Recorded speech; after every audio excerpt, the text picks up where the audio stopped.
It's like a Tonto knife. I heard this joke about Friday the 13th where they had like a pocket knife and this weirdo was playing. He's like, huh, a good ninja always carries a Tonto, Jason. Tonto in Spanish means fool. Yeah. Well, what the fuck? What the fuck? Were they being racist against Native Americans? Disney, we need a little talk. I thought you were dumb being anti-Semitic. And as we know, all Native Americans are Jewish.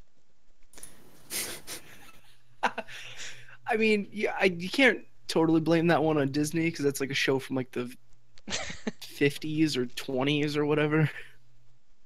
Yep. I guess I can't blame them. But I want to. I mean, I want to blame everything in my life on Disney. Alright, I just started streaming. Can someone check my Twitch page? I have no idea if it started or not.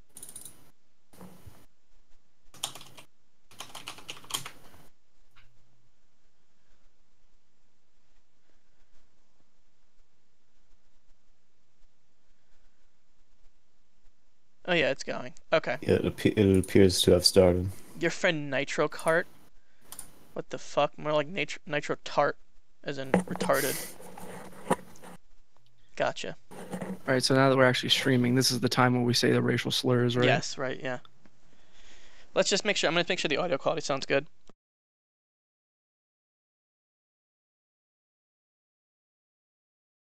Yeah, we sound pretty good. Okay, I think we're good to go. So, it's been a long time coming. Oh, let me tweet this out. But here we are, Talking Shenanigans, episode 15. I can't believe it's been 20 years since the last Talking Shenanigans. Come watch my gaming talk show. How do you pop out the chat on Twitch again? I think you go into the little bingo bar. Yeah, click the gear and click pop out. Clicking the gear and nothing's happening. Yeah, click the pop-ups on my channel so I get some ad revenue. Yeah. You want me to just keep refreshing so that way every time an ad comes up, you get a Yes. little bit more and You more know, money? that reminds me. Back in the day, we had this friend named Anjan. He was actually on Talking Shenanigans fucking years and years ago. And it's only episode 15, for God's sakes. No, yeah, we had a friend named Anjan, and he was trying to get his YouTube channel to start up. So he bought subscriptions. He bought a bunch of different stupid things. And he would go on his videos and just keep refreshing it over while he would watch a movie and then just keep hitting refresh on his pictures. Holy shit. Yep. And he would buy, I think he would buy the front page of Machinima. I think he tried doing that like once or twice. Like, you know how you would get your, this is like way older than a lot of us, if like for YouTube's sake, but yeah, there's a time where you could literally buy to have your video promoted on the front page of the Machinima website.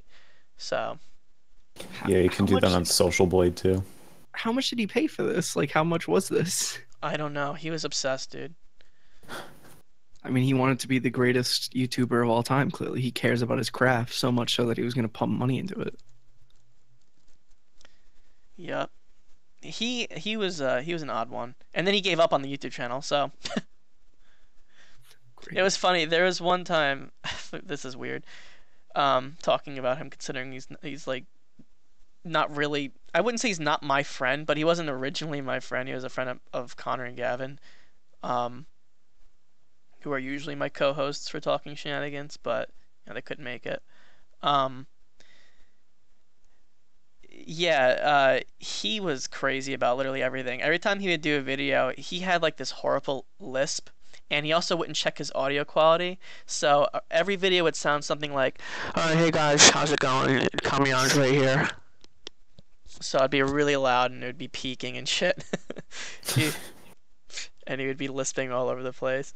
But just eating the mic. Did he have the mic in his mouth while he made the video? yeah, you'd think so. It was so one of my favorite videos at the time was a dual com between him and Connor, and The game was so loud you could not hear a word they were saying. The entire commentary was ruined. It was so funny. Anyway, so yeah, welcome to episode 15. Back at it again with the bad memes. So today I have my co-hosts, Jay. Hi. Jake Guitar Smash. I should have said his Twitter handle is it's JGriff. You could see it right there on the screen. And we have Jake Guitar Smash. If he's even here, and I don't know if he's muted or not. It's Jake. me. Oh, there he is.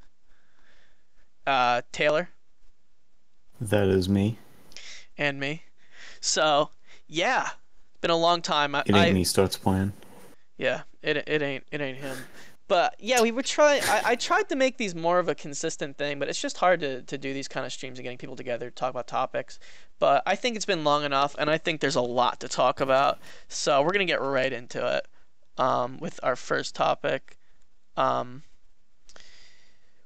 What we've been up to. So I guess I'll start. I don't know. I don't really. I used to stream a lot. I was doing a lot of Subnautica on stream for a while because that game scares the absolute fucking shit out of me. There's a bunch of highlights on my Twitch channel from that. But yeah, recently I don't know. I've just been keeping myself, watching movies, playing games. But YouTube for now has been on the back burner. What about you, Jay? Me, I've just been kind of I do a couple different stuff. I've been doing my podcasts more. Been trying to focus more on doing like YouTube stuff for that. Just been playing games, watching movies, been doing the regular stuff that I do. Jake?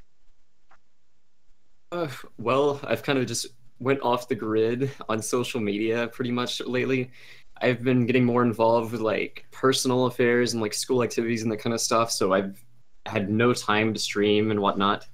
But I have kind of gotten back into gaming with Friday the 13th, and that's pretty much all I've been doing recently. Yeah, me and him playing a lot of that. And of course, Tay-Tay. What have I been doing lately? Oh God. Just playing video games, of course. I haven't been. I can't remember the last time I streamed. Honestly, I think it was like Valentine's Day was the last time I streamed. Was that when you were streaming because Mirror of- Galaxy? Yeah, I think that was the last time that I streamed that. Happy Valentine's Day. Yeah, thanks.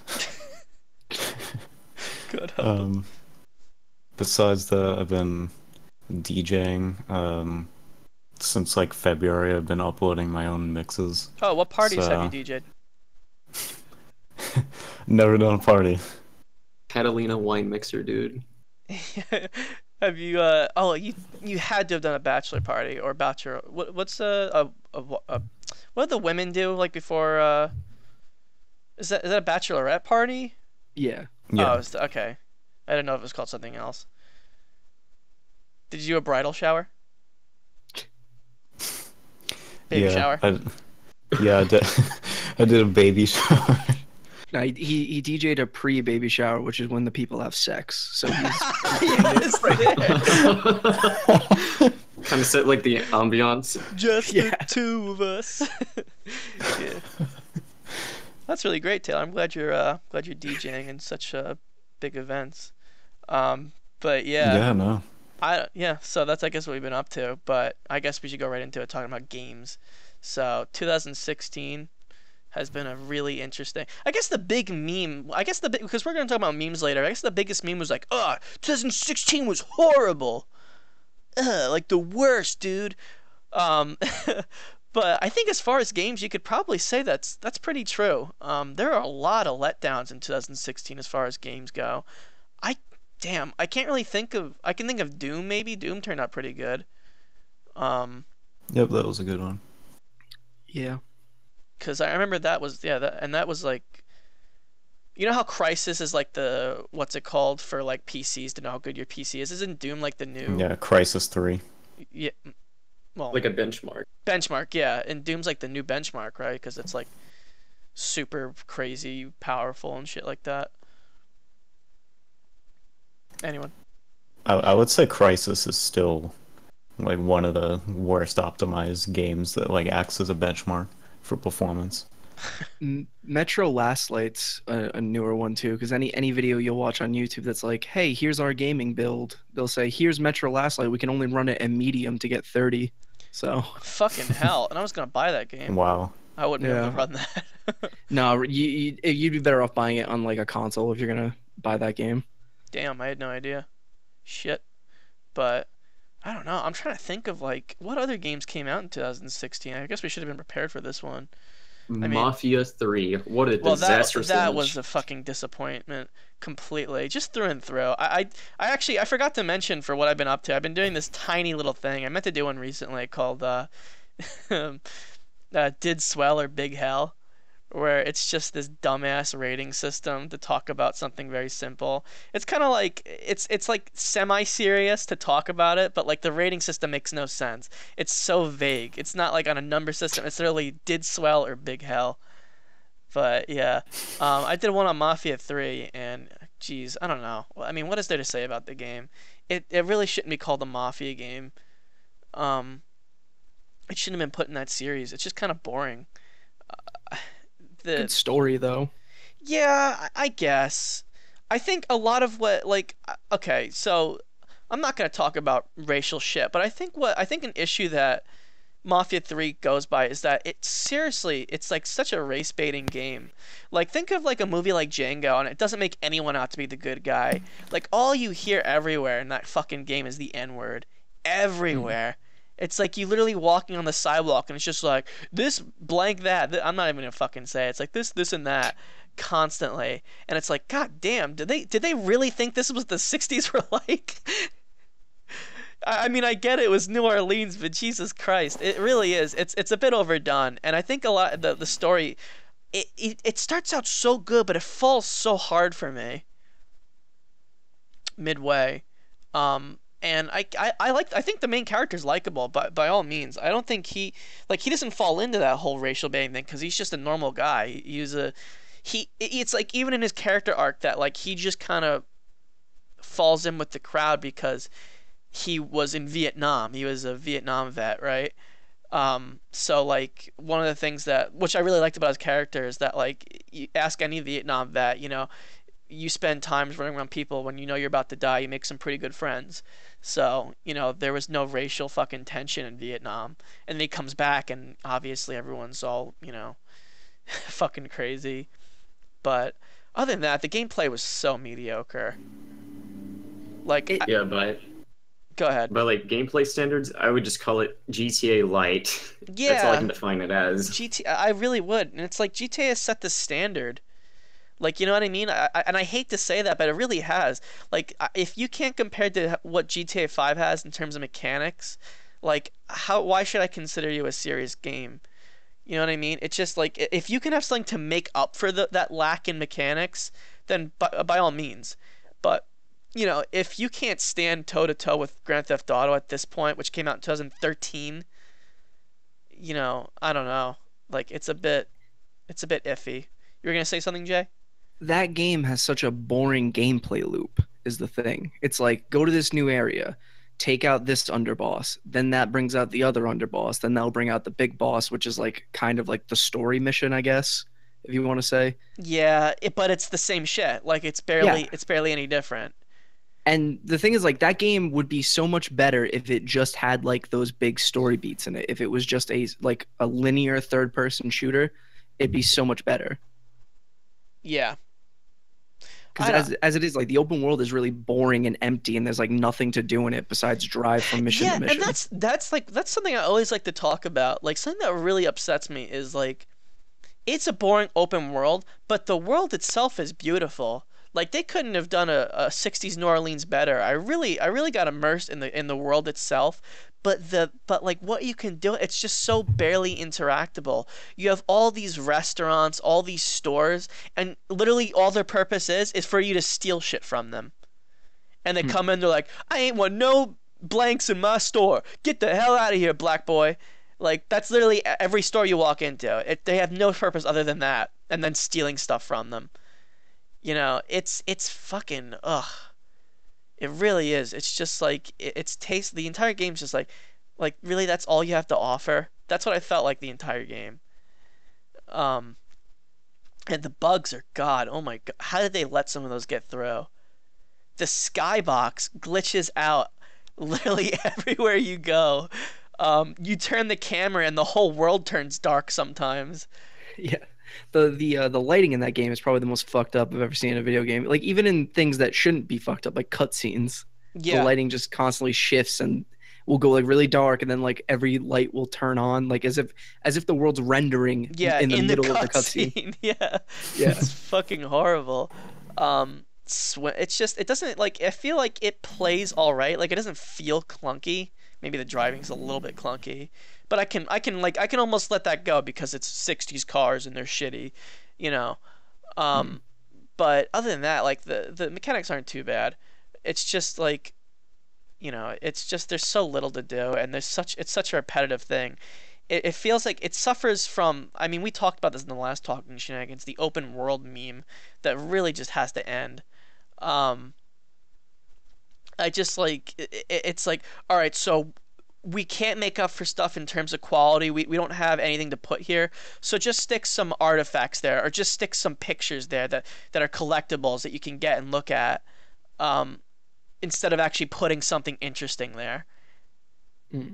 Like Far Cry suffers from that, it's just so many games suffer from it and it sucks. It really does. It upsets me because it's like think about Grand Theft Auto. This is something I've been talking about on Twitter lately. Grand Theft Auto 5 had like the story was great. I actually really enjoyed the Grand Theft Auto 5 story. I know Taylor didn't get to. I'm sure you played it though, Jay. Yeah, that's one of I love that entire series is the thing. Yeah, me too. So I played every single one of them. I loved five so much. I like its multiplayer to a point. Like, but yeah, the story mode is definitely the highlight of that game. It's fantastic. Absolutely.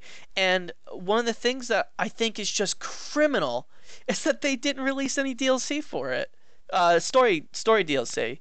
Because like Mm. that world is I mean, it's not crazy immense, but there's so many little like minor tiny minuscule details that's like, "Whoa, I can't believe they put that detail into here." And nothing will ever happen here because the story didn't call for it. Well, we can always wait for story DLC, but the game was released fucking 4 years ago now.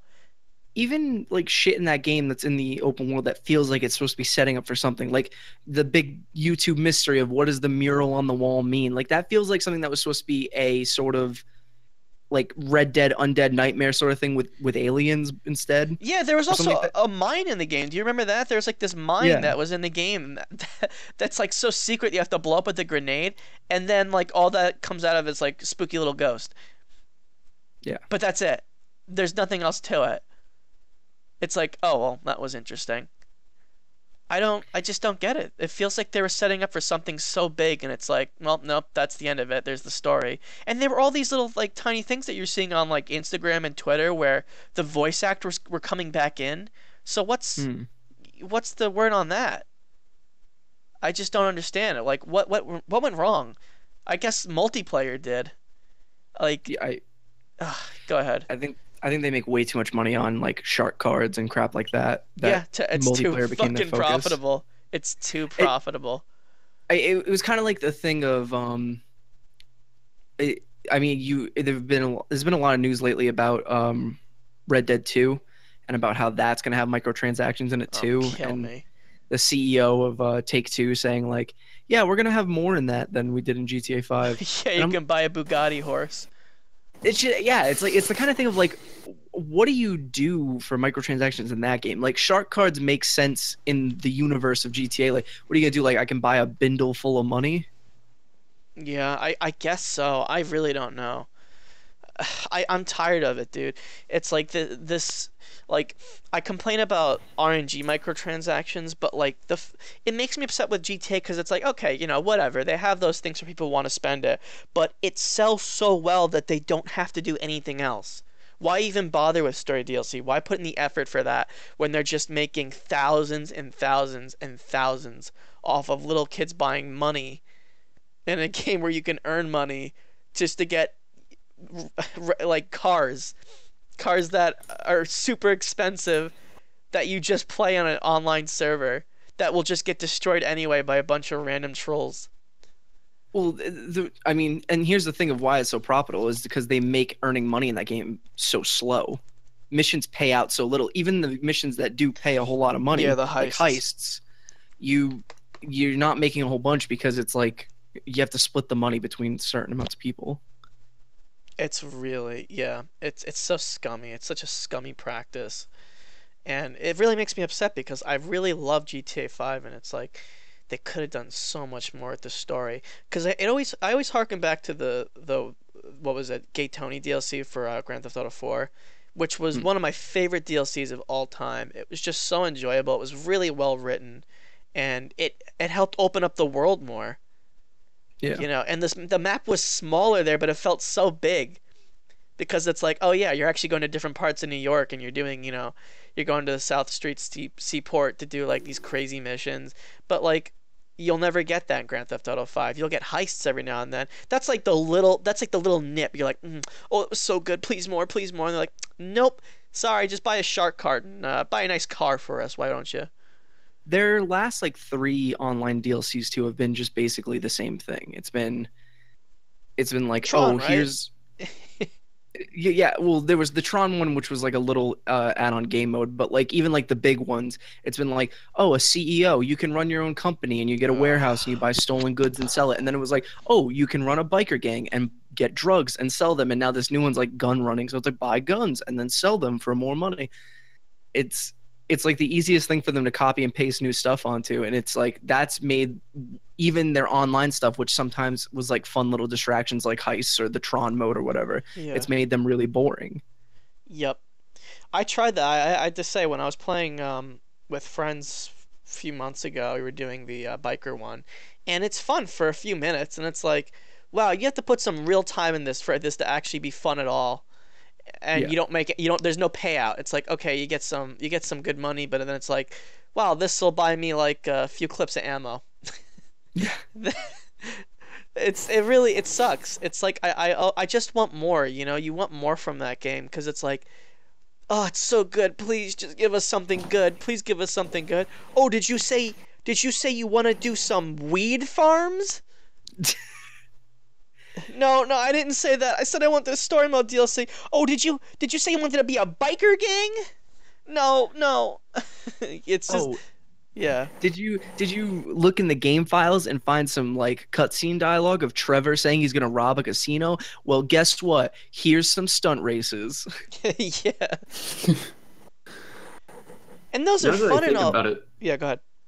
I just thought of something like if you think about GTA 5's financial success, you can kind of like associate it with Valve. Like they've released like games like consecutively that were financially successful, and now that they have Steam as like a very financially profitable like site to sell games from, they don't even have like an incentive to even release games anymore. And people have been anticipating like Left 4 Dead 3 and Half-Life 2 Episode 3 or even Half-Life 3, but we've heard nothing from them. And I think it's just because they don't have an incentive to even do so because they're making so much money.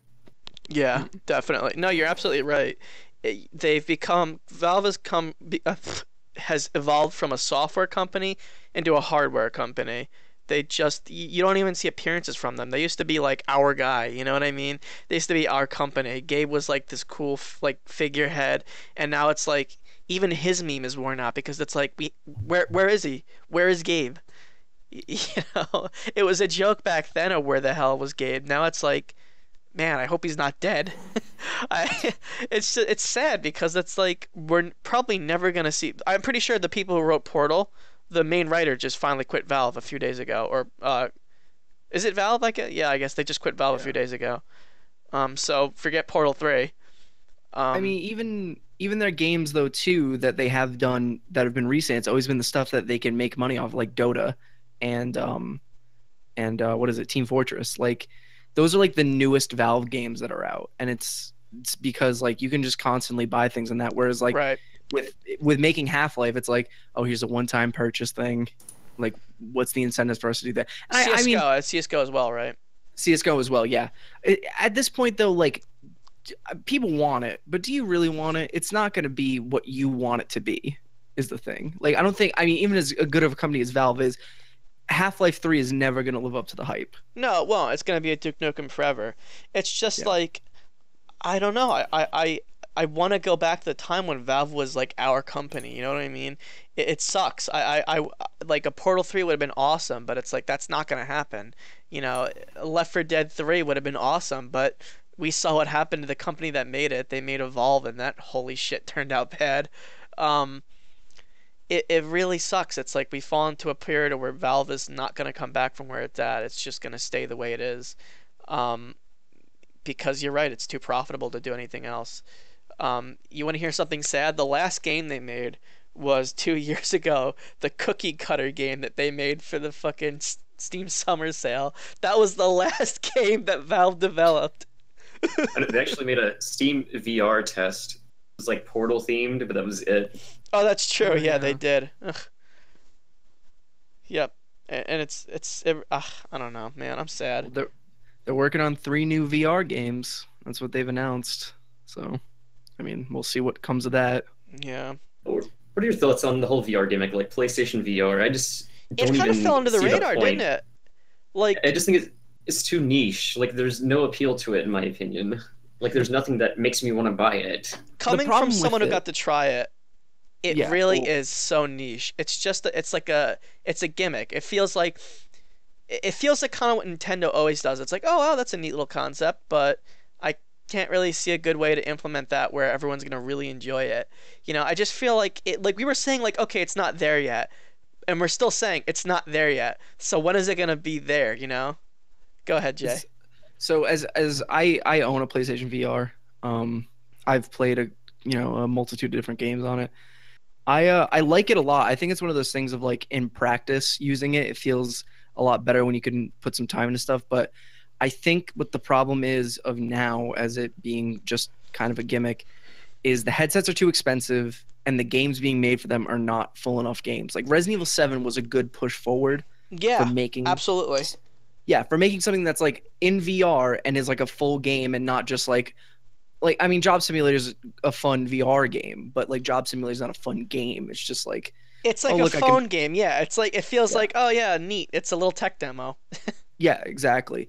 And so it's the kind of thing of like, I think as maybe the prices of the headsets come down, or maybe just like it gets adopted more. I mean, there's like, I think the last story I saw about how many PlayStation VRs they sold was like 2 million, which is not a number to sneeze at, but I mean, it's nothing compared to the 50 million PS4s that are out there. Yeah, So and you think that with that I hope, and that's why I guess we could hope for this E3 is that we start seeing some push. Because when I heard about PlayStation VR, I'm like, this is gonna be it. This is gonna be the push to VR because they're the ones who are gonna do this. Because it was Final Fantasy 15 that was also made for VR, no? they have modes in them. A lot of them are just like, here's a VR mode. Where you can just stick your face in that girl's tits. Yeah, there's that part of the VR mode, and then there's like it's like a weird light gun game or something like that. But you're one of the boys on the road trip. Yeah, the boy Wasn't band. there wasn't there like a Rise of the Tomb Raider VR mode for PS4? You could there? walk around her house or something like that in VR, and it had like collectibles and like concept art. That's the kind of thing of So like I it's a think tech demo. VR modes need to die. Like if you're not gonna do something, I think especially after Resident Evil, if you're not gonna do something on the level of a Resident Evil where you can play the full game in VR, just don't even try. Yeah. Although I the guess. Star Wars one's pretty good. That was the Battlefront one, no? Yeah, that one's pretty good. That It's is. I just saw that. That was pretty fucking neat. I wish they would have done more with that. Yeah, and I mean, there's some rumors coming out now because there was like some leaked art from the PlayStation Store that says PlayStation VR compatible instead of mode now because they usually like to separate those things for Yeah. Battlefront 2 at least.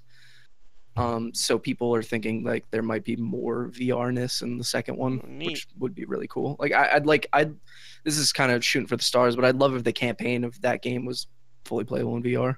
That would be pretty damn cool. Yeah. Shit, I had something to say. Fuck.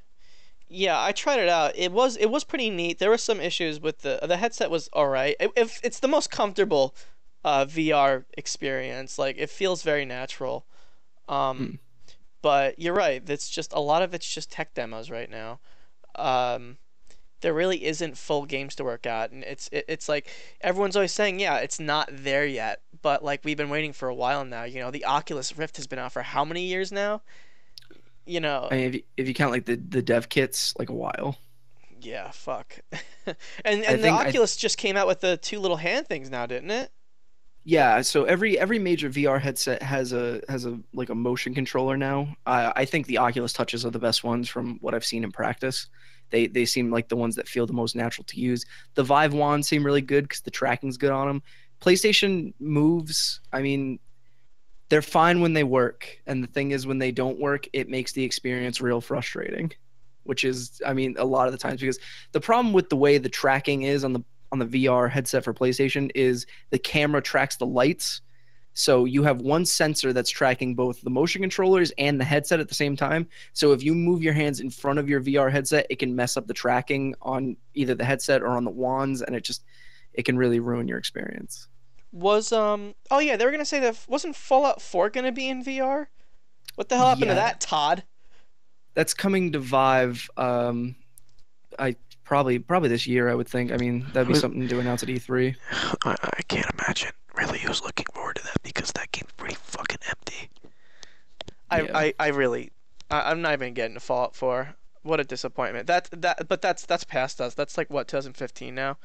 Like it's forgettable. Like the fucking start of that game was abysmal. The DLC was abysmal except for one, and the one DLC that was okay was the one that literally is a copy of a Fallout 3 DLC. Um, Go figure. As empty as that game is though, with all of its problems, that game is a step in the right direction for VR of having a full game with a lot of stuff to Oh do yeah, in it absolutely. that No, you can play I'm again. right there with you. It's just that yeah, I feel like give me fucking Fallout New Vegas in VR, an updated version of that, Yeah. and you've basically I'll sell my soul. Uh, GTA in VR would be like my ideal weren't they situation. trying to do that? I feel like that was something that was happening for like a little bit, and then like it kind of got dropped. A lot of modders are getting it done. So like there are like programs you can download on your computer to turn like games into VR compatible games, work with like a Vive or a Rift, but you need a pretty beefy PC to do that. When are we gonna start seeing those stupid, really make you think illustrations where it's like the kids are stuck in their virtual reality world? You know, like how they do with the Pokemon Go ones, and it's like Pikachu riding on the fucking neck of someone. You know what I'm talking about? Like those dumbass illustrations, like whoa, really makes you think. This kid put on a VR headset and you won't believe what he did next.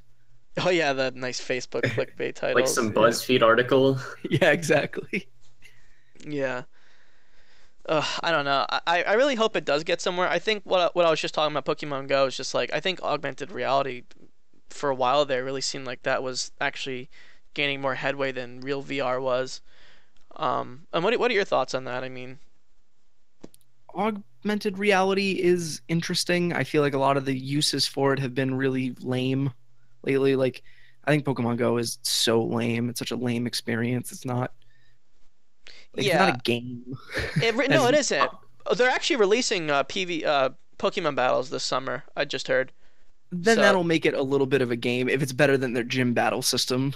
yeesh, Hopefully, yeah, hopefully. Honestly, my viewpoint on it, I think it's still like an unproven kind of niche, but it has the potential, but nothing yet has like made me want to convert, you know? mm, Taylor, you didn't really get to play Pokemon Go, did you? Or did you ever play it? No, I never played it. good for you. You're the purest one of us all. See, the thing is like I keep going back to this. I thought it was fun to get people out of the fucking house. Like that was the one thing that I liked about Pokemon Go. It wasn't the game itself. It's like, oh, let's go down to the port and let's go like hang out around town and just walk around. Like it was nice. It was pleasant. Forget Pokemon Go about it. It's just hanging out with friends because a lot of people here it's just like so fucking hard to get them to go outside. Like Mm. Taylor. Yeah, I it just didn't work on me. It's gonna be harder than that, guys. Yeah. I think it was more successful just because of how big the mobile market is, really. How it was just more successful than VR so far. I mean, it also helps too that it was like a free download and that it was like the generation of Pokemon that everyone loves. Yeah, I That say if definitely you helped if it. they released Generation 3 and the Pokemon Battles this summer, I'll pick it up again. I'll play with some friends. But I can't really see myself getting back into it. It was a good excuse for a bike ride. Not even like I just like bike riding in general, but it was a good excuse to just, get out with friends. Um, I, I don't I know. really, I hope like augmented reality eventually gets to the point where we have like those mini games from Watch Dogs 1. Oh yeah, What if, that was pretty neat. A lot of Watch Dogs 1 seems good on paper, and like it's like, whoa, the spectacle of it was pretty cool, and then it's just like, man, that game was awful. Like the game had there was a lot of love put into it, and at the same time not. And it's that same case that I keep talking about. I can name off like 5 games off the top of my head where the open world was better than the game itself. Watch Dogs 1 open world had so many minor details in it that were fucking cool.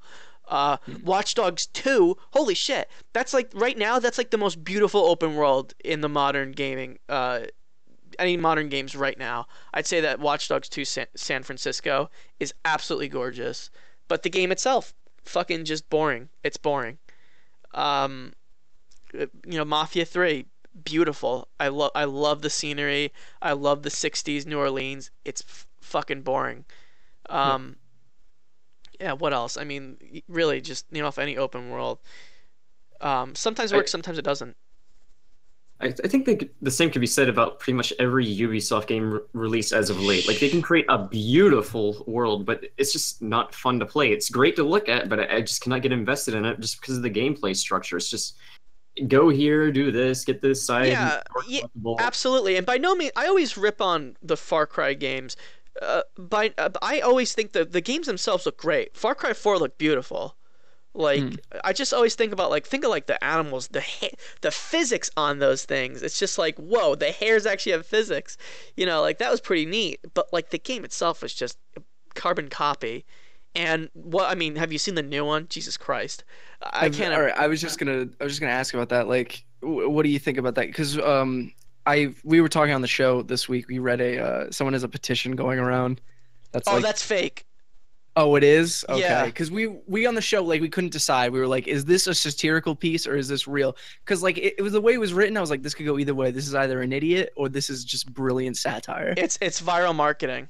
That's what that is. Political commentary. It's Yeah. I think who else did it? It was, I forget, there was one game that was like moms against blah blah blah.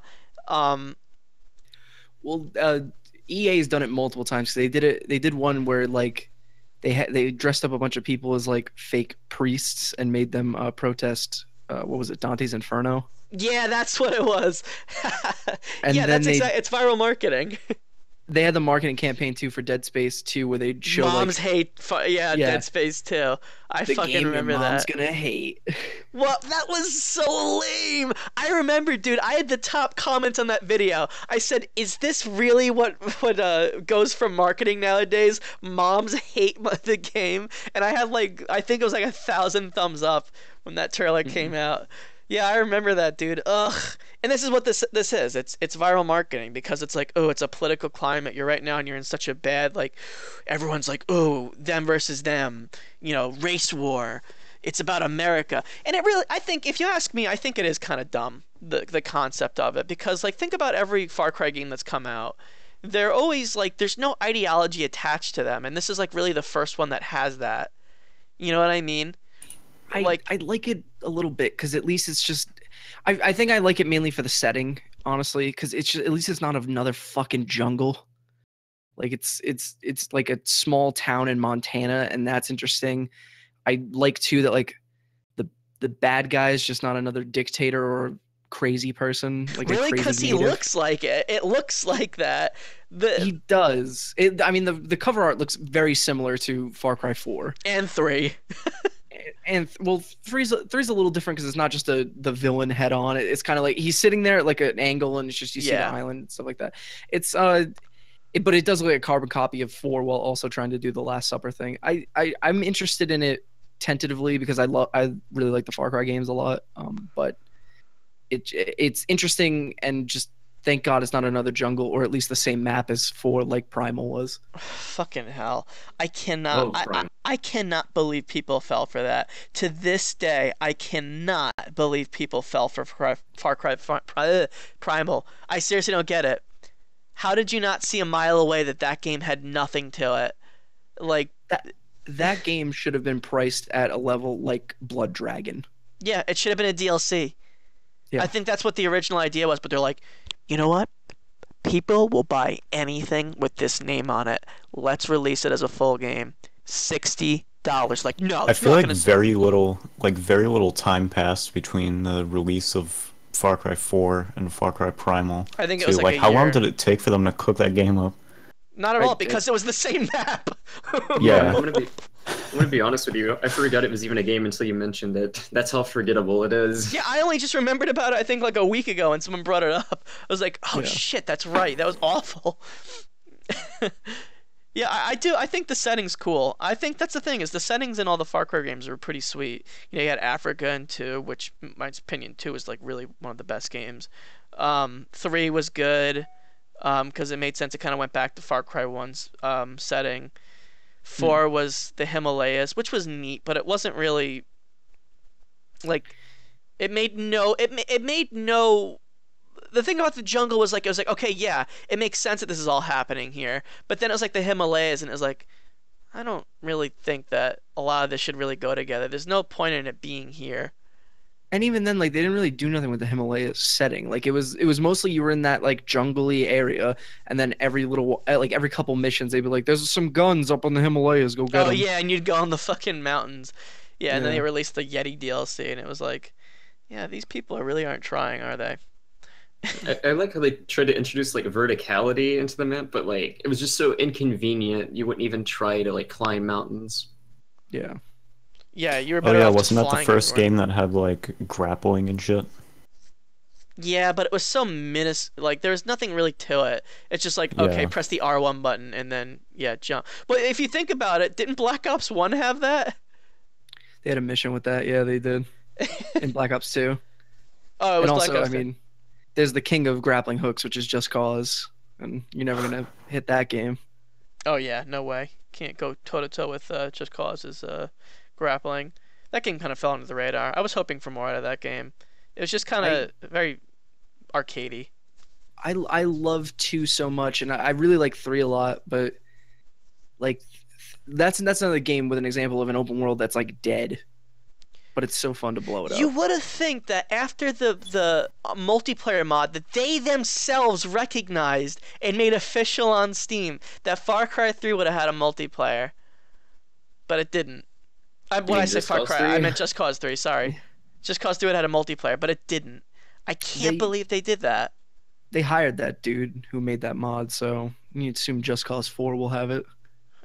Yeah, hell, time will tell. Yeah. Is Just Cause 3 even financially successful? I mean, it was one of the few games that Square Enix didn't come out and say this game disappointed us. So, I mean, they just dropped IO because Hitman didn't sell great, and when the first Tomb Raider came out, they were like, it sold 5 million copies, but that's a disappointment to us because our projections were like 20 million. Wait, is I'm gonna be Hitman honest. is the new Hitman series done? I mean, we don't know yet is the thing. Like, it's all up in the air. God, I hope not. They dropped IO, the company that makes Hitman. Like Square Enix just dropped them as like they don't own them anymore. But nobody knows if IO retained the Hitman IP or if Square Enix did. So I mean, even if IO gets picked up by like somebody else, I think maybe like Sony or Microsoft will bid on them. God, I it really makes hope sense. Hitman's not, because that was such a step in the right direction after Absolution. Yeah. Like, have I you just watched think the they're Absolution. What's that? I just think like the release format was the reason why it failed. I mean, Yeah. episodic was not a good idea. I think it works kind of well for what the game was trying to do. I mean, But if you're you think about right. it does work. It turns like, people they're all off. You're isolated- right. It turns people off. Like It it was- works in the sense that they're all like isolated scenarios, but it just wasn't like a good idea to like separate it by months like that. But it was smart though, because over that entire year, it kept Hitman in the conversation and the zeitgeist multiple times. Which, as if Hitman had came out all at once, it would have been like Absolution, where it would have done fine. But like, did anyone really talk about Absolution after its release? No, because it was boring. The game mean, I was didn't- really boring. I didn't hate it. I don't like the turning Hitman into like, hey, let's just make it a full on single player shooter. Like I liked Blood Money is probably like the perfect Hitman. Although I yeah. haven't played the And that's I haven't what played this the new one yet. that's why this one was a step in the right direction, because it was a lot more like Blood Money. Mm. It was like fix what Absolution did wrong, build on top of that and make it more like Blood Money, and that's what the new one did. Um, Gameplay wise, I thought Absolution was great. yeah, there were some things about it that I disliked, but the game itself, holy shit, was that game well optimized, and it looks beautiful. Yeah. There were some points where I was like, they made they made Agent 47 into a fucking like an action star where he was like beating up a wrestler. Holy shit, was that bootleg? That fucking part where he beats up the luchador. Oh my god.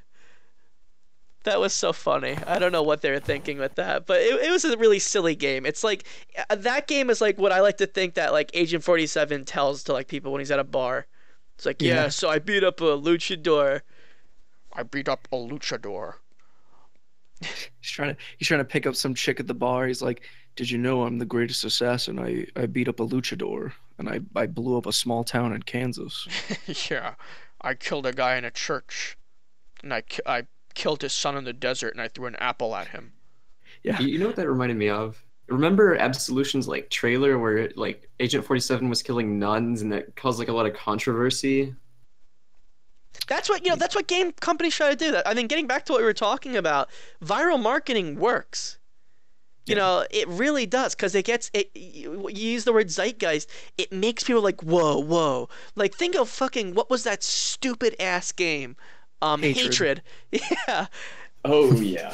That game was so god awful, but like it had people talking because it's like it is the school shooter simulator. Yeah. I hated that. I hated that game just because like it got controversy it didn't deserve. Because it's just the first Postal. Like if you go back and look at and Postal was the same way, wasn't it? Postal got the same heat. Well, Postal got the same heat, but it didn't get the same like.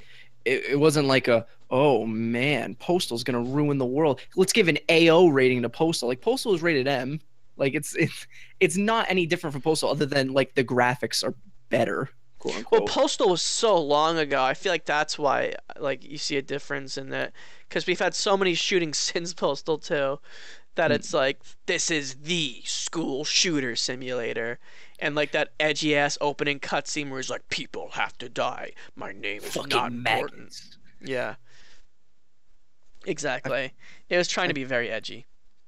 That game too. It's like after a while, it just because I've played it because I was like everyone else probably I was I was like I want to see how far this game goes. Yeah, same. I want to see if we eventually like get into like a school shooter situation, or is he just going to continue just to murder random civilians? Is he going to kill babies? Like let's see.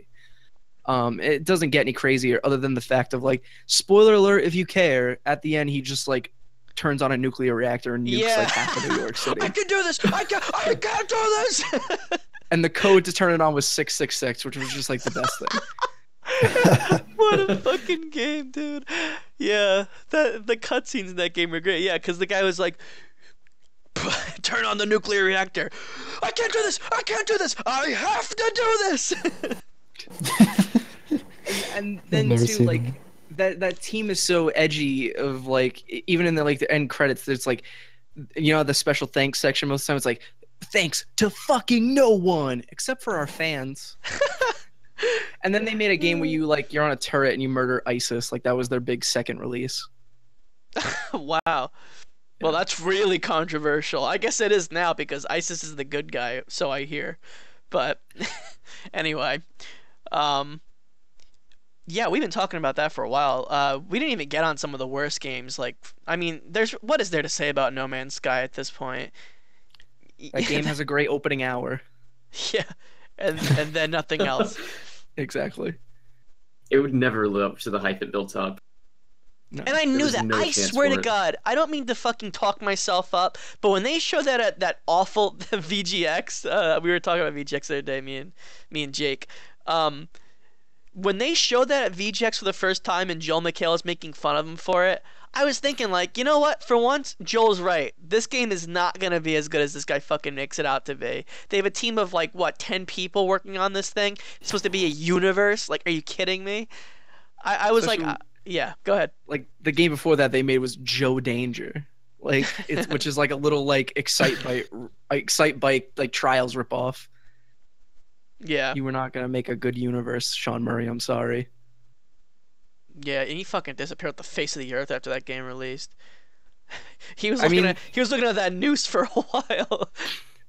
that the updates they've done since have like kind of not fixed it, but it's a step in the right direction for that game. But even still, I think the damage is just done. Like that IP is just toxic now. Nobody's gonna want to Absolutely, touch yeah. it. And the thing is that it's not just that the game was awful and wouldn't live up to hype. They lied openly to people, and that really made people sick to their stomachs. Like, wait, you said that there was multiplayer. You said that we'd be able to find other people. Well, it would take so long that you would never see him in the same world. Oh, yeah, okay, that makes sense. But me and him are standing in the same area, so what? What do you gotta say to that?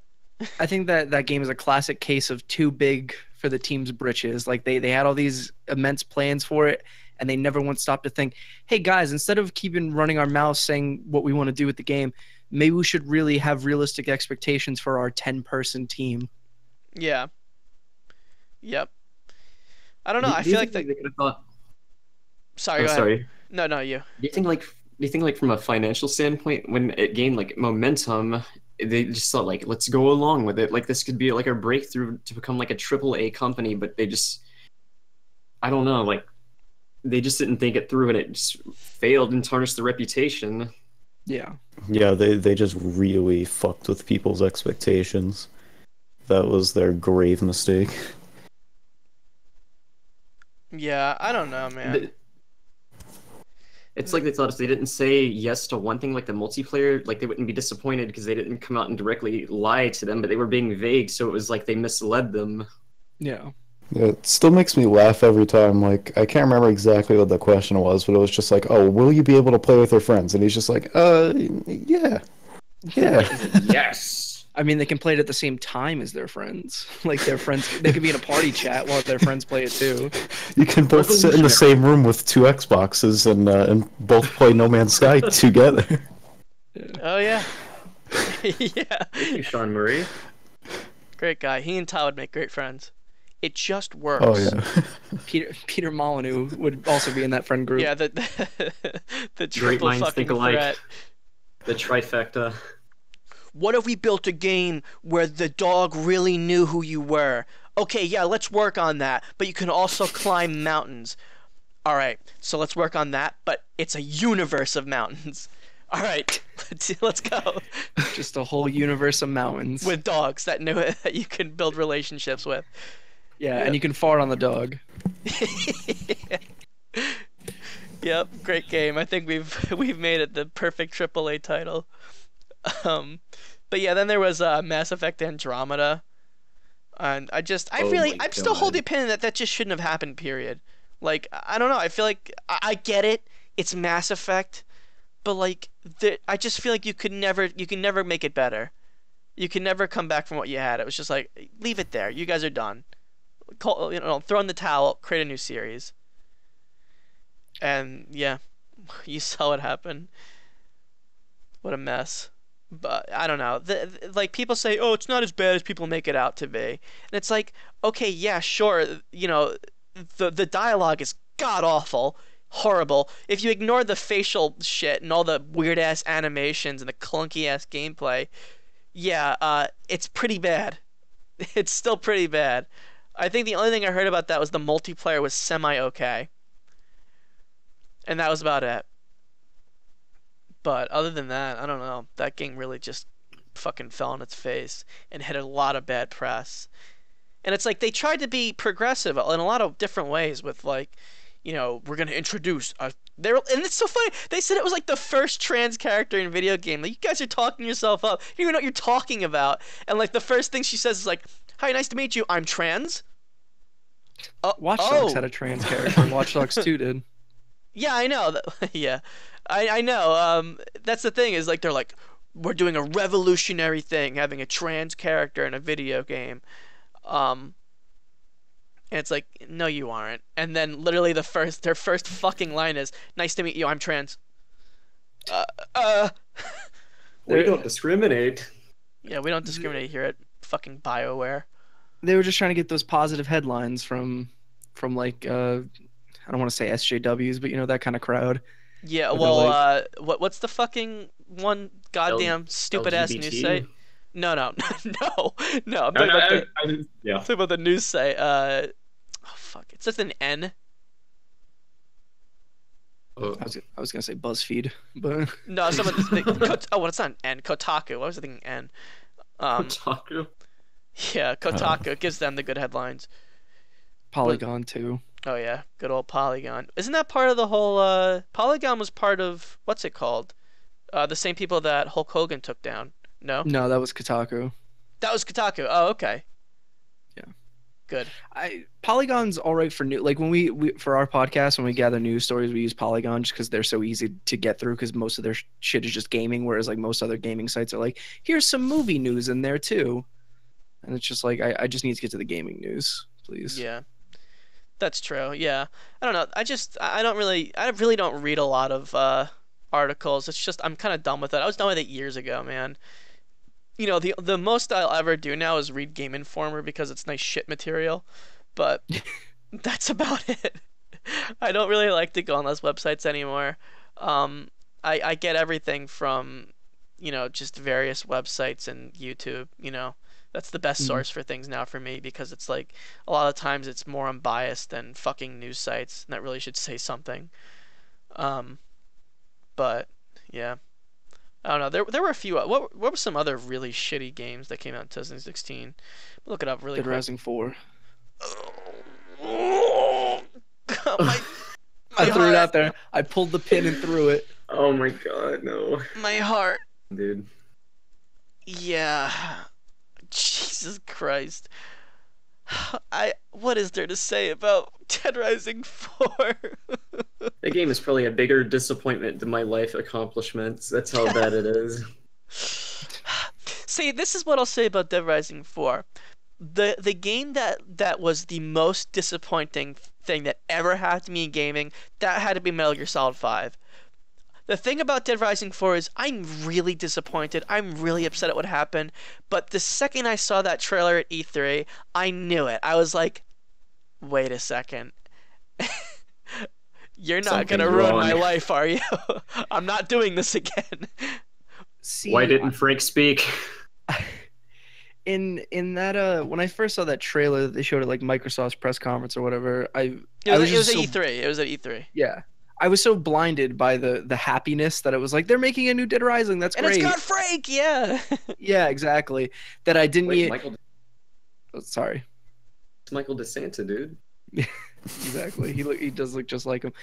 But it was the thing of there's like little bits in that trailer where you're like, okay, something's not right there. Like all the stuff with like texting and Twitter and posting selfies and then the mech suit bullshit. It's just like, ugh. Oh my god, the mech, like, it's like they add that stuff in, they add the mech in, and it was like so underwhelming. It's like, yeah, you really talked up this whole mech thing, and they last for what, 10 seconds? You get They in them, Saints and it's Rowed like, it. yeah, they really Saints wrote that game. Like, I could say so much about it. Like, there was the whole big thing about the voice actor. They made him into, the guy from Evil Dead. They made him the Ash from Evil Dead, but a worse version of that. Yeah. Like, he wasn't even funny, dude. It was like, it wasn't even dad jokes. It wasn't even ironically funny. It was just cringy through and through. Name one character other than Frank in that game that you remember, Jake. Absolutely none. Except, well, maybe that one DLC character from 3, Brad, but Oh, no that's one right, because they else. brought him back from a DLC. Yeah, and he was only in the first part of the game, no? And then the last, yeah. He was like, he shut up. He's like, okay, we crash landed. Hey, pull yourself together, Frank. We just had a helicopter crash, but you should be perfectly fine because video games, lol. And I'm not saying that ironically. That's how they do it in that game. It's like, let's break the fourth wall. Oh, this is so wacky. I, ugh, I haven't like really thought about that game in a long time, and it's just ugh. Every time I do, yeah, it almost makes a tear fall down my eye. They could not have butchered that any worse. They really couldn't have. It was so bad. It was just god awful, and I don't know what they were thinking. Just from start development to end, what were they thinking? Fucking they had Joe like a whole new. Nichols was Oh the yeah, good old Joe. developer of that game, and like there are so many videos you can find on this. His previous game was Connect Sports. No, that was like the last game he worked on before Dead Rising 4. You know that really fits the bill. Let's get Yeah. the guy who did Connect Sports to do Dead Rising. He's a visionary dude. But I think like they had like a huge like change of staff, so a lot of creative differences, and it just didn't work. And I think like they're working on the next Dead Rising game now because you can see like No. job postings at Capcom Vancouver. No, And please. I'm assuming they like fired a lot of the Dead Rising 4 staff. That's just like the problem. Like you have all these different minds working on the Dead Rising games. There's no consistency. No, you're right. Well, that's the thing. The only consistency we had was Dead Rising 1 and 2, because you still had some of the Japanese developers that helped work on Dead Rising 2, along with Capcom Vancouver, which I think was just Blue Castle Games at the time. But yeah, I they would say actually helped work on that, and you could actually feel like, okay, this still feels like a Dead Rising game. Dead Rising 3 was like, okay, I can see what you were trying to do here, but God, did you do it wrong? And then Dead Rising 4 was like, what the fuck were you thinking? I would say bring back KG and Afune, but no, don't. Like he created the original and everything, and the original's great, but like he's not good anymore. And Mighty No, Number he's Nine lost really his mind, proved dude. that. He's a hack. Yeah. It makes me Wasn't sad there like because. a Go oh ahead. sorry, wasn't there like an article where they said like KJ was like a good businessman, but not like a good developer? Probably. Not a I good remember. director either, as you saw today, Jake. Oh yeah. Yeah, Jake was watching the Dead Rising movie that KG fucking directed. It was a It was the Japanese Chronicles of movie. Shin and George. Is it that Japanese one they made? Yeah. Zombrex Dead Rising Sun. I've Oh only my seen God. I've only seen the ones that are on like Watchtower. Crackle or whatever. Yeah, like I watched that first one, yeah, and it was fine.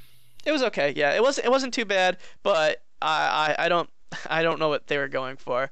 It was just like kind of like, oh, all right. It was like a step to Dead Rising 3, and then like they're like, okay, well, Dead Rising 4 fucked up the formula so bad that not even the movie can relate to it anymore. I think the real issue with that movie was like there was an article I read before it came out where the director was like, I played the games and every time something made me laugh, I'd write it down because I wanted it to be in the movie. It's like that's not. Why don't you just make a good zombie movie that has to do with Dead Rising? Yeah, I don't know, man. It's like take a note from George Romero. Like, why didn't they team up? Holy shit! Imagine if George Romero helped the next Dead Rising game out. You might actually have something good. But Call it Dawn of the Dead Rising. yeah, that would be pretty fucking sweet. No, but apparently he still kind of hates Dead Rising because of the big deal that happened with the first game. There's like a lawsuit and shit like that. So Yeah. I mean, it was so bad that they had to print on the box, like in the yeah, little not corner. related to Dawn of the Dead. Yeah, I remember that. My cousin still has that sticker. It was a sticker they put on the paper. I think they did that with the copies that didn't have it already put on the box, but yeah. Because I think by the time I got a 360, I got the greatest hits version of Dead Rising or something like that, so it was just on the box for mine. Yeah, that makes sense. But Yeah. Dead Rising 4, man, I don't know. What else is there to say? It's just really fucking failed. The company could not have made its fan base any angrier. The DLC, the ending of the game was locked behind DLC, and that DLC was god awful. It was really, really bad and really, really stupid. Holy shit, was that deal, Jake? I mean, just give me a quick rundown on that, if you will. Oh, well, first, I want to point out, like, even if you enjoy the game, you can kind of, like, call out the company for their marketing tactics. Like, locking the real ending behind DLC is just, it's Scummy godless. as fuck. But basically, the DLC called Frank Rising, you resurrect from the dead as Frank West after dying in the vanilla-based version of the game. Oh, And sorry. you just Spoiler basically have alert to- for anyone who fucking cares. Yeah, Frank dies. Yeah, I mean, you don't want to even play this game. It's not even worth it. But basically, you have to beat the timer to find a cure, and you basically have to go against like gun soldiers with these special abilities you have as a zombie, and it's really frustrating. And there's like no good payoff at the end of it either. Like the whole DLC, the whole game was pointless because you basically, spoiler alert, you like find a cure in the end and you're back being a human. So Like, Frank didn't the whole actually game die then. Made no sense. He didn't die. He finds a cure and just goes on his merry way. Why? Why? Like the whole game was That's pointless. even more of a punch in the face. Why couldn't you just kill him? All the events in Dead Rising 4 were inconsequential. At least in Dead Rising 1, like this is the first zombie outbreak. It would affect the world. But Dead Rising 4, you uncover like some government conspiracy and then you escape and that's it. Oh well. Well, yeah, and it plays against the canon. Because Dead Rising 4 is like, oh yeah, so remember what happened in Dead Rising 1? Well, there is a super version of that. And then it was like, oh yeah. and remember the professor from Dead Rising 1? Well, he was secretly evil. Yeah, dun. they even changed his motives. Yeah, they completely changed his motives. They're like, okay, he was actually an evil, crazy scientist. He wasn't just the guy who was misunderstood, who was working for the government and got caught up in something shitty. No, he intended to make the zombies. Like, I think the first game, they were trying to, like, produce more cattle, but, like, in the fourth one, they were working on a zombie virus, apparently, and they knew about it. Ugh, for fuck's sake. It's so stupid. What a dumb, stupid plot. Ugh, that game is such a mess. You literally don't feel good about anything in that game. No characters you can get behind. Their motives don't even make any sense. Frank's motive doesn't even make any sense. What was why did Frank show up there? He was like, Frank, it was literally, like, every other game, it was like, it's just circumstance, right? You just happen to end up in a zombie apocalypse and it fucking sucks. Mm-hmm. Dead Rising 4 was like, Frank, you're the only guy who can do this, but we need you to also take pictures of it. Okay. And actually, I like how it starts off in the prologue. He's going to play mini golf, and he somehow ends up in Willamette. What a dumb, stupid fucking opening. Hey, so we've been driving for about 5 hours now at nighttime. We're going to mini golf, right? I'm stupid. My name's Frank West. Remember me, Frank West from Dead Rising 1? Yeah, that's me. I'm that guy, just so you know. Yeah, and then he names himself Hank East to hide from the government. Oh God, that What was do you like. think go ahead. I was gonna say I borrowed that game off like a buddy because I was not gonna buy it because the trailers just did nothing for me, but I still wanted to play it as a fan. And once it got to the thing of Hank East, I just turned off the game and gave it back to him. I was like, I don't need to keep going. I'm good. You know what that reminded me of? If you look in the pause menu, it says his canon name is Francis Algernon West. How do you feel about that? I don't know. It's just like they try to make... They're like, hey, remember when Frank said, I've covered wars, you know? Well, we know you're tired of that meme. So what we're going to do is we're going to make Frank, the entire man himself, the meme. And then they did. And then they made him say memes. And then they made him kill zombies and say, thanks, Obama. Does he really say thanks, Obama? Yeah, In the E3 gameplay, you can see it. He says, thanks, Obama.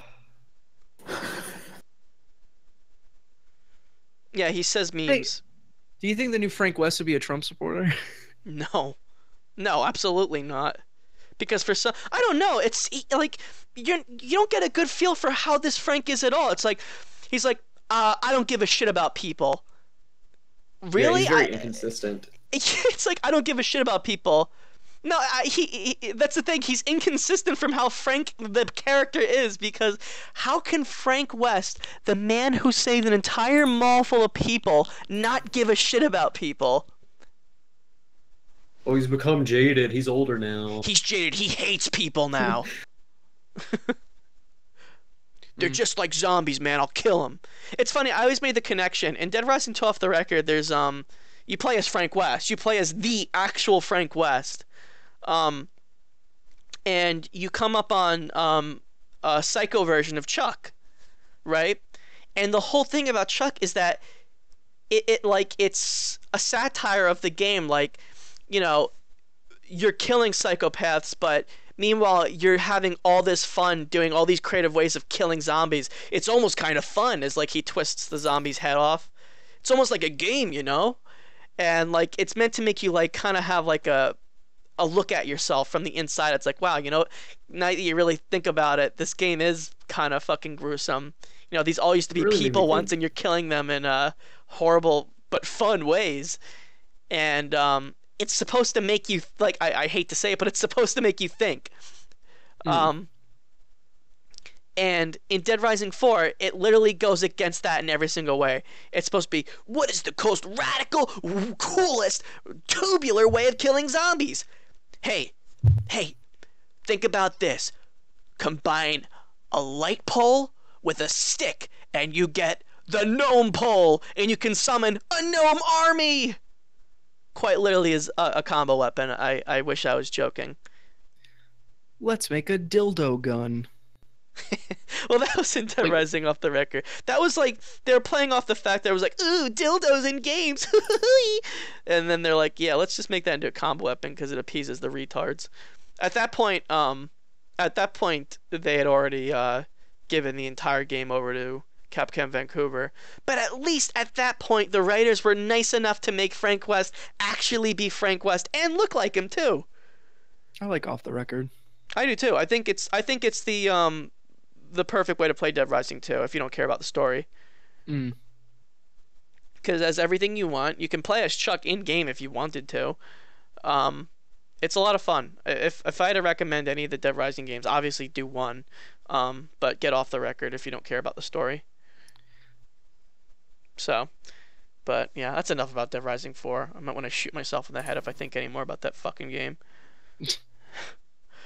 What a disappointment. So let's move on to the best and worst memes of 2016. You ready for this? So This has been the segment I've been waiting for my whole life. I That's know. what we live for. Yeah. So I have BuzzFeed's 31 great memes that define 2016 open. All I'm right. ready to talk L- about this. Let's list them. Give them to me. I'm ready. I'm braced. My ass is out. Number 1, Dat Boy. Oh shit! Here he comes. Yeah. Oh shit, what up? His way into our hearts. Yeah, unicycle this way. Yep. I Good mean, old Dat Boy. What can we say about Dat Boy that hasn't already been said? I don't, oh shit! What up? Yeah, exactly. So let's move on to number 2, Arthur's Fist. I mean, what? So, like, what is that even? I honestly don't get this one. So it's supposed to be like your inner anger about something, like you want to punch someone. Yeah, because the whole It's scene. literally just him like clenching his fist by his side. Yeah, Yeah, Yeah, and he punches DW or something. yeah, that's the scene that Oh, it comes shit. from in the episode. It's crazy. Like it should be called Arthur learns that beating women's fun. It's just it's the kind of it's a meme that's just meant to give your anger, and so that's why I think 2016 it became huge because everyone was angry about everything. Yep. Makes plenty of sense. What's the next one? The next one is Petty Sky Jackson. I don't know who Sky Jackson is, but it's just about her being mad about something. I've never heard of this meme, honestly. Neither have Me I. neither. This must be so Pretty normie core obscure. that none of us know about it. Yeah, so I'll just move on to number 4, which I dare say probably the best meme of the year, maybe because of just how stupid it was. Is number 4 is Harambe. See, this one gets Or me. wrong. This one gets me, right? So I don't get it. How the fucking hell did this become a meme? Because Think about the events that unfolded that caused this gorilla to become a meme. He dragged around a baby and then got shot by a zookeeper. And he's a martyr.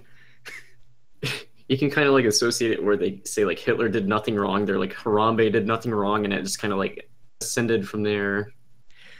The weirdest thing about this meme was how late it was to happen. I know, right? That's what I always think about. It was like the Harambe thing happened like a month and a half prior to the meme becoming a thing. Yeah. It's so weird. And it lasted so fucking long, dude. And the thing is like most memes, it was great when it first started, and there's some gems that happen over a while, but it was just so overused. Like when like someone's mom is making Harambe jokes, it's a little too much. Really? I've seen some people say like my mom made a Harambe joke to me. Back in the day, me and Taylor knew this guy named Chance, and usually the case was this when we knew a meme was going bad was when Chance started using it.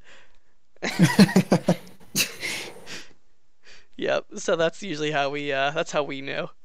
But anyway, what's the I next can just one? imagine us all like laughing about something, and then he makes a joke about it, and we're all just pretend to laugh. We're just like, yeah. Any final thoughts on Harambe before we move on? I don't know, man.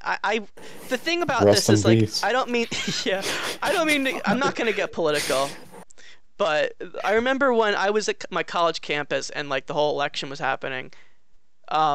People were like, "I'm voting for Harambe," and like you remember how smug people were the night before. They're like, "Oh, dude, it's either gonna be Hillary or Harambe." It won't be Harambe because he's number one, he's dead. Number two, I doubt he's an American citizen. It's just And I number was three, he's an so animal. I laughed so hard. I didn't laugh so hard. I just kind of smirked in disgust at the people who were really pissed at the turnout of the election, and they were the same people that day before were smugly saying, "I'm voting for Harambe," and they took a picture of it and posted it on Facebook. I honestly think that people who vote for people that aren't actually in the election, like Harambe, or people who are like, I'm voting for Stone Cold Steve Austin, like, you're worse than the people who don't go out and vote. Yeah, legitimately. You think you're so funny that you have to vote for a meme. Yeah. Number 5. Damn, Daniel. Damn, Oh my Daniel. God. Back Like, at I it do not again. understand this one. It got so much traction that Daniel went on the Ellen DeGeneres show. Like, I Oh, don't Jesus get it Christ. at all. She's so desperate to literally bring anyone onto the show. It's just like, so yeah, we got the zookeeper who shot Harambe. Hey, how's it going, everybody? Also, Finger guns at the crowd.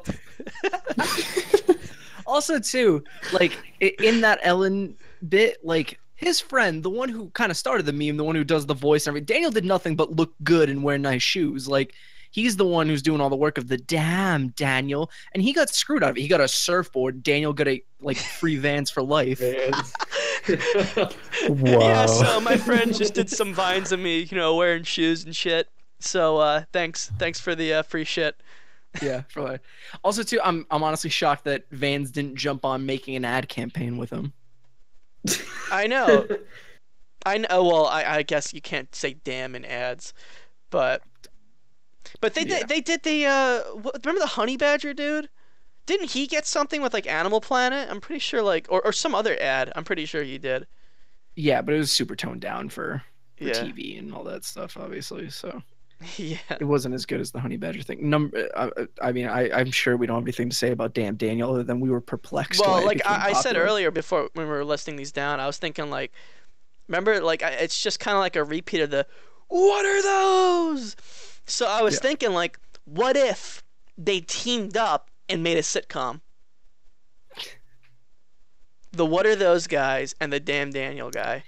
It'll be called "What Are Those, Damn Daniel?" Like that'll just be the Damn campaign, Daniel, what are Damn those? Daniel, Those Damn Daniel. What the damn are those? and then every episode will just be him going, "White Vans."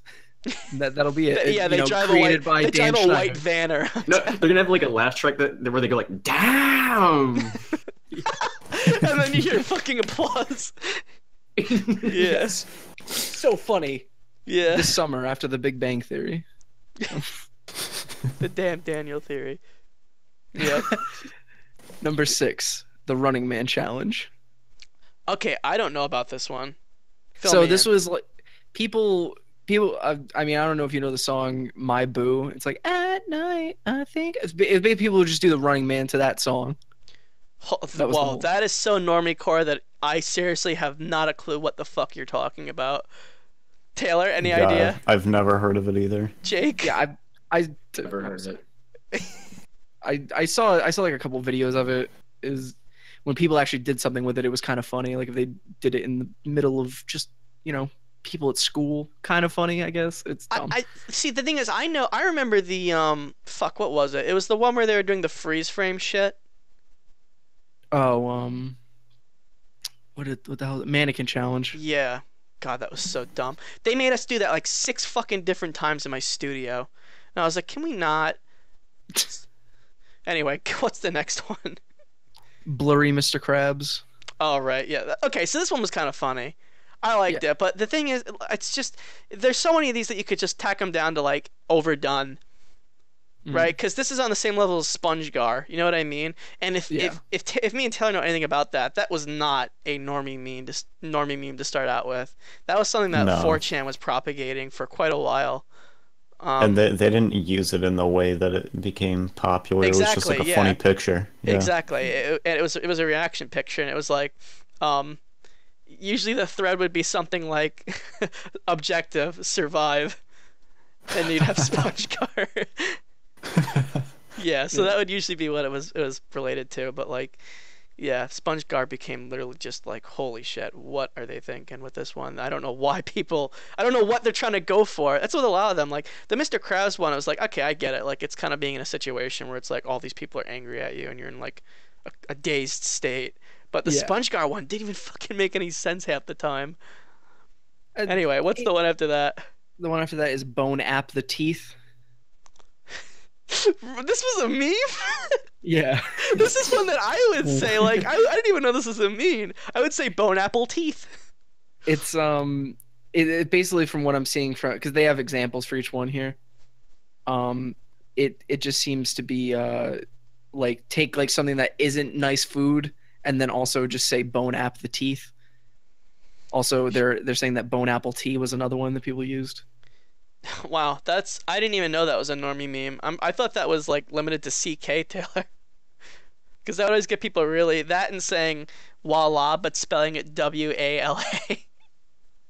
Oh yeah. Like the picture they're showing here is like the example, like the caption is "Babe, I want sushi," and it says "Bone app the teeth," and it's a picture of like rice with a goldfish cracker on top of it. That's pretty funny. Yeah, I mean, it seems like one that didn't get a lot of traction, but Yeah, people were in. That's kind of odd. People liked it. Obama and Biden, number 9. That was a meme before this year. It really ramped up though with the Trump stuff. I suppose I guess it did. A lot of them were funny at a time. Where like Biden's like the kind of it was like made it into a sitcom format where Obama's the level-headed guy and Biden's like the man-child. Is the odd couple of the White House. Yeah, exactly. Well, all right. I like that one. I thought that one was pretty good. I mean, Yeah. before it was way overdone, but same thing with everyone. Number Go 10, on. Gavin. Uh, The kid with the face where he's like, kind of thing. fucking hell, I gotta look this one up. Gavin meme Yeah. image. I don't get it. It's just the kid I- that like makes a face and they're like, I don't know. It's just a little kid. He's Yeah. just making a How did this one gain traction? It reminds me. Holy shit! This was like maybe like 2014 or 2013 or something like that. It was one where it was just this, like the meme, the literal meme was just this guy standing at a supermarket checkout. Do you remember that one? That was literally all it was. I'm sure you don't because it's just that like obscure. But like I can honestly say I do not remember that one. but it was a big name meme. And I remember like everyone who had a job at that time was like, you think I could become like, I forget what the guy's name was, but it was like, you think I could become that meme? Mm. I want to be the meme. Person of the year, Gavin. Meme of America. Great. I've seen a couple that are funny, but like he seems like another one. Like most Vines where it's like it's funny at first. Was he a It's like- Vine star? They gave him a like the dude's dad I guess gave him a Vine sort Of course thing. he did.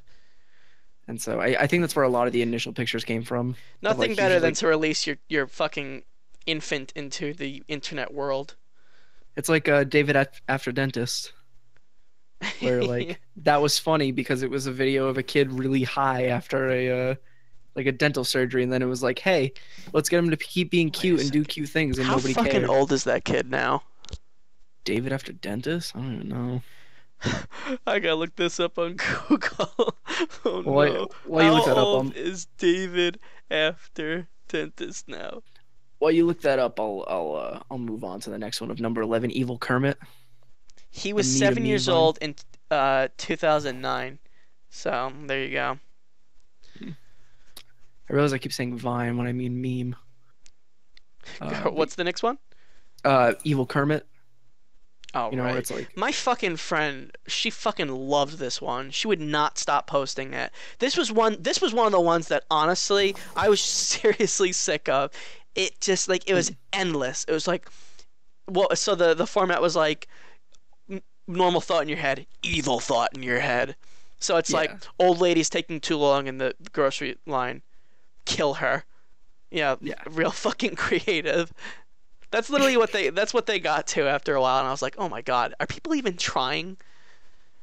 But I didn't even get that one. Is that all there was to it, or was there some context behind the Kermit picture? well, so the context here that is given in the article, they give a little bit of context to each meme. It's we've got a dark side, and Evil Kermit, or Constantine, as he is officially known in the movie Muppets Most Wanted, represents that. So it's just an evil Kermit that's named Constantine.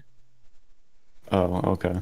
I assume he says something to Kermit. I don't know. I haven't seen. it's supposed Muppets to be Most your Wanted. dark inner thoughts. Yeah. So it'll be like, me, I should really get my homework done. Also me, but you should play video games instead. You know, stupid crap. Yeah, well, yeah, it started out with like dark thoughts to like just like dumb thoughts. It's like, yeah, I should vacuum the house. No, I should not. Yeah. It's literally that fucking simple. Yeah. Number 12, If I See a Clown. Oh right, dude, completely forgot about that. Wasn't that viral marketing for it? Everyone said that it might be that, but like it's so far off from the It movie. Like if it was happening like this year, because the It movie is coming out this year. So like if it was happening this year, like that would make sense. But just I think it was just a weird thing of like people were probably doing it for Halloween, and then it just caught on for some reason. That was happening way back before Halloween, if I remember. That was like August where that started. No. It started in August, but it was smaller. But then once Halloween came around, that's when it got huge. Well, yeah, that's what people are like really upset about. They're like, no one can be a clown for Halloween. Oh, big boo fucking who? Like you were gonna be a clown anyway. Yeah. But yeah, this meme seems to just be like it was a hashtag meme. So like anytime it was Yeah, like, it was if like I a see a fad. clown, Yeah, they're yeah. gonna catch these hands. Yeah. But yeah, that was a bit of an odd thing. It was I gotta say, it was at least a little bit fun. The very beginning of it, I was like, ooh, that's kind of creepy. And then it's like, oh, okay, so everything's an act now. All right, well, thanks for overdoing it. I just thought it was kind of funny because it's a decent way to fuck with people because you can't get in too much trouble from doing that, can you? Unless you like literally threaten them with a weapon or something. Yeah, like well, that. that's the thing is some of them were holding knives and shit, and then Yeah. they'd have like two Yeah. black guys like, oh motherfucker, look at this fucking. You know? And But you don't even have to go over. that far. One of them got run over, right? I remember one of them got run over. Probably. Like I wouldn't doubt it. But yeah, you wouldn't even have to go that far because so many people are just afraid of clowns. Yeah. That's why I think it's a good way to fuck with people. I remember Yeah. seeing like a couple news stories where it's like they were hiding behind schools and shit, and like I think you can get in trouble for that. But like, You know, like Taylor, I feel like robots would do something like that. You know what I mean? Like they have nothing fucking better to do, so they just scare the yeah. fucking normie children. like They a definitely robot will would. be normal for a little while, and like it will just be doing something, and then one day it's like, I'm gonna kill you, Kevin. I'm gonna Well, do it. when we say robots, it's a group of people who are just like the fucking pit of society. Okay. Robots are like the irredeemables. So like they can't come back from their low fucking state, and all they do is grovel about normal people.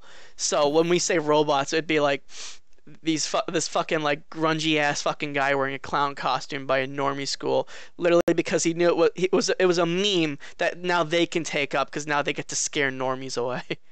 Right. Anyway, what's the next one? The mannequin challenge. Right. Already Yeah. talked about for a little God. bit. What? There was a song that would play during this too, wouldn't they? There's Black Beatles by Ray Shremmerd. fuck. I can't even remember. I'm gonna get a claim for this. It's called Black Beatles. Yeah, I know. I'm gonna play it Oh. real quick because I can't remember how it was. Right. Yeah. Okay. Which I mean is good for them. They turned that song into a big hit, but Yeah. They're like, yeah, that works. yeah. Thanks for the meme. Cool, thanks. Which I think like most of these are like stupid, the mannequin challenges. Yeah, But I some just of them don't are kind of understand. When celebrities do it, it's kind of interesting because remember it reminds me of like the Harlem Shake. yeah. You know, like it was just like, oh, everyone does something silly. Um, but like I always question like why is this a meme again? Why was this a fad? It's like it reminds me of like pole sitting from like the 30s. Like why did people do this again? It Or just like planking a couple years ago was oh huge fucking too. hell and owling. But the mannequin challenge at least sometimes produced some impressive things. Like even like speaking back to the song thing, like that group Ray Shremmer, they did it at one of their concerts, and that's generally impressive that you can get thousands of people to do it stand still all at once. You know what I mean? Yeah, that is impressive. I think when you take a meme to its like its climax, it's fucking like the epitome of the meme, then by all means that's awesome. But like when it's like I'm doing this meme every fucking class I'm in, I'm like, holy shit, kill me. I remember when the dress came out, like what was it 2 years ago now? We were discussing that in my meteorology class. Why were we discussing that in my meteorology class? That almost brought down the collapse of human civilization. That dress. Fucking hell. Yeah. So moving on from the mannequin challenge, number 14, roses are red, which was it was like a rhyming meme. So the example they give here is roses are red, violets are blue. Sainsbury chocolate chip cookie review. It's like a That's a fucking that meme is literally fucking like from 2010. I'm not even joking. It was something I'm not even joking because it's literally in one of the old talking shenanigans. We had like fucking 30 of them, and Gavin was doing them. It was like roses are red, violets are blue, and then it was like nothing will come after Half-Life 2 or something like that. You know, we would or like or it would just be something that rhymes with like one word, like Dota 2 or something like that. Yeah. That is an old ass meme. I can't believe they're calling that a meme of 2016. Anyway, go on. I've seen that. I've been seeing that in YouTube comments forever. I think it's just the thing of like, I think they're just picking ones that got big in 2016. So like, I mean, even if a meme's been around for a long time, it definitely has its moment where it's in the sun. Like Doge, like that That's meme that true. literally came from 2007 that somehow got a revival, and it's still fucking getting memed. Yeah, exactly. And like the hit 2017 meme, cracking open a cold one with the boys, like that's a super old fucking thing that's just now getting popular. Yeah, exactly. Yeah. So number 15 is Tea Lizard, which is the Kermit the Frog drinking a Wasn't bit of that tea. last year? I mean, wasn't that like 2015? It's in this list. Also, too, I have a problem with that because he's not a lizard; he's an amphibian. He's a frog. Tea lizard. Who fucking names these? I don't know. Why not just Coffee see. Kermit? Yeah, exactly. It's just something simple like that. But yeah, the kind of thing of like drinking it. It's like everything's okay or something like that. Oh, that was a meme. I'd be surprised if that's not on the list. That's literally the meme of 2016. Is that stupid fucking comic of the dog This burning is in the fine. house? Yeah, this is fine. Yeah. Not much to say about that. It's a dumb, stupid picture. Ted Cruz's The Zodiac Killer is number 16. There was some funny stuff to come out of that. I'll give it that. There was some pretty funny shit out of that. I remember like, they're like, Ted Cruz, when are you gonna come out that you're the Zodiac Killer? He's like, well, it's not gonna happen right now. And they're like, whoa! Did you say you've never heard of this, Jake? I have not heard of this before. So basically what it was is someone found an old sketch of the Zodiac Killer from back when he was like a big deal. So like when someone gave whatever their artist rendering of it is, and it looks eerily similar to Ted Cruz. This happened back like in the 50s or 60s, isn't it? Yeah, it was like the late 60s, early 70s. And if I'm not wrong, didn't Trump call his father, like, wasn't there something that Trump called his father something? Trump said Ted Cruz's father murdered Kennedy.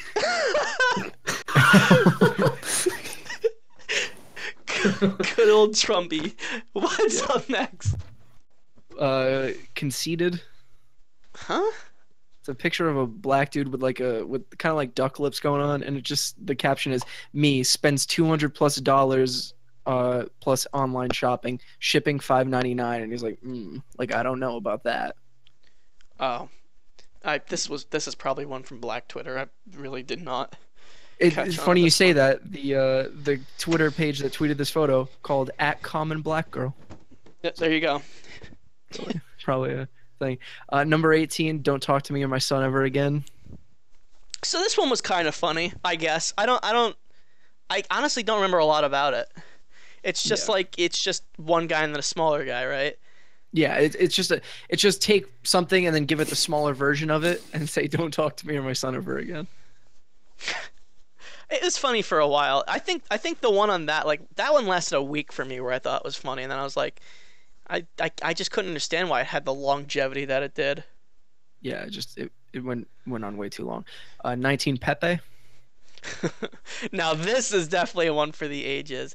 I cannot believe just the evolution of Pepe, honestly.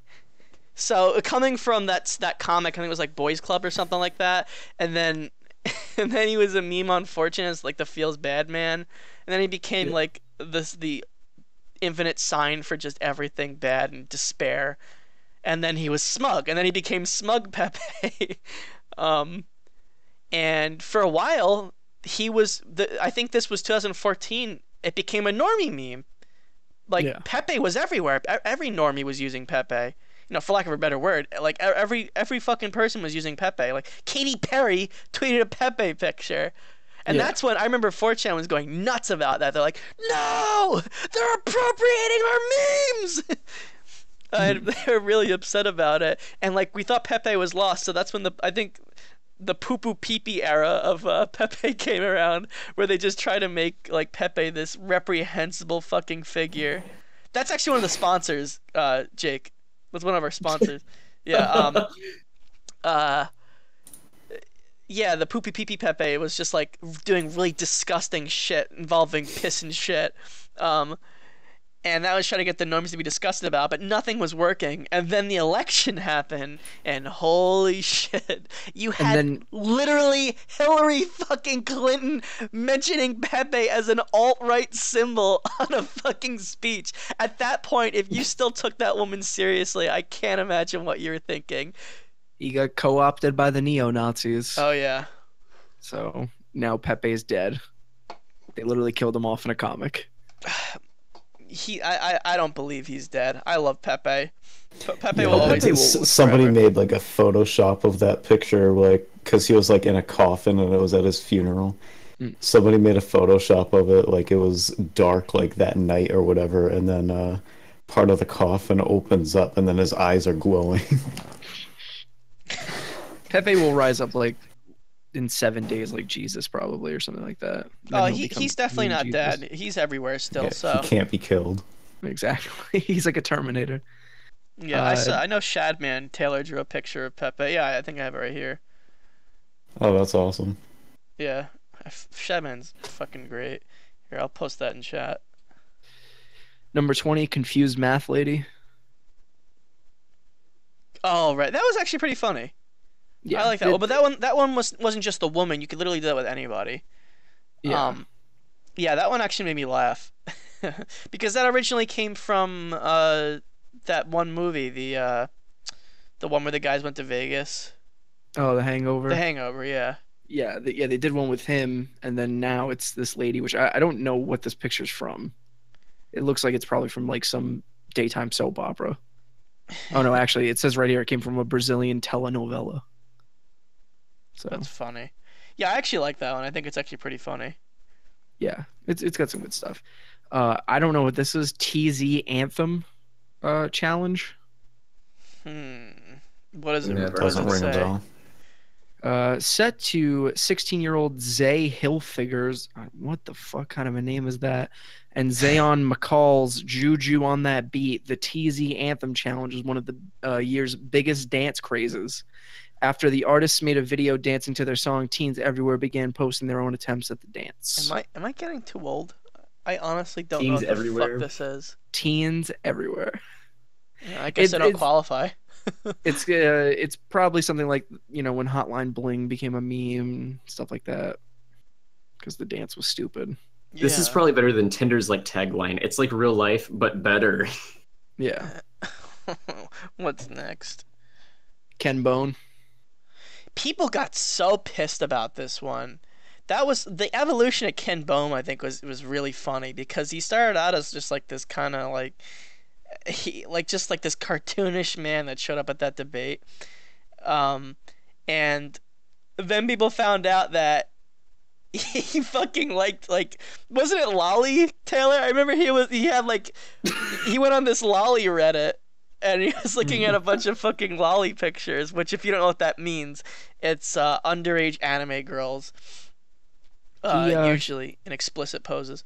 He liked pregnancy porn too, I remember was another one. Yeah, that was it. That also, there was a lot of weird shit, and people were like, "Ew, what the fuck, Ken?" He's like, "Listen, you know, I didn't ask to become a meme." I'm a guy. Like, what can I say? I'm a normal human being. Yeah. That's too funny. He was dumb though. He should have just made a new Reddit account for that AMA. That Reddit AMA was what down. Yeah. I can't believe he used the same one that he posts on porn boards. What the fucking hell is he thinking? All right, what's next? Haven't heard that name in years. It's a banana with a cigarette in it. Yeah, that one's funny. I think, but this is another one that I've seen like way before 2017, where it's just like, Taylor, huh? Haven't heard that name in years.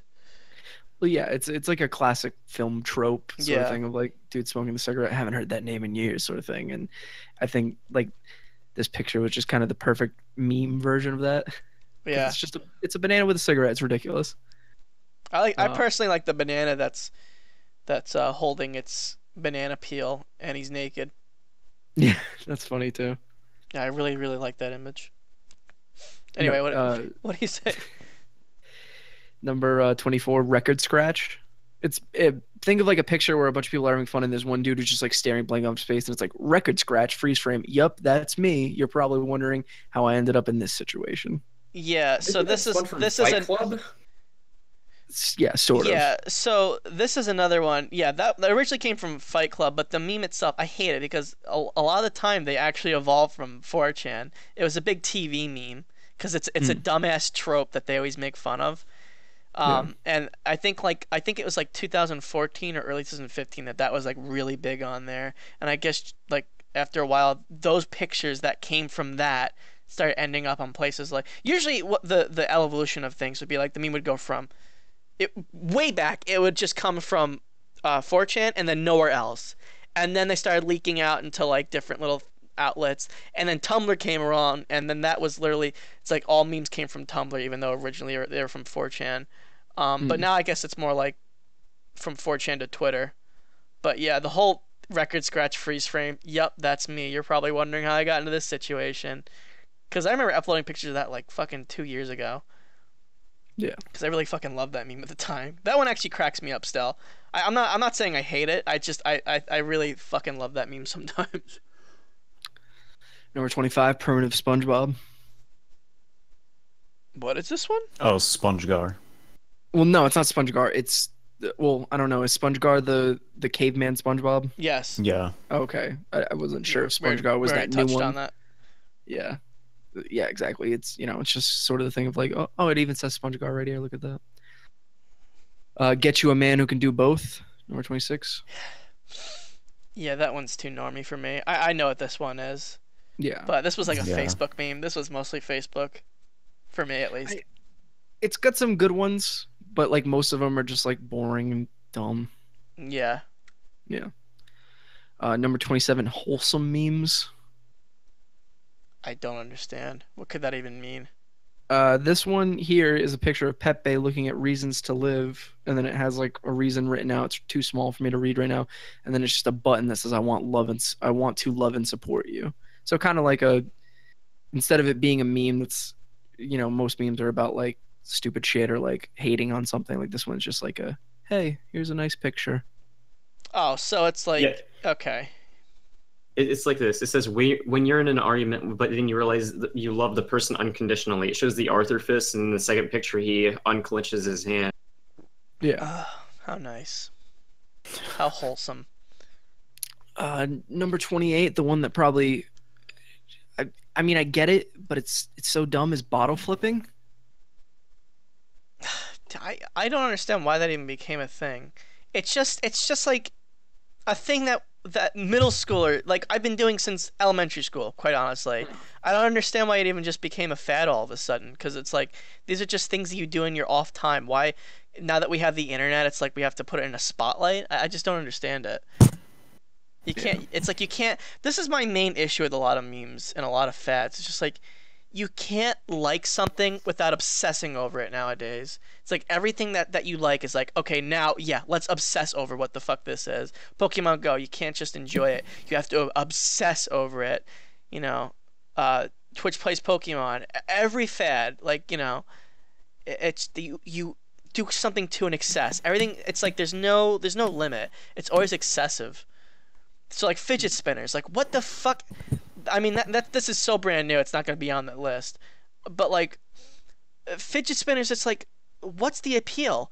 The toy literally is meant for children with ADHD and children with autism. But even then, like I don't get how that helps them out. Honestly, like I get like the fidget cube things where it's got like the different shit on each side, and it's like oh, one's like a joystick, the other one's like buttons you can click. Like that makes more sense to me to help with ADHD than spinning around a top does. Yeah, I don't understand it, and I don't understand even why it became a meme. You know, it reminds me, and Jesus Christ, this is so long ago. I don't know if you guys are gonna remember this. Did any of you remember Silly Bands? Yes. Yes. So like it reminds me of that. Like why did that become, I guess that's like literally just collecting them. But those were like what, 25 cents each, and now you have fidget spinners and like these overpriced fucking spinner things. I don't get it. Why did this of all things become a fad? Like I would hate, it's the thing is like I would hate to be a parent in this time. Well, There's yeah, because like you're so many things that are just like made commercial.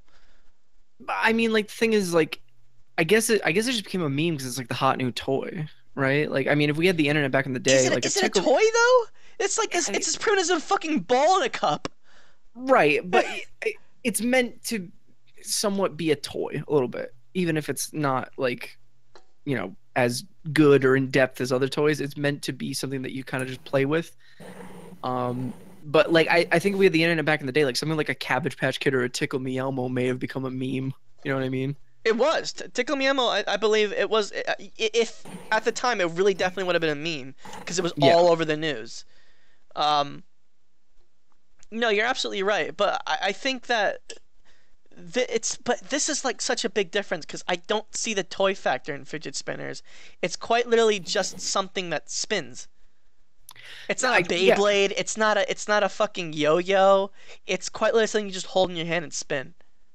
Like yeah, no, I'm not gonna argue that it's like it's a stupid toy, but it's meant to be a toy. You know what I mean? Kids play with it as if it's a toy. It's fucking bizarre. Yeah.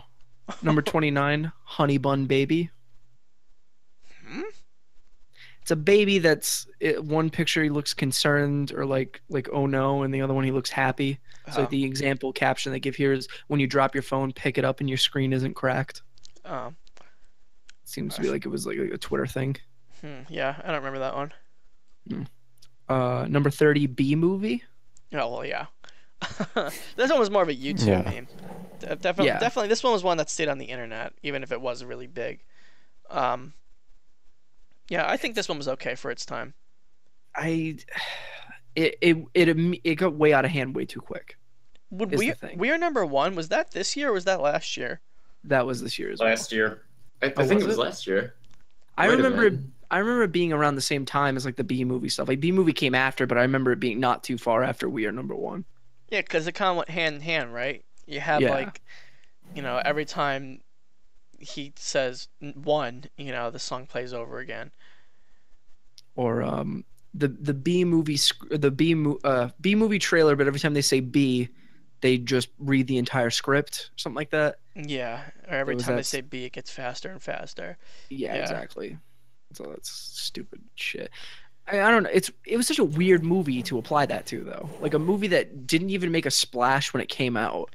Like it did fine, I'm sure, for like an animated kids movie, but Yeah, it's like, I why don't did this know. one become the meme? It's just happened. I don't know, circumstance. Um, like fucking Shrek, dude. That has been a meme since like early high school for me, and it's still going on. I don't understand it, dude. It's so stale.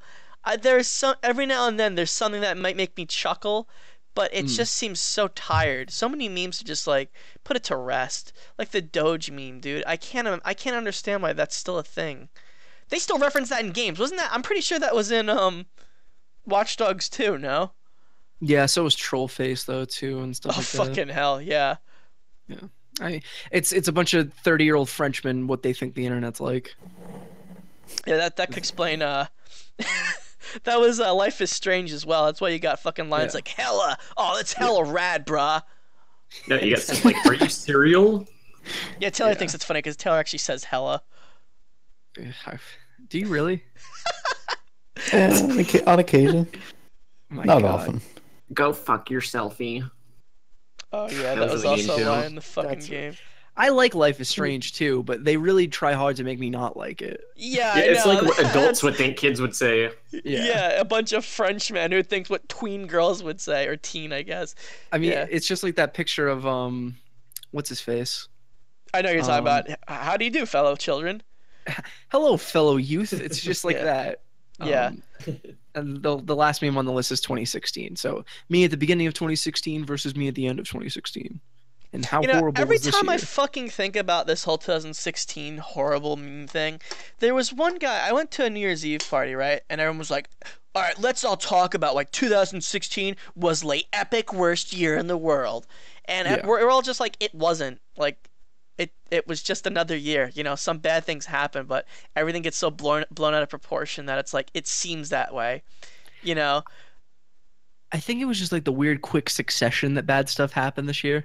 Because like yeah, like you said, like bad stuff happens every year, but it was weirdly like one week after the other there was something bad happening. I suppose. I mean, like, most people just pin it down on the election. You know, that's usually that was like at the end of the year. That's why it became such a big thing because like at the end of the year, everyone was at their most tense because it was like, oh yeah, Trump just won. It was November, you know. But other than that, like I'm trying to think of all the horrible stuff that happened in 2016. I'm not thinking like Harambe. Everyone jokes about, but like. I mean, going off Harambe, like a lot of celebrity deaths, a lot of celebrities that people That's liked true. died. I totally did forget about that. There were a lot of celebrity deaths.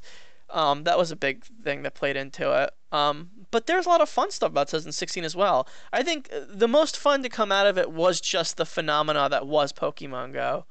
Like I said, I don't think the game itself is fun. I just like what it came to.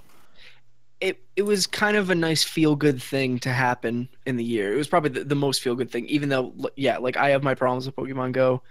I've made it very clear on my own podcast how much I just kind of I hate the phenomenon around it because it's just like like there have been games like that on mobile before, but this one only took off because it was Pokemon. Well, yeah. But yeah, but I don't I like the thing of like we got people to go outside and exercise and look at the world and go see maybe some local businesses that they didn't know were in their area. You know what I mean? Yeah, that was really pleasant, and that was the phenomenon that I liked about it, because it's like I went down to this place on Long Island called Port Jeff.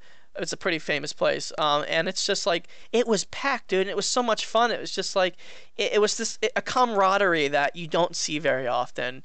You know what I mean? Just like people talking to each other. It was very pleasant. Of course, it was about Pokemon and all stuff like that, but it was nice. You were chatting with people you didn't know. It kind of felt like, it felt good.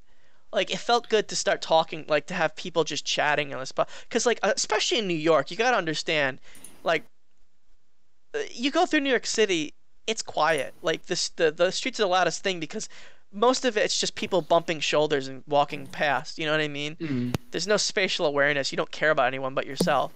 But like when Pokemon Go was happening, it was much different. It's like, people are asking, "Oh, you saw Pikachu in Times Square?" was so like all that stuff was pretty cool. I like the camaraderie that came from it. I like the people were getting outside and having fun, you know, Hmm. having some cool ass night trips. That was the most chill part of it. Going outside at night and just chilling out.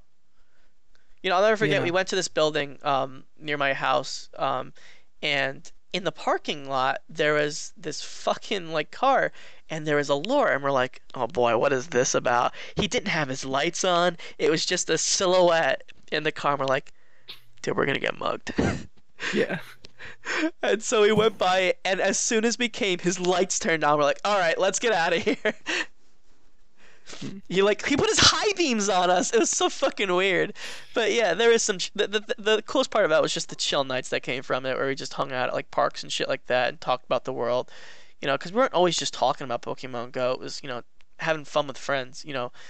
Sometimes it meant uh opening up old friendships. Like remember those guys from high school you used to like in your hometown? Well, they're out playing Pokemon Go, and now's a good time to catch up with them. So that's what I liked about it personally. But I can see there was annoyances about it, like how people were fucking like overcrowding places, and it was getting to be like a really big issue in some areas. Um, I remember there's this place import shop called Danford's, and everyone went inside of it because there's a Lapras inside the building, and they fucking called the police, and it was just this stampede of like police. Like everyone rushed out at once. There was tripping. It looked like something like usually you see in Black Friday videos. It was pretty Yeah. fucking hilarious, and it was all because of Pokemon. Yeah, and then there's those pictures of like Santa Monica Pier, and there are people walking out into the water to get a Blastoise. Or that But- girl who found a dead body. Yeah, Oh yeah. those kids that fell off the cliff. Yeah. Yep, good times. The kid that got mugged on stream. That was Oh, fucking yeah. funny. I mean, I don't know if it was funny, but What a dork.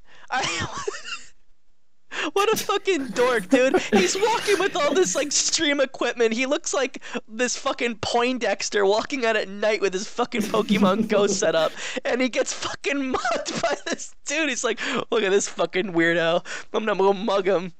He made himself a looked like, target. he What? looked like Cookie from Ned's Declassified. Yeah, If you guys that's ever saw that exactly show. what he fucking looked like. That's what I was trying to think of. Yeah, you couldn't have said it better. He looked like a fucking cookie with his glasses and the weird shit he'd wear on his back sometimes.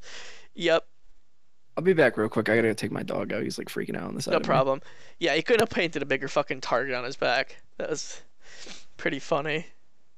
But anyway, what else do we have on our topic list? We kind of got off topic. Oh yeah, the Switch. Oh, the Switch, I love it. I Oh don't care yeah, what you do. say. I'll go it up all I can. I still enjoy it. All right, Goy, let's hear it. Why do you enjoy Lane Nintendo Switch? Well, it's not necessarily because it's a Nintendo product. I just really enjoy the PS Vita. Naturally, I just love mobile gaming devices, and you kind of almost get like a console experience with the Nintendo Switch. I mean, not on the scale of a PS4 or Xbox One, but kind of like Not even above average, close. or like above 360. It's yeah, just a little bit above 360. That's how I describe it. There's just so many shortcomings with it that make me like really fucking upset about it. Um, the hardware issues, the software issues. Like I don't know. Like the library is so tiny. It's so minuscule. And like it reminds me of the Wii U in a way, where like people were looking forward to Splatoon, and I legitimately don't think Splatoon would have gotten so big if Nintendo didn't have such a huge drought of games for the Wii U. I think the main reason why it got so much, attention was because at that point in time on the Wii U, it was like nothing was coming out. It's like Yeah. and not only was nothing coming out, but the Wii U didn't have any multiplayer games except for Smash Bros. And Mario Kart. So like that was it, and it's like, oh shit, another multiplayer game, and it's a shooter. Okay, awesome. That's all we needed. So Yeah, and it wasn't even that good. No, it's kind of mediocre. It's just like, Like I kind of don't know how people put up with how the multiplayer of that game worked anyway. It was so like dumbed down, I guess. I don't really know how to describe it. it reminds me of this game called oh, what was it? It was like this game that, okay, this is gonna sound weird. So back when the Mac just got this new release, they had this thing called the dashboard, right? And it would have like these little mini games you could play in it, right? And one of them was like Paradise Paintball, and it was like an online shooter where you just shot paint at walls and shit like that, and at people. So it was essentially like Splatoon Light. Um, and it was just a little tiny thing to play. It wasn't engaging. It wasn't very fun. It was just like, oh yeah, all right, just something to do in my off time. And that's what Splatoon reminds me of. Just like What are this we talking about? we're talking about Sorry. Splatoon. We were talking about the Switch and like Oh. kind of like the only reason why people look forward to some of the games that come to it is because of the drought and the lack thereof of games. Like like I was saying, like when Splatoon came out, it was this period of time where there was no games being released, and for that matter, there was no multiplayer games on the system whatsoever, other than literally Mario Kart 8 and Smash Brothers. And people were just begging for something. So when Splatoon came out, and it's like, okay, multiplayer, check, shooter, check, you know, it's like kiddish, check, you got them all down. People will buy that shit. Um, I don't think it really is that amazing. It's just kind of it's good, but it's just like this was what people needed, and that's why a big deal was made about it because it was just like, oh, finally, it was like a breath of fresh air, or rather like a drink of water after such a long period of time with nothing. It's also this is one of these questions I see pop up on a lot of like different gaming podcasts and YouTube channels and stuff like that of would people give a shit about some of the games that Nintendo puts out if Nintendo's name wasn't on them? Of course No, not. you're absolutely right. They wouldn't think about it. Because I mean, even just like the example you were just giving about that paintball game on Mac or whatever, it seems, you know, to me the way you're describing it sounds very similar to Splatoon. But like, if Splatoon was that game, like say it was on the level of something like Splatoon and Nintendo's name was on it, nobody would give a shit. Yeah, exactly. And they didn't, because that's why it fell dead. It was just like a tiny little thing that some people played every now and then. Um, but now it's like Nintendo needs IPs, Nintendo needs these games because Nintendo barely has any third party to support. Although they will keep constantly saying, like, yeah, no, we got BioWare on our side. We got, they're gonna put Skyrim on the Switch. That's not bloatware or anything, especially considering it's not the HD version. Well, actually, the weird thing is about that is we don't know if it's not the HD version because there was like an interview I heard with Bethesda. It was whoever's the head of Bethesda. I don't think it was Todd Howard. I think it was somebody else. Like head of Bethesda as a company, not as like the development Right, studio. yeah. Was like, well, we're not exactly ready to announce whether it's the regular version or the HD version yet. So it could. That's weird. totally- Why would they not? That kind of gives me a bad idea of like the Switch because it's like if they're not confident enough to say that it's the HD version, yikes. Well, I mean, it's running on what is it like the same architecture as like a Razer Blade or whatever they're called. Not a Razer Blade. That's the laptops. Shield? Razer something. Like the Alienware? Nvidia Shield. Yeah, Nvidia Shield. There we go. That's what I was looking for. Not Razer. Yeah, so it's running on the same sort of stuff as an Nvidia Shield, and I mean those things aren't super powerful. It's just kind of like it's a more gaming focused tablet. So I mean it can run games better than like an iPad probably, but Yeah. That's sad. It's just I don't think it will be the HD version, quite honestly. I think they'll maybe try to update some stuff in it, but it's like I I don't know, man. Skyrim of all things, it's one of those games that's just like no matter how many mods you pump into it, you realize that almost every little thing in that game is just like a simple fetch quest. the idea though of playing something that big on the go though is super exciting. I I think. suppose, Yeah. but In the I same still, way that Fallout on VR is exciting. Yeah, because it's a new way of doing it. But the thing about Yeah. it is that Fallout on VR is actually a new thing. Like it's not really something that's really been done before. Whereas Mm. you're playing the same Skyrim game on the go, and it's kind of like it's basically just a bubblegum chew kind of game. The kind of games that you just play mindlessly because it's like, okay, I just need to waste some time. I'll just do a fetch quest in Skyrim. It doesn't matter that it's Skyrim. It's just like, okay, yeah, it's this game I could play on the go. It's easy and it's simple. And it's not like very thought provoking. Um, Whereas like with Fallout on VR, it's like, okay, there's a little bit more to this because now I'm actually focused on what I'm playing. It's not like I'm just like hitting a few buttons. I don't know. I guess what I'm trying to say here is that like Skyrim is such an old game at this point, and the whole thing about Skyrim nowadays is not that it is Skyrim. Like that's what it was in 2012. It's that it's a game that you can pump shit tons of mods into, and obviously that's not something you could do with Nintendo Switch. I think it's another one of those cases of just like say the name and I'll buy it, like with Far Cry. I mean, it's also kind of the weird thing of like, I wonder how people are gonna look at Skyrim on a Switch in a world where Zelda is on that same system. Yeah, I know. Because like Zelda, from all accounts of what I'm hearing from people, is like it's basically a just like amazing open world RPG in every way. It's basically what everyone thought of Skyrim like however many years ago that came out. What was it like? 2012. Six? I thought it was 11. I thought it came out 11, 11, 11, whatever. The point is like it's 5 or 6 years old now. Like it's that, but amplified to like everyone's just sucking Zelda's Oh dick. yeah, no, you're right. It did come out. It's just that it was so late in the year. Yeah. That felt like 2012. Yeah.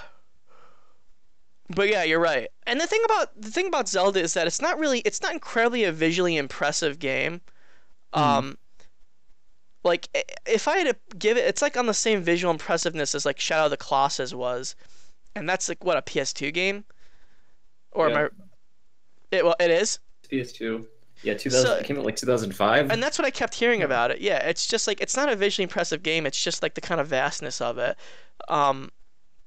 But in that sense, Zelda has more to offer in Skyrim in the sense of like character, and I feel like at that point Skyrim's not going to be fun to play if you played Zelda because it's just kind of like all this game really has going for it is lore.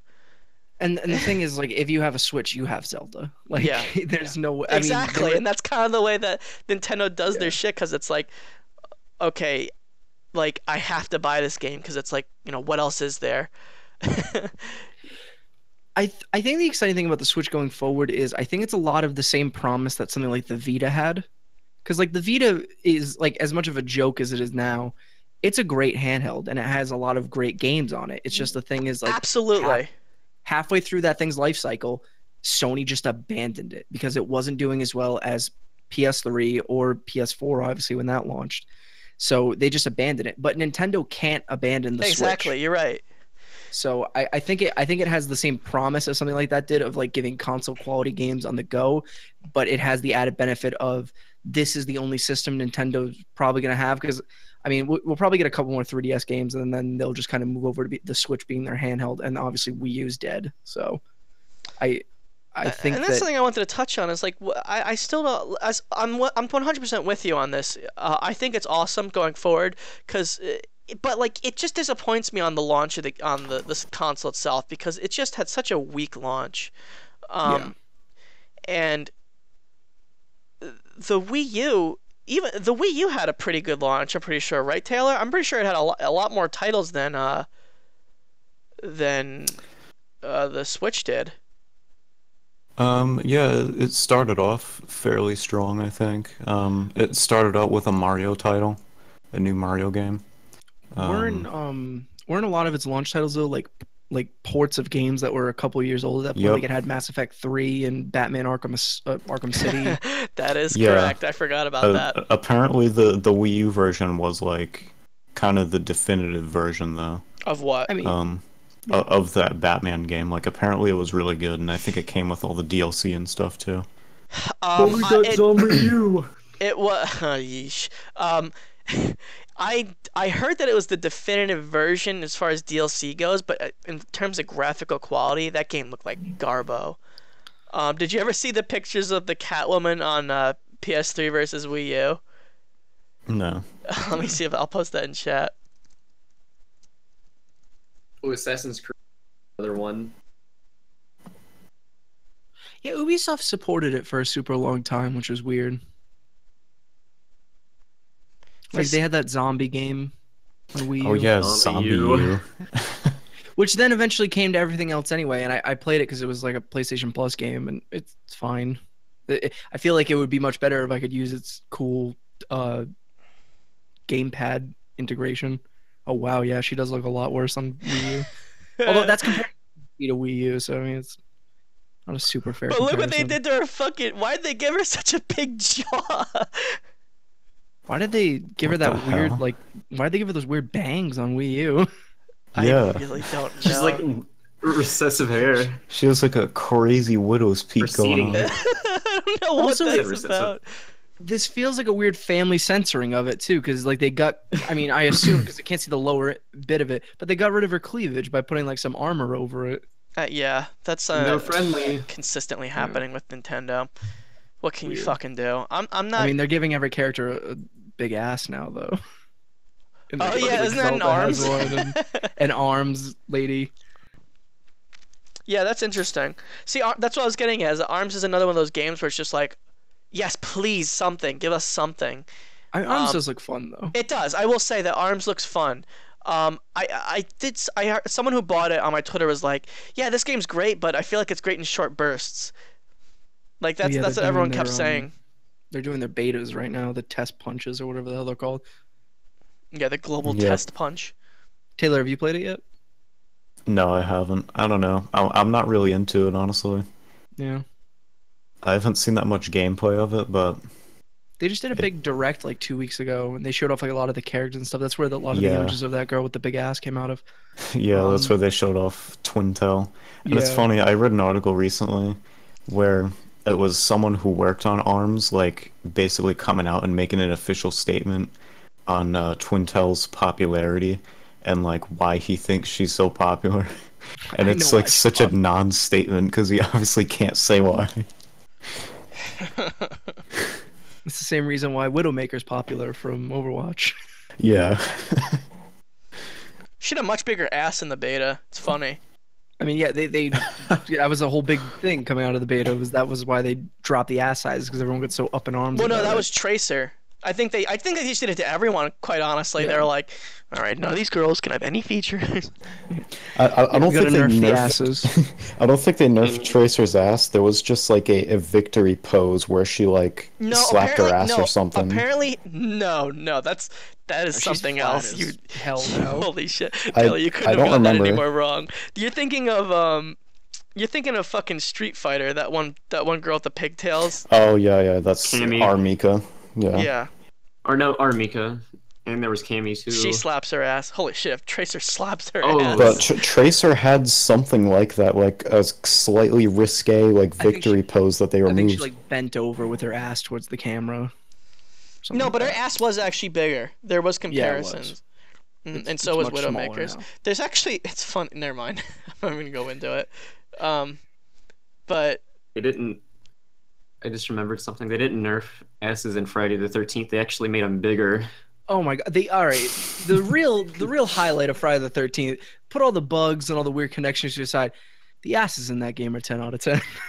what do you think of AJ? I keep getting told that AJ doesn't have a good ass, but I feel like her ass is accentuated the most of all I the mean, characters. No. No, the slutty girl is the what's Oh her well, name? yeah. Like, Oh Tiffany. yeah. Okay, Tiffany. Yeah. But you can't really tell with her because she wears like a skirt, so it's weird. Like everyone But it's else not is like wearing like really- leggings. It's not like skinny jeans. I feel like you Everyone actually else is have to have wearing an skinny ass to protrude. What, isn't that one chick? Yeah, the one I play as is wearing like really skinny jeans. I play as Jenny, who's like the girl next door character. Yeah. I think you have to have a good enough ass in order for it to protrude out like that in a skirt. Yeah. That's my take. That's Andrew's ass take. Hot takes from Andrew about asses. Yeah. That's a segment on the show. But that's a fun game. I guess that's something we could talk about. Friday the 13th, great. I've been really enjoying it. Of course, you two are much more into the series than I am. I just really like the game, so I want to hear what you guys have to say about it. I really think it gets that feeling down of some of the movies, especially like of the things of like I've died and I've started spectating, and I had a really good one the other day I was watching where these two people had like a last second boat escape, and I was watching it, and it was kind of like I was watching the movie where I was like, go, what are you doing, sort of thing. It really gets it down. I really think it's bugs and its connection issues are a huge bummer. Yeah, they really do need to be worked out. It almost seems like it's still in the beta stage. Like I don't. It feels like we're still beta testing the game. Go ahead. I was gonna say it feels like almost like it should have had that tag of early access on it, maybe. Yeah. Yeah, I think. I also maybe. I think they didn't think it was gonna be as huge as it was. You know what I mean? Yeah, maybe that. You can tell it's a passion project. You can absolutely tell it's a passion project. It seems like I really wish they would have gotten a bigger team to work on it, because it's just like if some of these things were ironed out, you had, more choices for some things, more music, just the little things that you can do, more environmental kills. My number one thing that I kind of hate about it is, well, not hate about it, but like it kind of bums me out, is in the Friday the 13th movies, some of the most memorable kills are like just stuff Jason picks up in the environment and uses as a weapon, whereas in that you can only use like the weapon that he's given to you. Because like, I mean, even one of the maps, Higgins Haven, there's a great kill in the third movie, which is where that is from, where he like uses a harpoon from like across the lake and shoots a girl right in the eye with it. But like there's none of that because you can't like just pick up weapons to use in the environment, stuff like that. It kind of bums me out. One of them you can. Well, I guess the one that you do in the fireplace essentially is kind of like that. Yeah. Or, not the fireplace, the fire pit. You stick the poker through her eye or through their face. That one's pretty fucking gruesome. Yeah, but the thing is, like, it's triggered. It's not like it's something you pick up, though. Yeah, I would like it much more if it was like a Hitman type thing, where like you can walk through the environment, and if you don't want to use his giant axe, you can pick up like a poker or something like that. Kind of like the way the counselors get to pick up different weapons and stuff. Shoot him with like a flare gun. Yeah. Yeah. Exactly. You shoot him with a shotgun. Yeah. Also, too, I can't stand in that game. They made it almost like too easy for Jason once he grabs you to just kill you, even if like you have a high, I think it's like composure where you can tap out of it super quick. Like unless you're Tommy Jarvis and you can just tap on that thing super hard, you're not getting out of it if he just does the choke kill. That is fucking.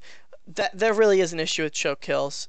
Like there's just so many things that need to be worked out, because everyone's like, oh, Jason is supposed to be OP, and it's like, yeah, I get it, I understand that, but like there's got to be some fairness in it. Like, it just seems like I get shift grabbed and I get choke killed. It is the cheapest death, and it's like getting comboed by his fucking his axe. Like, I get that there shouldn't be any invincibility, what's it called, but you know what I'm talking about, like where I get hit and I have the few seconds that I can like try to roll the fuck out of there. But like when I'm up against a corner and it's like I'm trying to escape and he's got that fucking long ass reach with his axe, it's like, oh, come on. That is the cheapest way to kill. The other thing I hate about the thing of like you were saying, like in a corner, is if you use a weapon against him and like you stun him, if you're in a corner or in a room where he's in the doorway and that's the only way out, you're fucked. You can't move him out of the way. I actually had where he gets stuck in a bear trap in front of the door and I can't escape out of the building. Yeah. That is very, and like, yeah, there's some Jasons that it's just like he has so many traps. It's like, well, I'm basically fucked.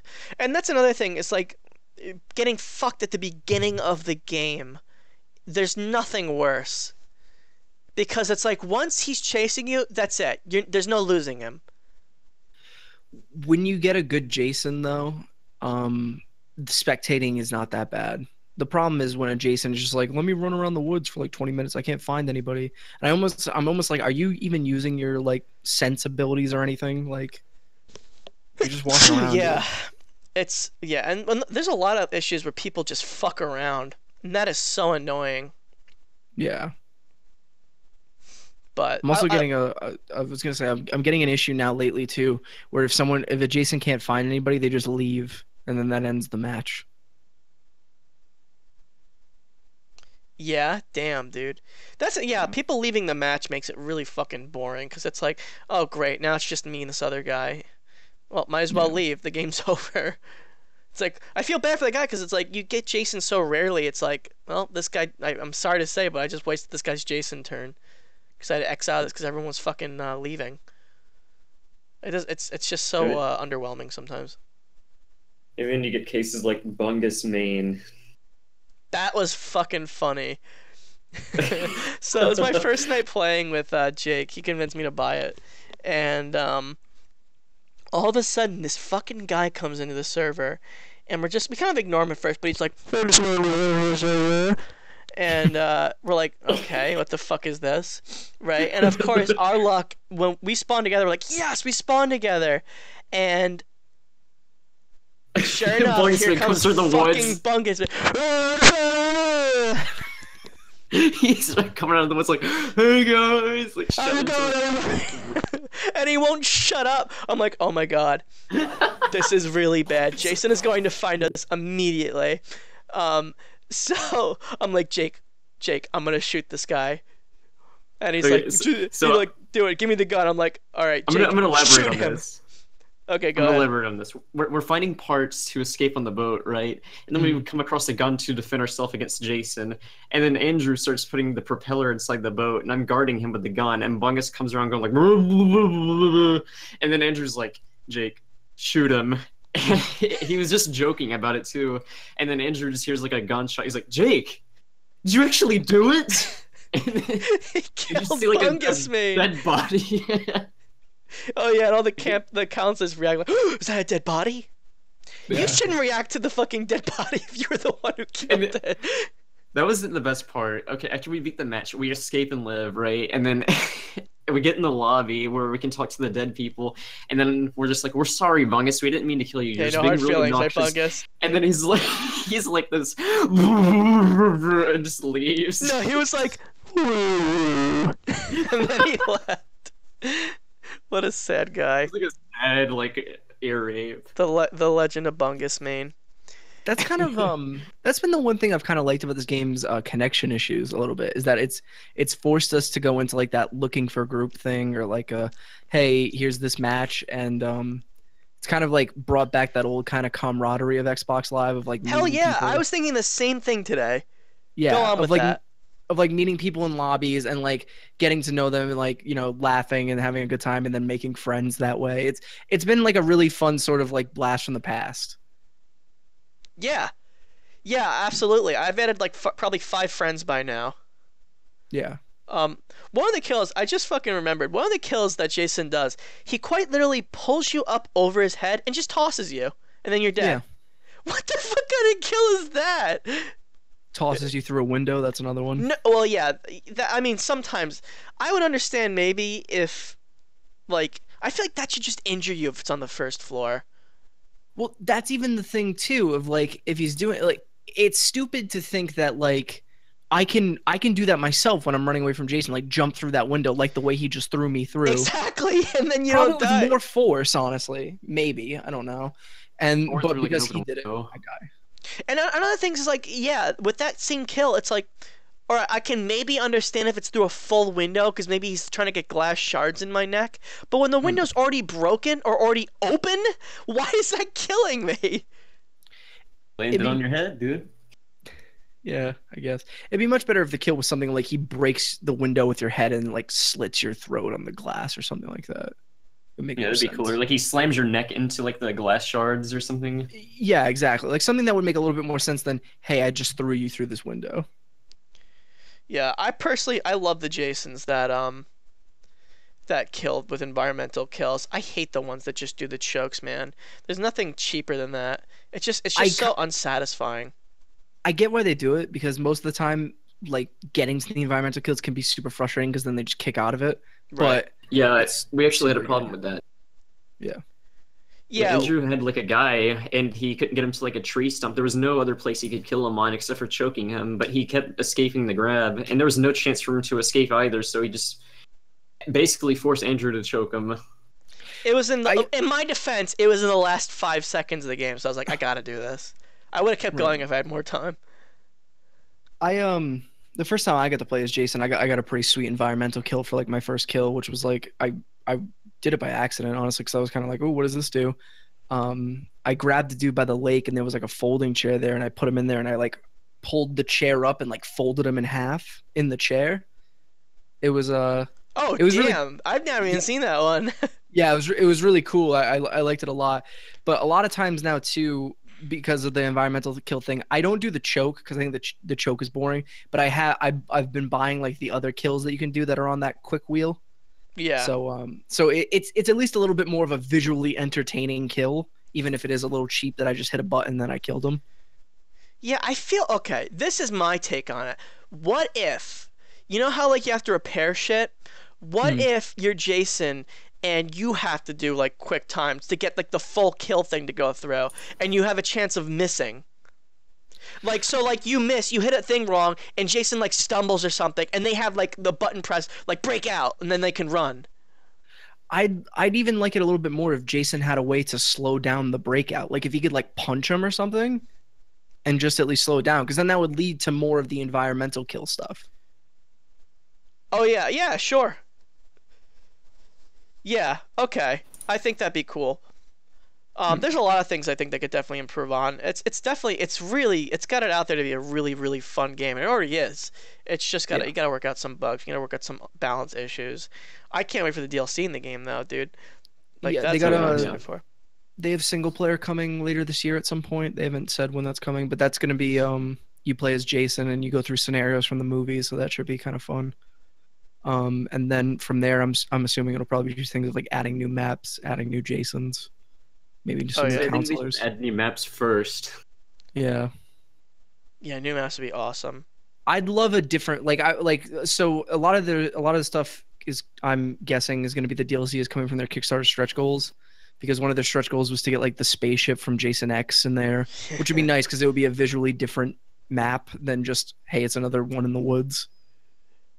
I wonder if they're gonna give like the characters like spacesuits. Yeah, I mean, that would be funny to see those characters pushed into space. What would be the opening animation for that? Is some dude just gonna be walking in a spacesuit and then Jason just hits him with the Blast weapon? him off into space with like a pod or something. Oh, that'd be cool. I've thought too, like what would be like the escape routes for that one, for like a spaceship. Go into cryogenic stasis. Yeah, something like that maybe. Or Then he or just even- smashed through it. Yeah, I would say escape. I guess you'd have to get through like an escape pod and you have to repair it, or like a shuttle. Put the fuel in the space pod. Yeah. You get like Get space the keys Jarvis. for it. I also want that map so that way they can have the sweet liquid nitrogen kill from the movies. Ooh. But then how would it work in the other maps though if you're playing as Jason X? I mean, it's just a skin at that point, though. I'm curious if they would do like, I mean, they would have to because it would be different. It was like the Uber Jason from Jason X, because there's regular Jason for like half that movie. I haven't even seen that one. What is Uber dumb. Jason? Uber Jason is halfway through the movie, they blow up Jason and they think you killed Jason, but then a bunch of nanomites rebuild Jason as like this new like cybernetic Jason. Oh shit! Yeah, I'll send a picture of it. it's pretty sweet. It's like it's such a dumb movie. Like, don't ever go into watching it thinking like, oh, I'm gonna watch a nice, fun, like a nice, smart horror movie. Like, it's super dumb, but it's a lot of fun. What's up with the facial animations in the game? Honestly, They're bad. It's a 4-person team, you know. I don't know what to say, to be honest, because they had mocap. I think they mostly just did mocap though for like Jason's walk cycle and like, Jarvis. I know Jarvis did the mocap. The actor who played Jarvis. Yeah, so I think it's mostly just mocap for like their walk cycles and the kills and stuff. I don't think they did facial animation mocap. Did the guy who played Jarvis? Did he also do the voice for Jarvis in game? I don't. Yes. Oh, he did he? That's why he sounds so weird. I gotta save Yeah, my he's, like, really old. friends. Yeah, hell happened? yeah, he sounds like an old man in like 20-year-old Tommy Jarvis body. Yeah, this He's is actually 19 in the 6th movie. Oh, this really? is between me and Jason. I wish they would have got like shitty little kid Tommy Jarvis. Oh, Corey Feldman? Yeah, from like part 4, because that would have been even Oh my- greater. Because they could get Corey Feldman to do the voice, and it's adult Corey Feldman as a tiny little Corey bald Feldman boy. sounds awful. He sounds like this! Yeah, And did you see his band he started up? Like, yeah, Corey and the Angels or something like that? yeah. Where he just has like porn stars dressed as angels around him playing music. Amazing. Oh my god, did you see the Today Show performance he did? Yeah, it's hilarious. Go for it! Have you seen it, Andrew? I feel like I know what you're talking about, but I haven't watched it. He looks like Skrillex now. Oh my, he looks like The this kind of dumbass Skrillex, haircut. like Skrillex light. Yeah, like he looks like a a dude trying to look like Skrillex who's like DJing a bar mitzvah. Most people just get a tattoo when they're 40 and they don't start a band. Exactly. Like buy like a Corvette or something. He's going like through a serious midlife crisis, isn't he? Yeah. Also, too, like shout out to them for getting the environment at least like super right in that. Even if the facial animation and stuff like that's bad, like the environments are like kind of picture perfect. Because I watched like part 3 a couple nights before the game came out, and the Higgins Haven map looks exactly like it does in the movie. I wish they had a mode where it would randomize the map and where the shit would be. It does do that actually. You kind of can't tell because most of them look exactly the same, but according to them, like the like landmarks of it. So like on the Higgins Haven map, the house, the barn, and like the lake will always be in the same place. Oh, But okay. like where the items and cabins are, and all that stuff, that all randomizes. Yeah, okay. I could see that. Hmm. It is a very fun game though. I think it still has a lot of potential. I really hope the devs, I think if they know if it's a passion project, I'm really just like cross my fingers they know that people also love their passion project and want to see it succeed. Yeah, I mean, I follow them on Twitter, so because I've been like huge into this since it got announced on Kickstarter. We talked about this game on like the 2nd episode of our podcast, so we've been following it for a long time.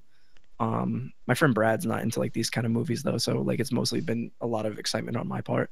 But yeah, so I follow them on Twitter, and ever since the game launched, they've been talking about how like they're working with Microsoft and stuff to fix the issues on Xbox. They've been pushing out a bunch of patches lately to try to fix up quick play and a lot of the bugs in the game. So they seem really committed to fixing it and also adding new stuff in the future. That's definitely to look out for that. What you know what I watched the other day? Fucking Cabin Fever. Oh god, by Eli Roth. Or the remake or the original one? The They actually original. made a remake of it. The remake is so pointless. It's like a shot-for-shot remake. Do you remember the It's a shot pancake for scene, shot. Andrew? What is the point? It's not They even an old basically movie. try to make an edgy. They try to make Yeah. like an edgy version of it, basically.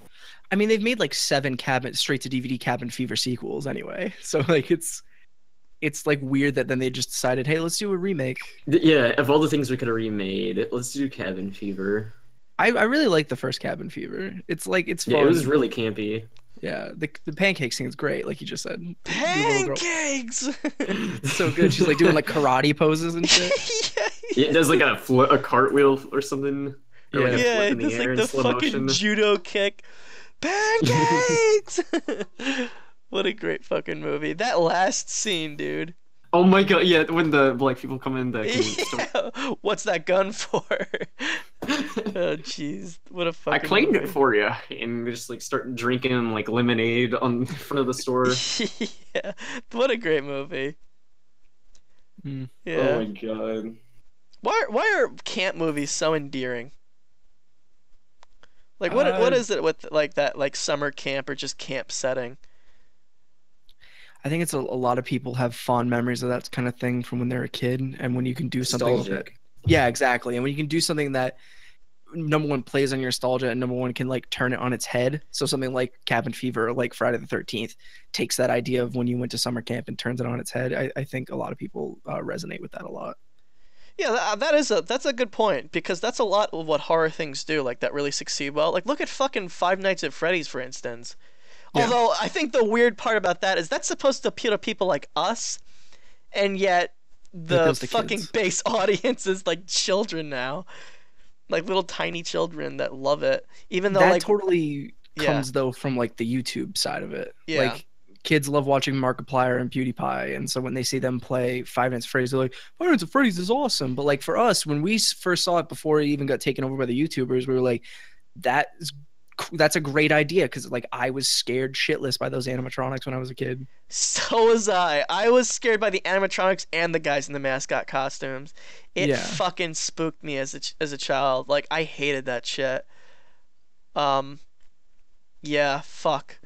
And that's yeah, I guess that's funny. I still like I don't nothing against it. Like the guy got success and great for him, but like fuck me is the fan base of that game really really bad. I mean, it's like Minecraft too. Like I love Minecraft. It's one of those things of like I'll say it like Minecraft's like one of my favorite games, but the community behind it is awful. Yeah. What's another series that's like that? Um, Has awful fan base. Undertale, I guess. COD. Well, thank God that's over. I think that's fucking done with. I don't know. World War II looks, or yeah, it's World War II. That looks interesting. Dead by Daylight's community is pretty terrible. That's how you know you're playing against really shitty people in Friday the 13th because you look at their account and it's got like 330 hours on Dead by Daylight. It's like, now I know why they fucking suck. I played that game. That game bores the shit out of me because like you can't just like the thing that the godsend about Friday the 13th, you can just kill people in that game. Like that game, you always have to go through like some bullshit of like I put them on a metal hook, and then I gotta wait for some spider gods to take them to hell or something. No, it's just so much of the community is bad. Like they just trash the developers. There's like no sense of camaraderie or teamwork. Like it's just every man for himself. Like in Friday the 13th, you have to work together with people or you're gonna die. Like in Dead by Daylight, everyone just hates each other. It's really annoying. Yeah, I wish that was not the case, honestly. And then you have like game-breaking mechanics where you can just like infinite a killer and keep him on a chase for the whole match. Oh yeah, that. I mean, you get some of that too in Friday the 13th though. The people who like ring around the rosy. I only cheese a window if it's like near the end of the time limit, and because I have no other way to go. Because I mean, I'm not just gonna get myself killed when I have a chance to live. Right. Dude, the people who fucking attack you, like when you're about to get into a car, the other player, the counselor's like, I wanna go. Fucking thank God. There needs to be a bigger XP loss for that. Oh, you know what I saw? Like, there was this guy who got in a car, and there was only one seat left, so they started killing each other to get a spot in the car. Yeah, that's exactly what I'm talking about. That happens every time I don't play with you. Yeah, I guess, but it's like fucking annoying that you literally you're about to I could escape. see people doing that. I could see them doing that in real life. Throw them under the bus so they can live. Also, the reason why one of those cars is a two-person car is fucking stupid. Oh, there's a bunch of shit in the backseat. Exactly. I think it's for that purpose of pissing people off. Maybe. Because like you feel like shit when you do it. I mean, you can tell between the two different car models. It's the same model. They just changed the color.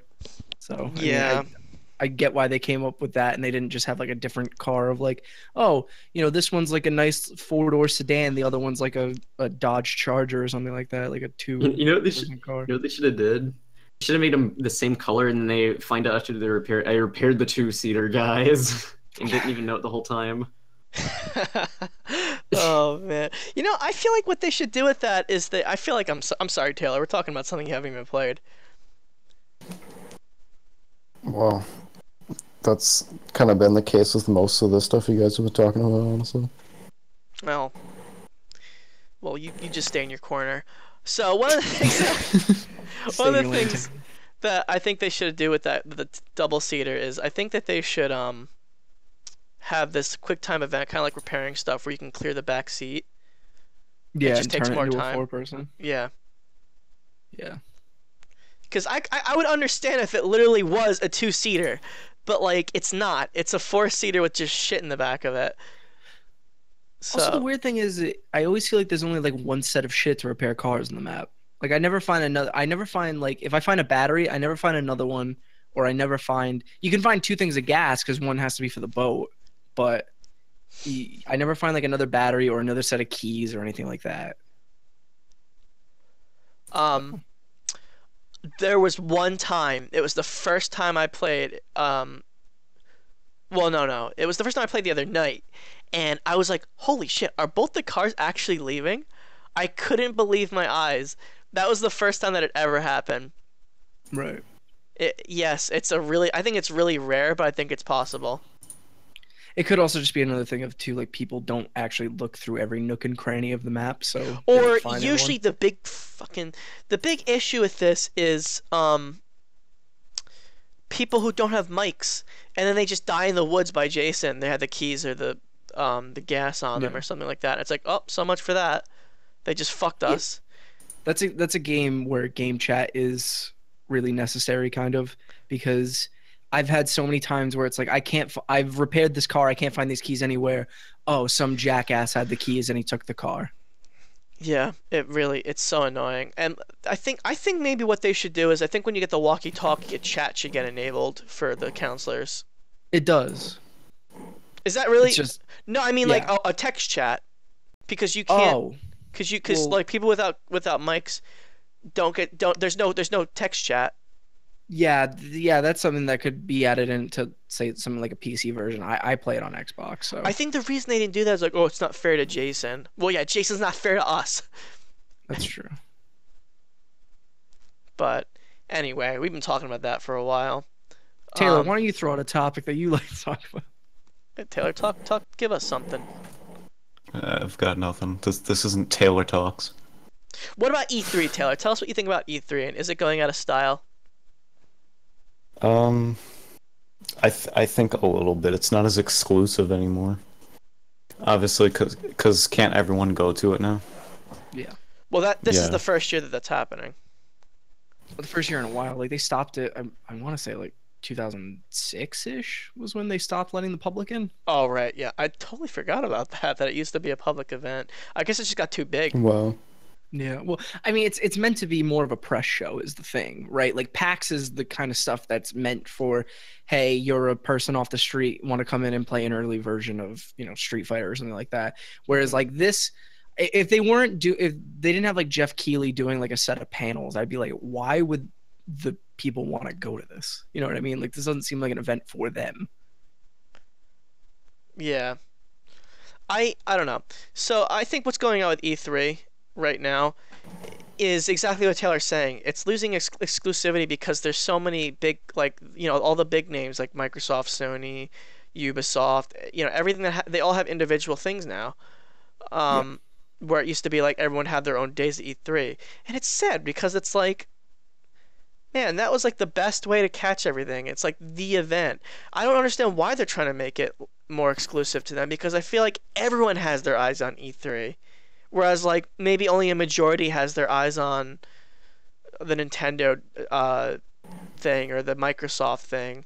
Because, like, I don't want to watch the Microsoft. What point do I have as a PS4 owner to watch the Microsoft thing, on some random day in November where, like, each and every day there's a press thing and it's a whole group of those.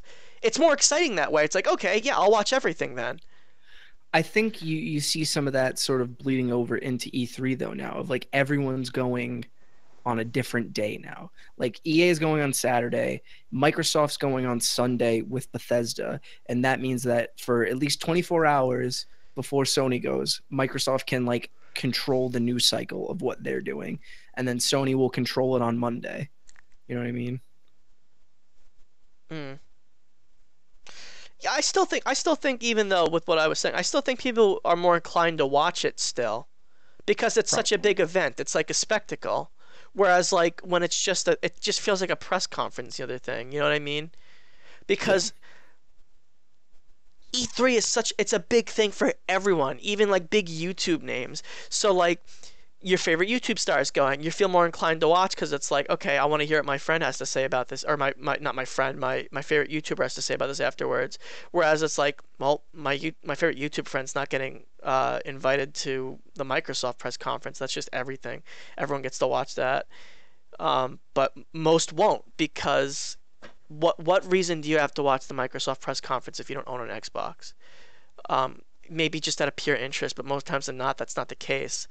I feel like with E3, you have that reason, and I feel like it's got more of a business sense to do it on E3 rather than their own individual. That's just my take on it. I really don't think it's a good idea that they all do their individual thing now, or at least like, don't be like fucking Nintendo and be like, well, no, we're not showing anything for E3 because we don't like it. Yeah, I don't look forward to E3 all that much anymore because Nintendo used to always be the one that I would look forward to watching, and they literally don't do E3 presentations anymore. I don't know what their fucking problem is. Well, they just do their directs there is the thing, and it's like we get a direct like once every 6 months, so it's less special. Remember how often we used to get it when Iwata was still alive? I know. miss him. But yeah, I remember the first time I ever saw an E3 presentation, it was the Nintendo one, and it was just like magical. It was the one where they announced Donkey Kong Country Returns. I can't remember what other big announcements they made, but I just thought it was the coolest thing ever. That was the first E3 thing I ever saw. Was the And now they don't do it anymore. Was the last one they did the one where they announced like that Smash was coming to both Wii U and 3DS and only had like a logo and stuff like that? Like that, I remember that year was a lot of like, yeah, we're gonna make this game for this system. Here's the logo. Coming fall 2016 for 3DS. That was 2015. That was the year that they did the Nintendo All-Star event. Remember, they had the fucking big like thing where like you would play a bunch of different Nintendo games. I think that was still a direct year though. Like I Smash remember Bros came out 2014. Yeah, there was like one last year where they had Really? an actual press conference in like a room, and Reggie was up there and he was like, "We're making, Smash for Wii U and 3DS, and here's the logo." And that was like the whole presentation he had for that game. I think it might have been like 2013 maybe, or 2012 or something like that. Was the last time they did like an actual like full-on press conference. Yeah, it used to be so cool, honestly. I think I remember I really started watching them like 2006, 7. That's when I really started getting into it because I didn't really pay a lot of attention to it because I didn't really, it wasn't a big event, I feel, at that time. It was kind of televised on G4. That's where I used to watch all the press conferences back before like there was a good streaming G4. option. I miss Yeah. G4. Old school G4 was good stuff. Yeah, before it I turned never into got into cops. G4. Yeah, I never got into G4 before it was too late. Yeah. I like the American Ninja Warrior or whatever it was. It was kind of like Wipeout or something. Oh, that was what took over the channel, right? That was Yeah, it was that and reruns of Cops. What And the it was fuck? Cheaters. I'm It's pretty called Cheaters. It was sorry. Stupid. Cheaters too, yeah. What was that one? Who was the bald guy? I'm trying to remember his name. Adam You- Sessler? Is that I always Adam fucking Sessler? Sessler. Sessler, he fucking crack Weird. addict, dude. But like, he had an interview. He had an interview where he was talking about like if it wasn't for Cox, if it wasn't for Cops and American Ninja Warrior, there would be no G4 at that point. It was like the only thing holding the channel together. I thought that was so sad. Like, man, that was it, huh? I mean, I wouldn't doubt it. Like the thing is G4 in its early days were like that was kind of like cool because it was like really the only place that like video games were taken seriously. And then like the second like the internet sort of rose and became like more and more popular, G4 just died because it was like if I need my news or my reviews, I'll just go on the internet. You know what I mean? Right. Yeah. Well, I You remember. know what's funny? Go ahead. When you mention Adam Sessler, he was actually involved with the development of Friday the 13th, the game. Was he He, really? like, helped That's them. funny. He helped them with their Kickstarter and stuff like that because like he's a big enough name in the industry that if he's attached to something, it gets eyes. Not to say that Friday the 13th isn't, but when you're a small team, Didn't doing Adam something- Sessler star in fucking tranny porn? I'm almost like 100% sure about this. I don't think so. No, I'm serious. I am absolutely serious. I'm pretty sure that he started it, and I remember like Fortune made a big fucking thing about it. So every time he pops up, I think he was at E3 last year. Was that when he came when they tried to return those two together, or was that 2 years ago? Oh yeah, they hosted the Bethesda conference or something like that, or like they did the pre and post show. Well, yeah, they had their own stream the entire time. But yeah, Oh. they also I think yeah, maybe last year they just did that. But they had their own stream the entire time of the entire event, so that was pretty cool. Um Actually one of our sponsor pictures is that because there was one point in the night where they fucking came out and they were doing their thing and some random fucking guy with this big it's up right now. One one of the guys that comes with this big ass fucking turkey leg and just starts eating it behind them. He's like right behind the two and he just starts eating it and that's all he does. He's just watching those two.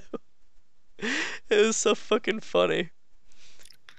But I love all the random stupid bullshit at E3. That's one of my favorite parts. Oh, that totally reminds me. Aisha's not coming back this year. Thank God. Yeah, thank God. But I also too like devs are hosting it, which isn't better because they're gonna be awkward and weird. I hope it's like the Konami E3 2010 conference. Was that the one that was like, conference. hi? He comes up to the Yeah, fucking... and it's like 1 million troops. Wow. And it starts off with like, here's our demo for Glee Karaoke Revolution. And you had the luchadors coming out too. Yeah. Holy fuck. I think the last good E3 I remember was 2011. That year was fucking meme city. I fucking love that E3. Was that the year with Mr. Caffeine? Yep, that was the year. And was that also the same year where the Ubisoft press conference had the weird laser tag battle in the middle of it? Yep. Joel McHale hosted that one too. Speaking of him from earlier. Fucking hell. Why do people think he doesn't even like the game industry? I legitimately believe he doesn't like the game industry, so I don't know why he always comes back to these things. He always seems like oh, I was just hired to do this. Like that's always what I get from him when he does the shows. He's a big enough name that I think it was the same thing with Aisha Tyler. Although Aisha Tyler with all of her stupid jokes and everything, I got the sense like she actually kind of gave a shit. Yeah, she was annoying as hell and fucking Girlwood. Holy Yes. What the I need my fuck? yearly my dose of God. Girlwood. Yeah, no Girlwood this year. They chopped that Sucks. Girlwood down. Let's hope Yves Guillemot comes out and tries to give us some Girlwood.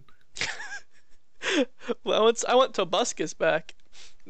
Remember that when they fucking brought? Yeah, he was like the E3 host with Aisha, but instead of having him on stage, they just had like a live feed cam of him from his fucking room. What were they thinking? I never understand what Ubisoft is thinking, dude.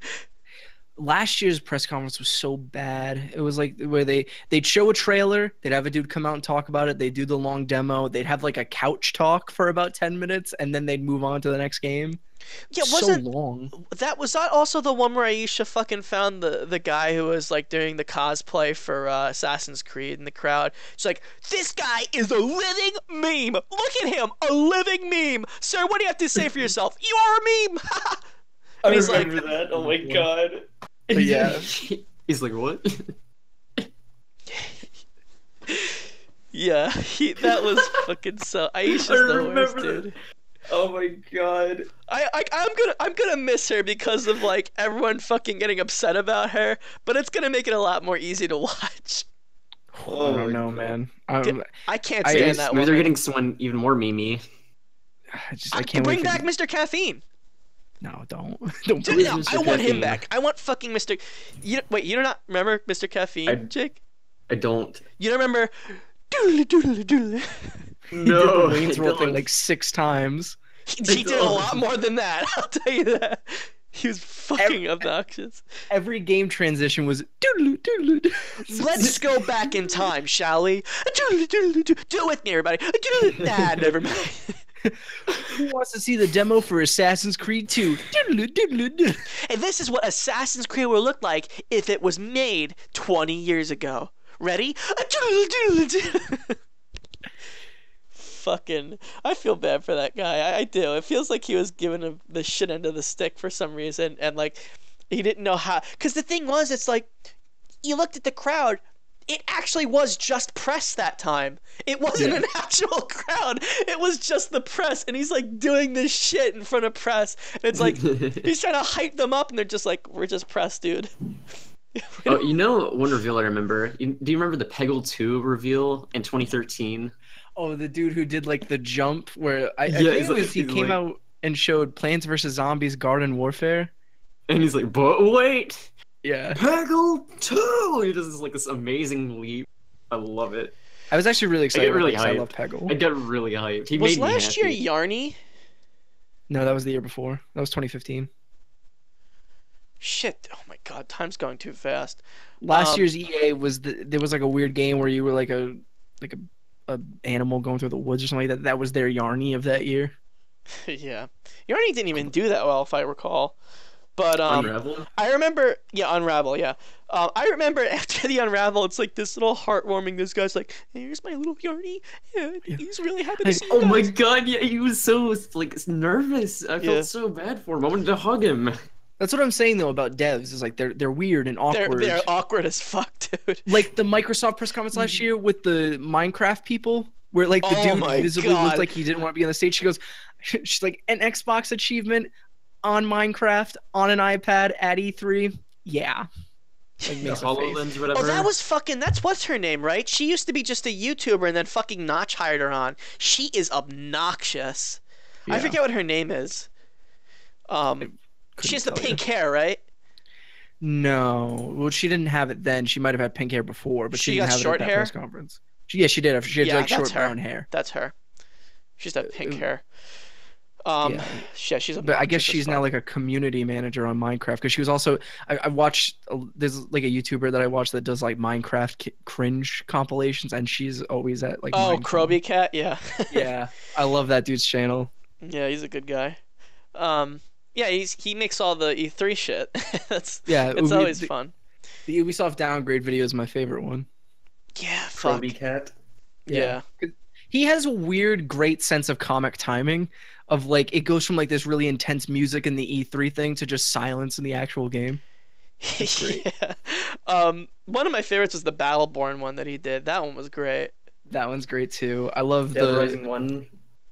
Yep, that's a good one. I like the streaming. Like, I'd really rather you be quiet. Oh, that was so. Why is AGDQ fucking so autistic? I can't. I honestly, I'm gonna. Maybe it's an unpopular opinion. I cannot stand those things. I like it sometimes when the dude's normal and like it's a game I care about. But Yeah, the problem same. is- That's the only time I can like. Oh yeah, it's piqued my interest a little bit. But when it's like, all right, dude, ready, everyone, high five, and they all miss. They're like, oh, that was weird. And it's so fucking. And then, yeah, but you always get like the funny shit where like it's that one. There's always that one video of the guy sniffing the girl's chair after she gets up. And then the my one I showed God. you, and the one I showed you the other day, Jake. Was it you that I showed? With the webm of the guy who's like, trying to walk around the projector. Yeah. He was going back and forth with these weird poses, and then just kind of ducks under in front of the camera, walking out of the frame. Fucking webm. Let me see if I can find that. I'll post that in chat real quick. But yeah, that stuff is so autistic, honestly. I don't know. I like you said, it's good when you find like the normal people, but when it is awkward, God, you can cut the fucking air with a knife. It is so weird. It's like, I can't watch this. Well, I mean, it's the kind of thing of like that kind of event is going to attract those sort of people, is the thing. Oh, I found the webm for you, Jay. If you're on Chrome, this will work. Yeah, I am. Okay, here you go. My favorite webm to come out of AGTQ. This fucking guy.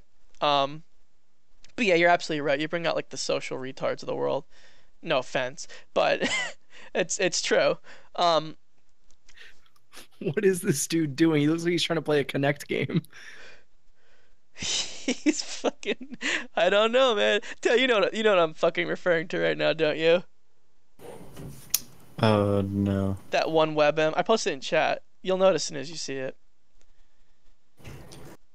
Yeah, and once I watch it, I'll probably know exactly what you're talking about. This is amazing. Oh, This- yeah. This dude's amazing. I like how he fucking points to where he wants to go and then turns around. I don't know what it is. He like awkward because he's on the camera? He was awkward because he's trying not to step in front of the fucking projector. But what's so funny about it is just how no one reacts, because this is just normal behavior at AGTQ. Yeah. It's just so bizarre, man. I can't. It's mesmerizing. Also, I don't know what it is about stuff like that though. Like even like the same kind of people you'd see at like ADGQ. Like back when I used to like play laser tag a lot, you'd see those kinds of people there too. What, the awkward weirdos?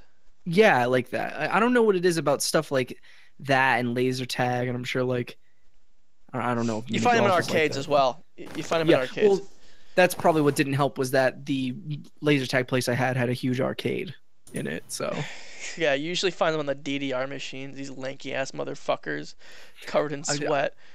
On mine, they were always on Guitar Hero, and they were super into it. God, who's that remind me of? Taylor? Sorry, I didn't know if you were still there. Yeah. Yeah, I was just trying to think of who that reminded me of. Anyway. Yeah, I think those events are always fun. One thing that me and Taylor used to do, we don't really much do anymore. Taylor, do you know what I'm about to talk about? Do you have any idea what I'm about to mention? No. So it happens every year. I think it's like 2 weeks away. It's called Mario Marathon. Oh yeah. Do you know about this, Jay? No, I don't. What is this? So I couldn't even describe it. It's a group of who, Taylor, legitimately, who are those people? It's a group of like dads. I don't know how like else to describe them. nobodies, like legit nobodies. I They're couldn't. just- And they I just do love this. the description of dads. They are, because they're so old. They're like in their 40s, and it's like the fucking crew from The Big Bang Theory, but like plus 20 years. Great. But and yeah, they're playing Mario. they'll have the kids. They'll have their kids like bumbling around on it too. But go on and explain what it is. I like that description. They were bumbling around. Yeah. So. Yeah, and it is really bizarre. It's not explainable. We used to what we used to do was, when we found out about it. Oh, okay. So this is what started It's a stream where they like marathon a shit tons of Mario games for charity, and you have to like donate to like unlock. I want them to go to 100% in this particular game or whatever. Yeah, or they do it, and they do giveaways every time, like they hit a milestone, right? So I think what started this for us is there used to be this guy called Galactic Elliot, and he is quite honestly one of the most autistic, and he's definitely reprehensible. He fucking said some really horrible things, and he tried doxing Taylor in the past. And we were following him, and he said, "I'm doing this for a giveaway," and he did that like 15 times for Mario Marathon. So we're like, what the fuck is this? So we went over to it, and we're like, you know what we should do? We should try to strip Elliot of his giveaway.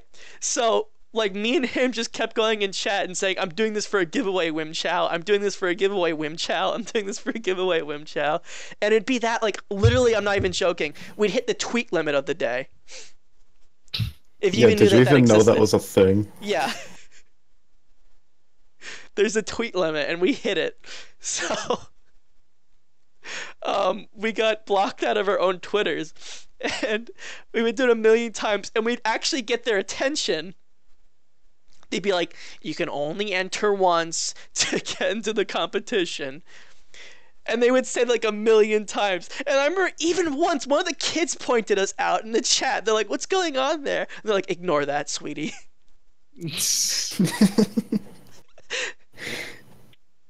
There used to be, and we'd always call out to specific people. It was like, I think I actually did donate once in the name Wim Chow. I did. I donated like $5 for Wim Chow, and they skipped my fucking name because they knew it. They're like, "There's that name again, Wim Chow." and they wouldn't announce me. We would get the attention. There'd be this one fucking guy. He would call us out the most. It was like this Indian dude, and he'd always wear a toad hat, and it was like way too big for his head. And he'd be like, Brawler 0422 and Nitro X reaction, you can only enter once! He was getting mad. So I just fucking loved it funny. because their stream was like. Do that again. What? Don't do that again. Yeah, he would seriously, yeah, he would say that. Don't do it again. What are you saying, Taylor? Their stream was just like. It wasn't completely unprofessional, but it was just bootleg in some ways. Like, they had no real, like, chat moderation. Like, for the first couple Mario Marathons, there was no way they could, like, ban us or anything They like made that. it. Okay, so they added that. They added this screening thing because of us. So we are forever banned from that. We can't come Yeah. back.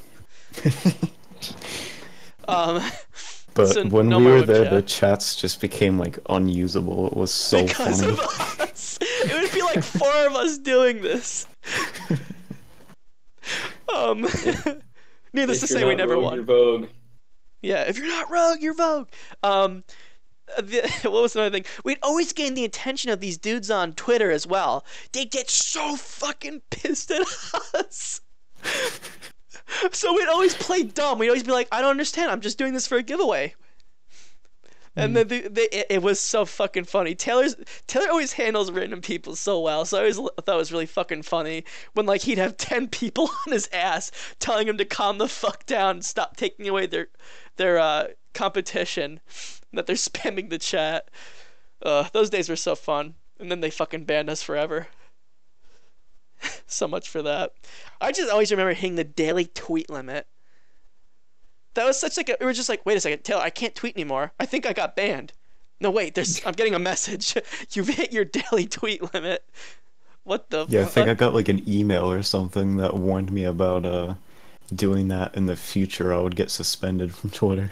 What's the reasoning for that? Is it just like so that way it kind of stops spamming a little bit? I guess. I don't know. There must be some reason for it. Bandwidth, I'm guessing. You can't have a million people just tweeting a million things. Otherwise, there'd be like a million bots on Twitter. Mm. Which there is. Yeah, which there is. Well, they've started getting... There was like a big purge of them like a year or two ago. But they're still around. Usually they were porn bots. But obviously, as you know, they fucking got rid of those. But, yeah. Porn bots like my tweets all the time. It's great. I saw that you got the 420 guy. Yeah, marijuana 420 followed me on Instagram today, so that was exciting. Shit, dude, that's really exciting. I'm glad that that happened to you. Yeah, I know, because you know me, I'm a huge marijuana guy, so anybody in the community that follows me, I get really excited. Yeah. Yeah, huge fan of recreational I can't drugs. wait. I can't wait to do the weed to inject it. Tonight, because my mom isn't home, I'm gonna do 3.5 Holy weeds. shit, dude! You're Yeah. gonna OD on weed. Exactly. That's my plan. I really want to get some attention, so I'm gonna OD on some weed. That'll get you the media attention. Is that viral marketing? Are you doing this for Yeah. Far Cry 5? Yeah, I see. I'm making a video game about making weed. We got a great corporate sponsor behind it. Are you working with Peter Molyneux on that? Yeah. It's gonna be a game where it's a giant marijuana leaf that you break your way all the way to the center, and then you find out the secret to making the greatest strain of weed of all time. Shit, dude! And you find out that in everyone is weed. Exactly. And the soundtrack is being done exclusively by Snoop Dogg and Wiz Khalifa. So Remember that fucking one mission in Far Cry 3 where you go and you burn the weed farm? Yep. Oh my Skrillex god! is playing. yeah, the one good Fucking hell. Skrillex song. That entire fucking mission. I couldn't take that game seriously. I really hate the main character of that game. Jason Brody. Jason Brody. Jason The Brody. Jason Generic white Brody. man, Jason Brody. Jason Brody's like a meme, dude. Yeah, he fucking is. I remember I called the bit block Jason Brody. Do you remember that, Taylor, when I said you look like a fucking yeah. character from Far Cry 3? And he got pissed, like, what the hell does that mean? I'm like, it means you look like a character. He's like, whatever you say, fella. Get really pissed at me. Yeah, I remember watching a playthrough of Far Cry 3 that's like how I know the game is I watched a whole playthrough of it, and the guy who was playing would like complain throughout the entire game about how insufferable the main character was. He's just like, oh my god, this guy is such a pussy. I fucking hate this Gotta character. see my girlfriend, but I wanna fuck the black one. It's so dumb too. Of like he's supposed to be just like this stupid rich kid who's on a vacation. I know. And then all of a sudden he's got military training of like murdering people. And then it's like the mission where he's in the helicopter with the minigun, and he's like, "Yeah, take it." It's like 3 days ago in story time, you were fucking like, "Oh no, that dude just got stabbed in front of me." Now you're just like fucking murdering an entire village, and you're okay with it. Tattoos, and now I could do anything. That was the most amazing thing. The justification for your upgrades of like, look at this sweet, cool tribal tattoo I'm getting. See, at least I will say, at least that was pretty cool that you could see that. That was like a thing that you could see on your arm developing. They didn't do anything like that for Far Cry 4. Probably because they realized how fucking stupid the idea of that is. Well, it was basically the same fucking thing, except now you get to snort colorful cocaine. Yeah, it's like, all right, cool. Now I can do a double takedown. Now I can eat a zebra. Exactly. Yeah, I just like, fucking hell. I remember one of the missions is like, you come back, you just get done talking to your girlfriend. It's like, she's like, let's just go home. I don't want to do this anymore. He's like, I gotta stop him. What is his name? Fucking Zane or something? I don't even remember. Voss. I gotta stop the vase. And she's like, I don't know what you're talking about. It's like, I have to do it. It's my duty as a tribal. Okay. And then he goes off and he flies on this fucking, like, he flies off on his wind sail or whatever. And he's like, that one line, I'll never fucking forget. He's like, his name is Chuck, and he likes to fuck. Right after that serious ass confrontation with your girlfriend, she's crying, and she's like, I'm leaving you. And he's like, he fucking starts going off on saying these nursery rhymes. I'm like, what is this fucking guy's motivation? At least in Far Cry 4, like your character had a motivation. Like, you know, his mom is from there, and he's from there too. He got taken away as like a child, and like his dad like ran the rebels and shit like that. It was still kind of fucking ridiculous, but yeah, I do enjoy it. It was ridiculous, but there was at least a justification of like why he would want to kill the bad guy. You know what I mean? Mm-hmm. Other than just, I need to do it, and also I want to fuck the black chick. Yeah. That ending of that game was so stupid. I'll never If forget it's Bobby's, it. man. Yeah, I'll never forget. It's like, if I kill my friends, I get to fuck her. I get to fuck her. But wait, I have a girlfriend who I can fuck. All you need in that game is one line of dialogue. It's like, all right, I'm a virgin, okay? Like that at least would be the justification for like, yeah, let me just kill my friend so I can fuck this black girl. Guaranteed virginity taken away. She doesn't love me. It drives me. It drives me to be a warrior. It's like in the cutscene. In the cutscene, Jason's like crying, like, "You're the only one who would even do this to me." Yeah, exactly. You're the only one who understands me. I can't believe it. It's finally happening, and it's with some jungle chick. It's like the stupid justifications assholes have to give sometimes for like why they cheated on their girlfriend. It's like, you don't touch me anymore. This black girl was like, if I stab you, she'll fuck me. Like, listen, I'm really sorry. I like you guys. We had some great times. You know, spring break was pretty awesome. But, you know, look at her. I gotta hit that. So, you know, adios. I hope you guys understand. No personal feelings. No hard feelings, man. As he shoves the knife right in his girlfriend's chest, I mean, he looks over to his friends like, I mean, do you see that? She's got A cups. Like, it's guaranteed. She's at rest now. Yeah, she's got paint all over herself. Like, that's hot. I'm sorry. That's pretty hot. I'm sorry. Like, listen, once you get past the STDs, it's pretty great. Once you get past the fact that she lives in a jungle and hasn't showered her entire life, it's great. Once you get past the horrible personal hygiene and the fact that she's missing teeth. Yeah. Oh my God. And also the fucking riddles that she speaks in. Once you get past that, she's really down to earth. I mean, I have to solve like 5 riddles in order to get some, but you know. Yeah. Fucking hell. I have to get drugged by her, injected by a needle, go through like some trial. Yeah. Then he just looks at his friend and he goes, Hey, I got really high and fought a giant voodoo tiki god, by the way. That was pretty cool. That was pretty sweet. Hey, sorry I have to kill you though. Yeah. Hey, listen, no hard feelings. I know we've been friends since like we were kids, but I gotta tap that. You got any tiki giants with you, dude? I thought Yeah. not. You got any cool blue sap that I can take? You got any cool Didn't think so. Checkmate. Time to die. Slices his throat. Jeez, that fucking game is ridiculous. I wanted Voss wasn't even a good villain either. It's just like he had that one good monologue, and it's like, okay, well now he's no longer cool. I think there was that. It was like that one fight you had with that random dude. Oh, or is that Far Cry 4? I can't remember. We go into this like fucking dream state, and you have to go like knife fight this guy. Do you remember that? It was like right after a card game. Voss. Or no? Yeah. Was that Voss? I don't remember. Like Voss, you kill him in a dream, and then you wake up in reality, and he's dead. Oh, maybe that was Voss then. Yeah. I think you're drugged or something. You just end up killing him at the end. I think a lot of people come away saying Voss is a good villain because it's a good performance. It was a good performance. I'll give him that. Yeah, like I think that's where a lot of people's like, yeah, he's a good villain because the dude was a good voice actor and a good motion capture guy. Yeah.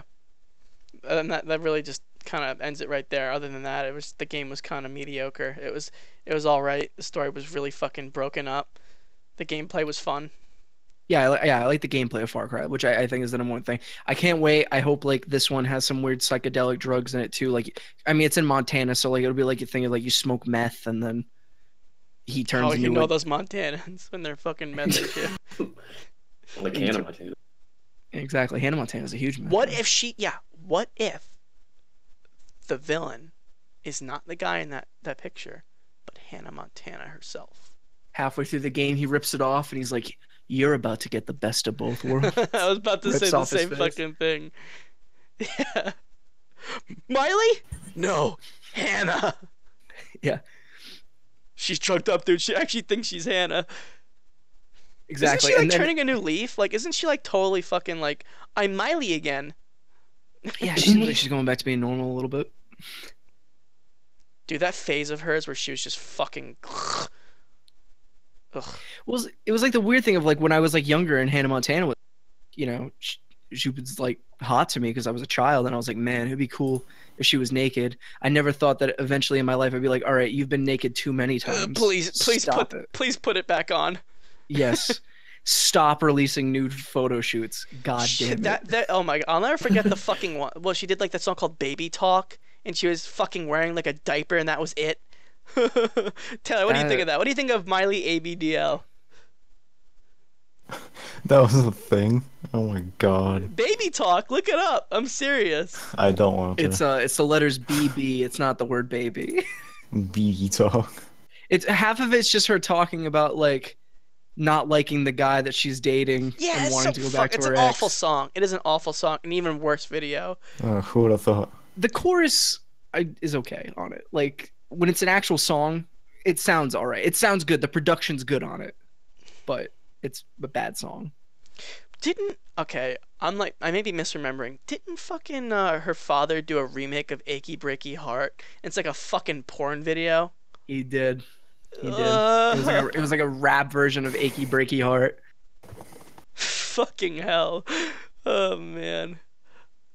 My humanity is leaving me. I want to say because he had a black guy that was featuring on it too as a rapper.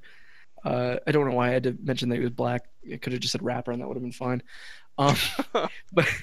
But he came on and he was like, "Yo, my achy breaky heart," or something like that. And I remember that. Every time I think of bad rap, I always think of like the fucking like that one breakup in Friday where it's like sitting in the front seat, in the back seat, switching lanes, passing trains.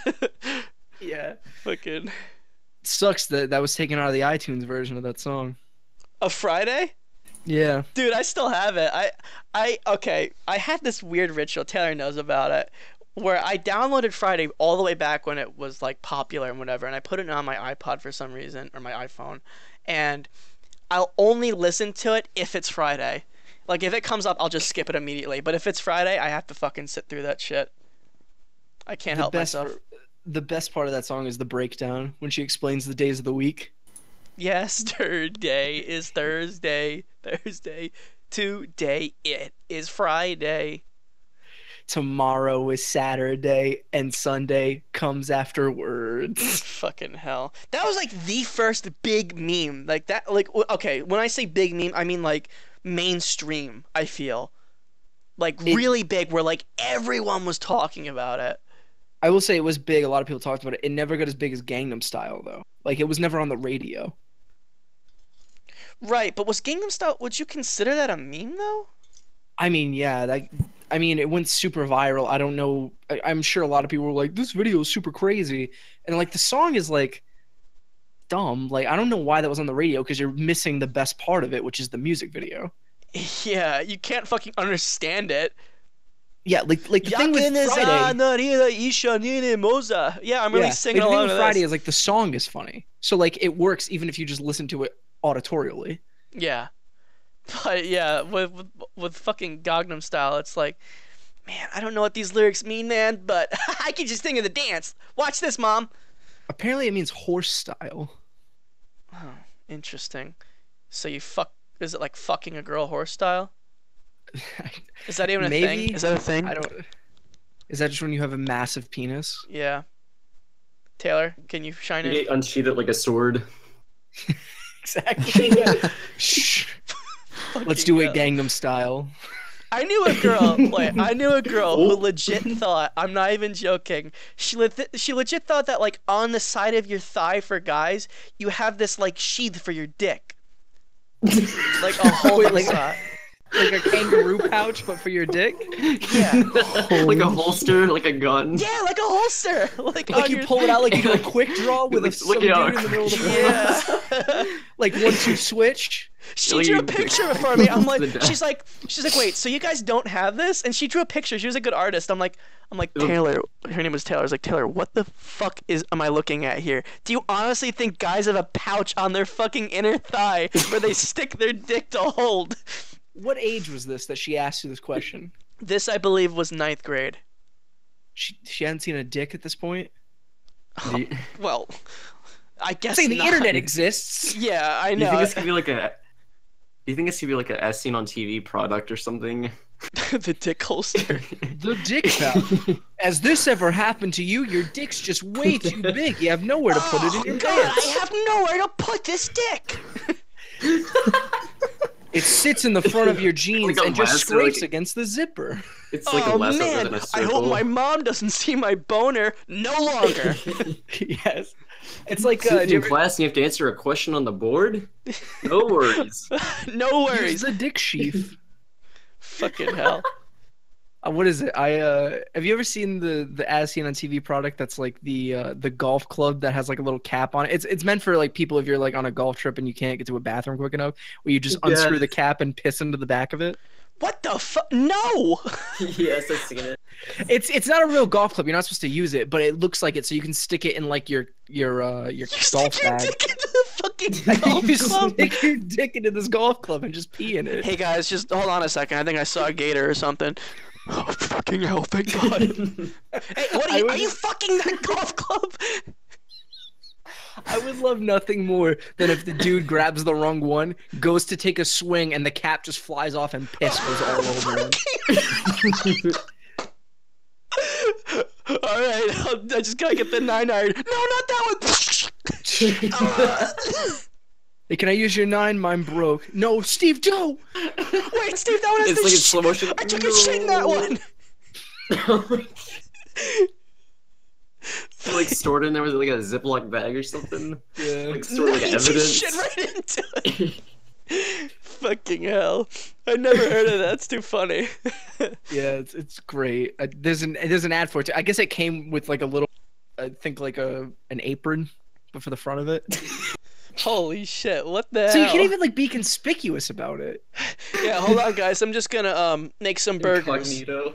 I'm just gonna put my apron in front of this golf club. Don't look at me though, guys. I get nervous when I'm playing golf. Yeah. He's kissing into that fucking golf club again. He's like trying to stick it in. He's like, God damn it. He's doing this. He thinks we don't know. He thinks we don't know. They're on to me. Can I just get it in, please? Jesus Christ. Fucking hell. This was made too tight. Yeah, exactly. I need to buy the extra large one if you know what I mean. He's like, he comes fucking back out with like a fucking golf club sticking in his pants. Guys, it won't come off. It won't come off. I can't. I'm stuck. Am I doing this right, guys? I got aroused.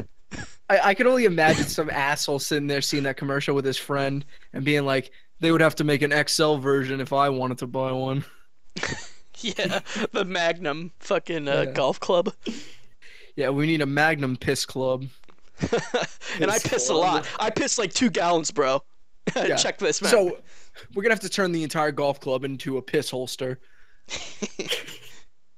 Fucking Imagine hell. if it, like a wide-looking golf club to fit all the piss in.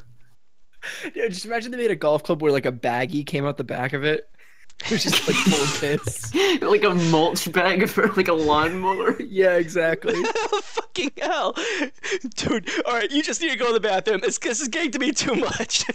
No, That what is you do is literally a 2-ton bag of fucking piss. You need to start going to the bathroom. what you do after that is you just pull it off, you tie it up, and then you get to have a water balloon. Oh yeah. You got snubbed. You fucked up your putt. Well, you know what to do. Just throw a piss-filled water balloon at it. Yeah, it might not be in golf ethics, but you know, sometimes you just gotta improvise. You know what? Why don't we have some more fun golf now? Like, why don't we change up the rules of golf? Like, if you don't get a hole-in-one, you get a bag of piss thrown at you. You know what that means, Chuck? Ah, shit. Yeah. You go over par, you get 5 of them thrown at you. You get one thrown at you for however many you go over par. Yeah, double bogey, you get 2 piss bags thrown at you. Or double bogey's the shit bag because it's a number 2. Exactly. Yep. And hole in one, you get kissed. Get a nice little kiss on the cheek. Yeah, and yeah, and the Eagles like, you know, get a slap on the ass. Good game. Good game, everybody. And on that note, I don't know, does anyone have any other personal stories? Before we ended up, just like wing it. Any weird things that happened to you recently? Any spaghetti stories, Taylor? I don't want to talk about spaghetti stories. What's the spaghetti story? I'm uninformed. Spaghetti is kind of like a term where like if you're complete, it's kind of like what that guy did in that WebM. That means he's like releasing his spaghetti, as in like he's going totally fucking awkward mode. Right. So like a spaghetti story would be like me going to what is it? What was that one thing, Taylor, that we always said that was really funny? Oh yeah, do you have was like Pepsi or Coke? You know what I'm talking about, right, Taylor? Oh yeah. I can't remember exactly how it goes. But, like you're at a restaurant or whatever, and you ask for Coke, and she's like, "Oh, you don't have Coke? I'll give you Pepsi." But like normally No, something. they'll be like, "Is Pepsi okay?" So like, No, what do you... she'll be like, "Is Pepsi fine?" And then you'll be like, "Not as fine as you." Like that's what someone who's smooth would say. And the way that Taylor would say it in this case would be like, Not as fine as you. Or she would like phrase it in a way where it doesn't work. So she'd be like, "Oh, we don't have Coke. I'll give you Pepsi instead." And you'll be like, "Not as fine as you." Like you had it in your head, you worked through it the whole time, and It's you're Yeah, like, and you're just like, "Fuck." and she'll be like, "Excuse me, you too." oh, I guess I have one of those. It's kind of an example of whenever if you go to the movies and you get a snack and they say enjoy your movie instead of have a nice day, and because of social norms, when someone says has a nice day, my natural response is to say you too. So not even thinking when they say that to me, I just go. When they say like enjoy your movie, I go you too, and as I walk away, I go I fucking blew it. They're not watching a movie at all. They're working here. They don't get to watch the movie. But yeah, they call them spaghetti stories because, like that feeling is like you have like spaghetti flowing out of your pockets. Like it's just really embarrassing. Yeah. Taylor, tell us a spaghetti story. I don't have any spaghetti stories. At least I'll see none if that I can happened think recently. of any recently. I have another spaghetti story that kind of works on the same level of the waitress story. One time, me and my friends went to Buffalo Wild Wings, Uh-huh. and the waitress we had was like really beautiful, like just straight up like distractingly beautiful. Like the best way I can describe her is she looked like a Disney princess. Like she Okay. looked like straight up just out of like perfectly drawn beautiful woman. And so I ordered my food. She comes back with it, right? And she says, "Oh, who had the buffalo wings and the honey garlic wings or whatever it was?" Not me. I'll have one of you. Shit. No. But then I just sat there in silence because I was like looking at her, and I was like, "Oh, wait, that's me." And I just looked like a fucking idiot in front of her. Ooh, that's not even bad, dude. You haven't. It's pretty bad, I think. Just because I looked like an idiot. I looked like I was fucking autistic or something. What about you, Jake? I'm sure you've had your share of spaghetti. Jake. Jake's on mute. Oh, okay. I'm trying to think of my spaghetti stories. I have so many that it's like too hard to count. Fuck, I always like I'll cut myself off as I'm saying something, or like I'll be like, yeah, have a good night. Like I want to say something else and it cuts off the word I'm already saying. So like I remember I was like leaving from a professor meeting or whatever, I forget what they're called, like after hours, and he's like, yeah, you have a great day. I'm like, yeah, you have a great minute. And I just like I didn't say anything else. I just left. It happens more fucking times than I can think, because it's not even English at that point. It's just literally me grunting. When you like mix up two words sometimes when you're like you're gonna respond to something like oh yeah, we'll do that later, and you're like gruel because you meant to say great or cool, but it's like gruel. Yeah, but in my case it's more like I fuck up like 10 words, so it just comes out as like a jarbled fucking growling noise. Yeah. Like you just choke on the air that you're trying to breathe. You right there? Is man. Sorry, it's allergy season. Yeah, it's allergy. YouTube. Fuck. God damn. Not as fine as you, son of a bitch. Not as fine as you. Fuck. Saying that to the teacher. Oh, your grades are really fine. Not as fine as you. God damn it! Why did I say it to my male teacher? And then after hours comes and he goes, "I knew you were looking at me that way." You just totally like Mr. He's like, "Oh God, this is gonna be a thing now." Meet me in my office. Yeah, I want you to come for after hours, if you know what I mean. Starts giving you back rubs in the middle of class. He's like, "So today we're gonna be talking about the Pythagorean theorem." Oh wow, you got a lot of tension in these Got a lot of shoulders. tension in these shoulders. You know, let's look at his back, for instance. Take off your shirt, Taylor. What did I come back to? So, Jake, do you have any spaghetti stories? What is this spaghetti story, Andrew? Oh shit! Like a really awkward story, a really awkward thing that happened to you. Well, this kind of relates to what you're talking about, the dick sheath. There was this girl in 3rd grade who thought like men only had like one ball, so Oh. she'd call it like a pouch or something, like a kangaroo pouch or something. It's really weird. I knew this girl who That was thought just- that like every planet was called Earth, like every single one. So she was like, I was like talking to her. I'm like, oh, did you know that they're setting up a satellite around Pluto now? I'm gonna get some really cool pictures. And she's like, yeah, I love that Earth. I'm just like, I don't understand. What? Yeah, That's awesome. and I seriously had to explain to her. I'm like, no, this is Earth. She's like, they're all Earths. It's all Earth. That is Earth. That is Earth. Like, so what does that make the sun? A star, duh.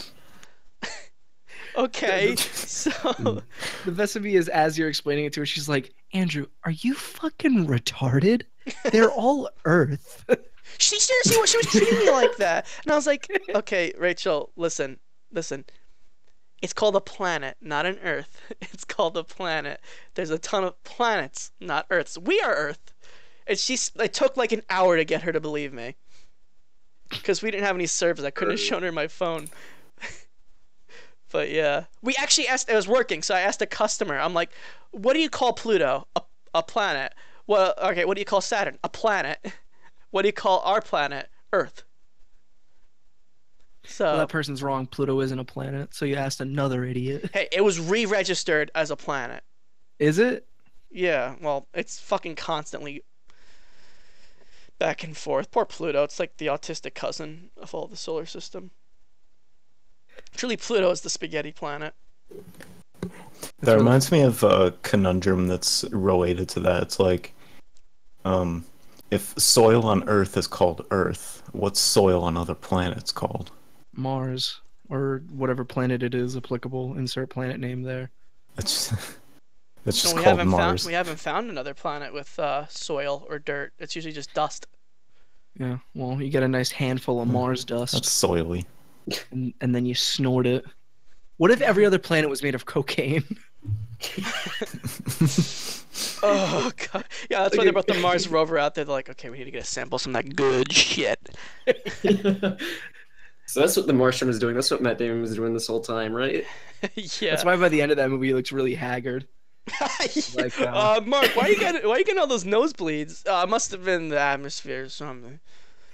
Yes, it's the I haven't really had water in a while. Yeah, it kind of took a lot of shits, puts a lot of Starts strain. scratching his nose. Yeah, it's had a great time. Mark, you were in peril the entire time. No, it was great. You guys want to go back to Earth? Let's go back to. I have a lot of energy. Let's go back to Earth. Let's go. Yeah, let's go back. I'll run. I'll run. I'll do it. Yeah. You want me to run all the way back to Earth? I'll do it right now. I'll fucking do it. Check me out, dude. I'll fly away. Watch this. He cuts this fucking arm thing again, starts blasting off with it. Try and beat me. I'll be there. He looks like he's like, think I can make it to the mountains over there? Fucking let's do it. He just collapses halfway through. Yeah. He's like, I'm crashing pretty hard right now. Yeah, any movies you're looking forward to? I mean, there's some stuff. Like, I think Spider-Man could be okay. I don't know, though. It's like the third reboot of Spider-Man at this point, so. Oh, that's right. I totally forgot about that. Yeah, the Iron Man movie. Yeah. I guess that was kind of a meme. Wonder Woman a little bit, but the whole political nature around it's really making me not interested in it. What is the political nature on it? Are you talking about like the fucking Alamo shit? Well, not even just the Alamo shit. Like, I mean, the Alamo shit I think is like, it's a whatever story. If it wasn't... That's viral marketing. That's what we like to Yes. call... That's viral marketing, not for the movie, but for Alamo. Yes, because now Alamo's got the support of all the feminists and whatever. And it's gotten the Alamo name out there more than it probably already was. Yeah. But like, it's just the kind of thing of like how everything now is like, this movie's so empowering to women. It's like this really showed how the superhero boys club is at an end. It's women are gonna rise up, and it's just like You're talking it's about like what? Sorry. you're talking about like the exclusive screenings that we're having just for women. No, he's Well, talking not about the even- movie in general. Yeah. Yeah, I'm talking about just like the reviews that have come out of it. But like, oh, look at my phone. I screenshotted like the top review I saw on Rotten Tomatoes, and it like made me want to throw up. Just like how, like, it's not even. It feels like it's not even about the merit of the movie in this one, where it's just like witnessing such feminine power is mind-boggling and awe-inspiring, but wistful too. It's a shame that such instances are so rare to be exceptional. Oh, what about in Batman vs Superman? No, that was a bad movie, but she was Yeah. in there. Oh, it was great. I loved it. People routinely said that she was one of the better parts of it, madam. That Oh, was no, yeah. fucking that was fucking a great part of the movie. But yeah, go on. But yeah, so it's just like the whole baggage of just everyone being like, oh man, like this is gonna show that women are powerful too. It makes me just really not interested in the movie. Yeah, I don't know. The press, it's just fucking so obnoxious, dude. I'm so tired of it all because it's just like, can we just enjoy something without like sticking on some sort of ideology to it?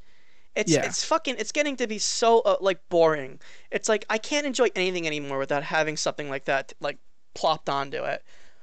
Wonder Woman is the right movie at the right time and for all the right reasons. Look at that fucking face. The big thing today, everyone was mad about the Vulture review because he commented on the fact that Gal Gadot is an attractive woman. Like, she's an attractive woman. It's like, it's just, ostensibly true. It's not a big deal if you call somebody attractive. You know, I'm sure like when the Thor movie comes out, Ragnarok, I'm sure they're gonna be like, seeing a woman lead what the fuck is the planet name? She's from Themyscira. Or whatever. Seeing her take over really empowers women, even though she's like the fucking villain of the movie. Oh, okay. Oh, you're talking about in Thor. Thor okay, is the real villain of the movie. Yeah. Who's Yeah. trying to lead the patriarchy again. Exactly. Patriarchy is the true villain of Thor Ragnarok. I would honestly think that would be a headline. I mean, it was kind of the thing me and my friend Brad were just talking about just in conversation the other day about how the news came out about Zack Snyder not working on like the finishing touches of Justice League because he's like grieving about his daughter killing herself or whatever.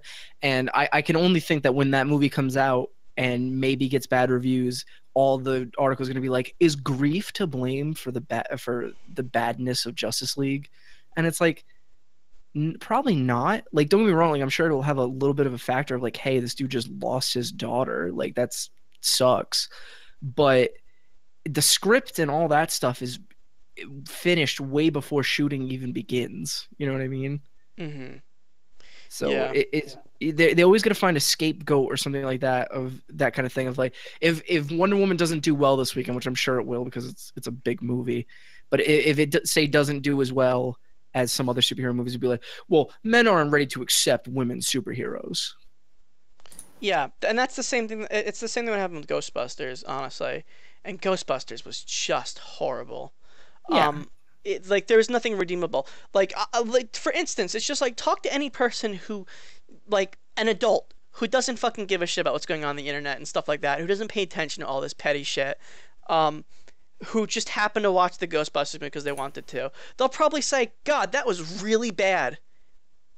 They'll probably honestly say that more times than not. The type of humor you have to have for that kind of fucking thing, really, the type of humor that you'd have to laugh at Ghostbusters is the kind of humor you'd have to laugh at every single skit in Saturday Night Live. Every single one of them. Not just one or two. You have to laugh at all of them. See, the thing with Ghostbusters is I was like, I wasn't positive about it when I saw it, but it was the kind of thing of like I thought to myself when I watched it, I was like, that wasn't as bad as I thought it was going to be. It was still bad, but it wasn't as bad as I thought it was going to be. So I came out and seemed way more positive on it than I probably was really. But yeah, I feel like a lot of the initial backlash of like, women are going to be Ghostbusters, not on my watch, like that really didn't help out the fact of like it made it look like if you didn't like that movie, you were like a misogynist or whatever. Yeah, that was one of the articles. That's why I was saying what you just said earlier with that one article, like shows us why the patriarchy and shit like that is responsible for the fall of whatever. Yeah, with Ghostbusters, it was it was like, if you didn't like Ghostbusters, here's 5 reasons why you're a misogynist. Yeah. So it was like shit like that. I'll never forget just like the fucking backlash that came from James, or the Angry Video Game Nerd, when he literally just said like, I'm not gonna watch the movie because I know I'm not gonna like it. Why did that make people so upset? I'll never understand. Because it was just you got the people who came out of the woodwork. This fucking fanboy just doesn't want to accept that women are Ghostbusters now, so fuck them. You know what I mean? And which it's not that at all. It's just like James is the type of dude who he likes what he likes, and he knows that like this is probably not going to be as good as the original Ghostbusters because it never could. You know what I mean? Yeah, Taylor, do you remember that whole fucking scandal? I hesitate to call it. What scandal exactly? Just with Angry Video James? Game Nerd, yeah. Yeah, I mean, there's not much to say about it other than he was just like, because he was a huge fan of the original movie, right? Yeah. Yeah. So he's just like, yeah, I know I'm not gonna like this, so I'm not gonna watch it. And a ton of people fucking lost their shit over it. Because he's a white male that's not watching this movie starring minority females. Well, yeah, he's a disgusting white cisgendered male who wants to support the patriarchy. That's what it is. Yeah, he won't I support anything that has to deal with women. So Yeah, and clearly, he wasn't even like going as far as to tell people not to watch it. He was just saying like, it's not my and that's cup the of tea. thing. I He don't never want made to. one mention about the people. It's just like it's gonna be a lame remake that's not gonna be very funny. He never said one thing about it being about women. yeah. It was a I even go I was ahead. gonna say I even think in the video he even says like, hey, if you want to go see this new Ghostbusters movie, all more power to you. You know what I mean? Like, Yeah, I just it's not for me. yeah. What was so It's fucking wrong about that? I cannot believe how horribly that blew up. It was ridiculous. Do you did you guys see any of that stuff? I forget how long ago it was now. It was like a couple months back about do you guys know the YouTube channel Kind of Funny?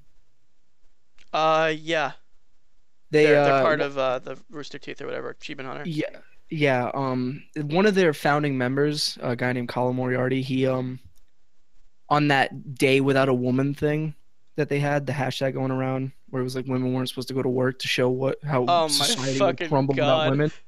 He made a joke.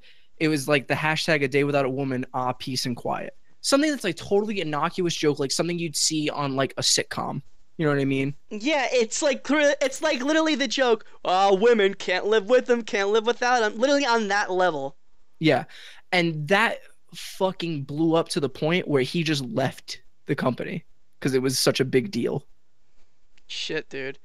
And he went and he started his own thing now. He seemed like he wasn't really into doing it anymore anyway. Like he wanted to do more politics stuff because he's always been interested in like history and politics stuff. So now he's like a history and politics YouTube channel now. But I've thought that was such a fucking insane situation of like this dude makes a joke that would be on an episode of Married with Children in like the 90s and nobody would bat an eye at it, but because this dude made it in this ultra liberal freaking stratosphere of the gaming industry, it becomes a huge deal and it's picked up by a bunch of stupid gaming websites. Yeah. It really comes to the point. I just like I'm sick of it all. Like I don't like the way that media fucking picks up on things. It just seems like they're really like everyone always called media like a bunch of fucking like bottom feeders. But like they're not even bottom feeders anymore. They're like carnivorous fucking beasts. Just look at what's been happening with YouTube. I mean, I didn't want to prolong this any longer because I know we've been going on for quite a while, but it's something we definitely got to touch on with the adpocalypse. Can you remember how this all fucking started? Was it the PewDiePie thing? Yeah, that's how it all started. With the Wall Street Journal falling for literally Felix's bait. They fell for his bait, and that's what started this whole fucking ordeal. Which led to the adpocalypse, which is why now people like are struggling. I mean, like, YouTube was never meant to stay a career.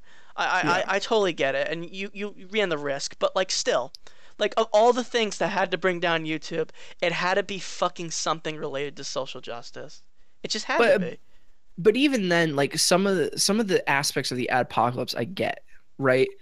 I get why a sponsor wouldn't want one of their ads to run on a video that's, you know, about a controversial topic of any kind. Like I get it. It's like that's their right to do that as a company. It was the same thing when the PewDiePie thing happened. Like I wasn't mad at, or not mad, but you know what I mean? Like I didn't blame YouTube or Maker in that situation. I blamed the way people reacted to it and the Wall Street Journal in that aspect. And I don't even blame the advertisers for the adpocalypse. I think it's just like it's their right as an advertiser to not want to put See, their but money like behind I that feel sort of like thing. the issue with that is that those same ad people, they like what's a controversial topic? You reporting on something? I can see how like a Nazi video, you know, Right. all fucking 10 of them.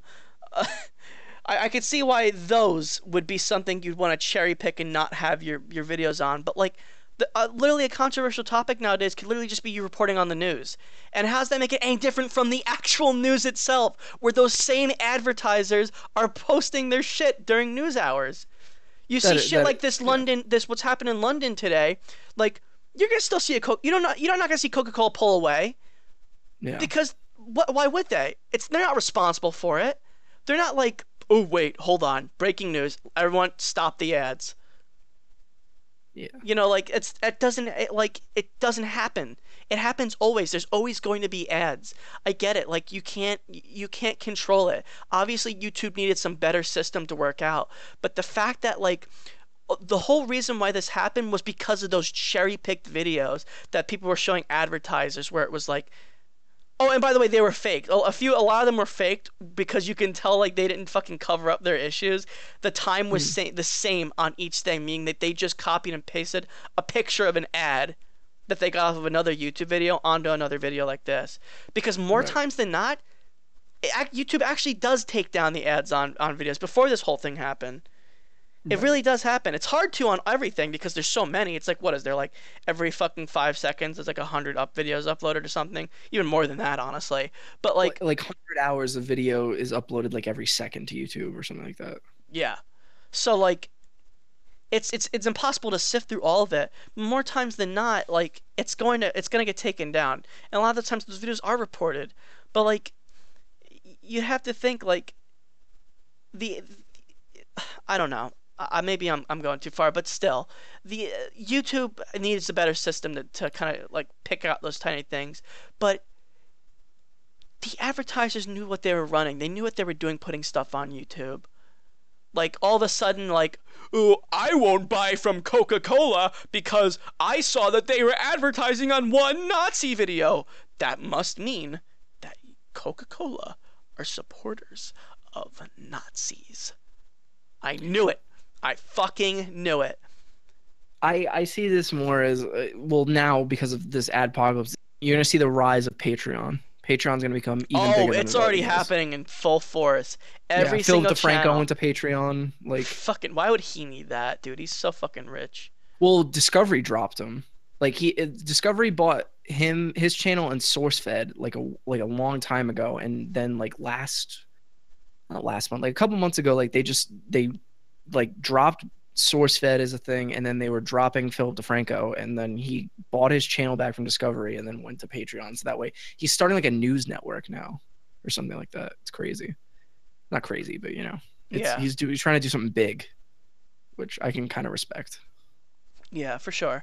Yeah, it is happening. This kind of rise in Patreon and like kind of. I mean, the move to Twitch was happening years ago, but like you see it much bigger now, you know, because it's just like it's so hard, and that's why a lot of companies or rather a lot of channels are going under companies now that they can. They're trying to get anything they can. So anyone who's under like say like Achievement Hunter, like they have that big family now. Where you got Cow Chop, Kind of Funny, what's Funhouse, and all of them. Yeah. So like that's stable. Like there's something stable in that because that's actually self-sustaining.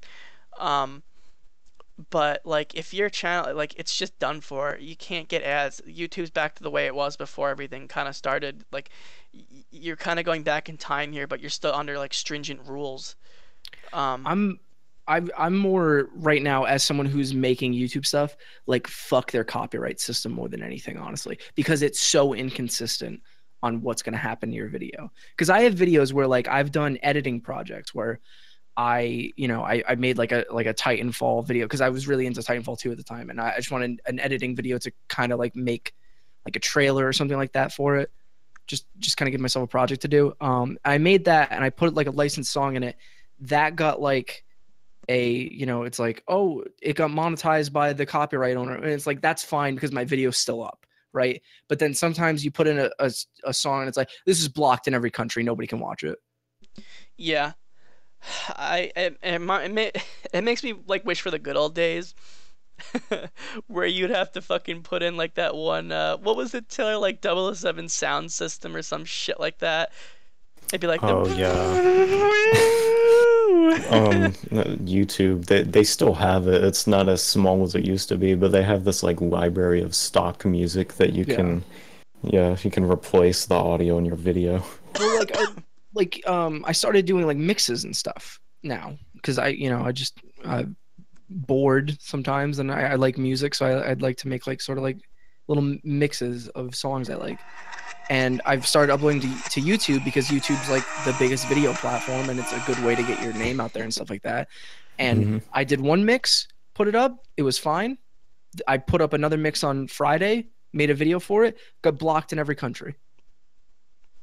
It's completely ass backwards. I'm like, is my video going to get copyright strikes by getting taken down, or is it going to get just like a slap on the wrist, which is like, oh, it's monetized by the copyright owner, which I don't care. I was the video anyway.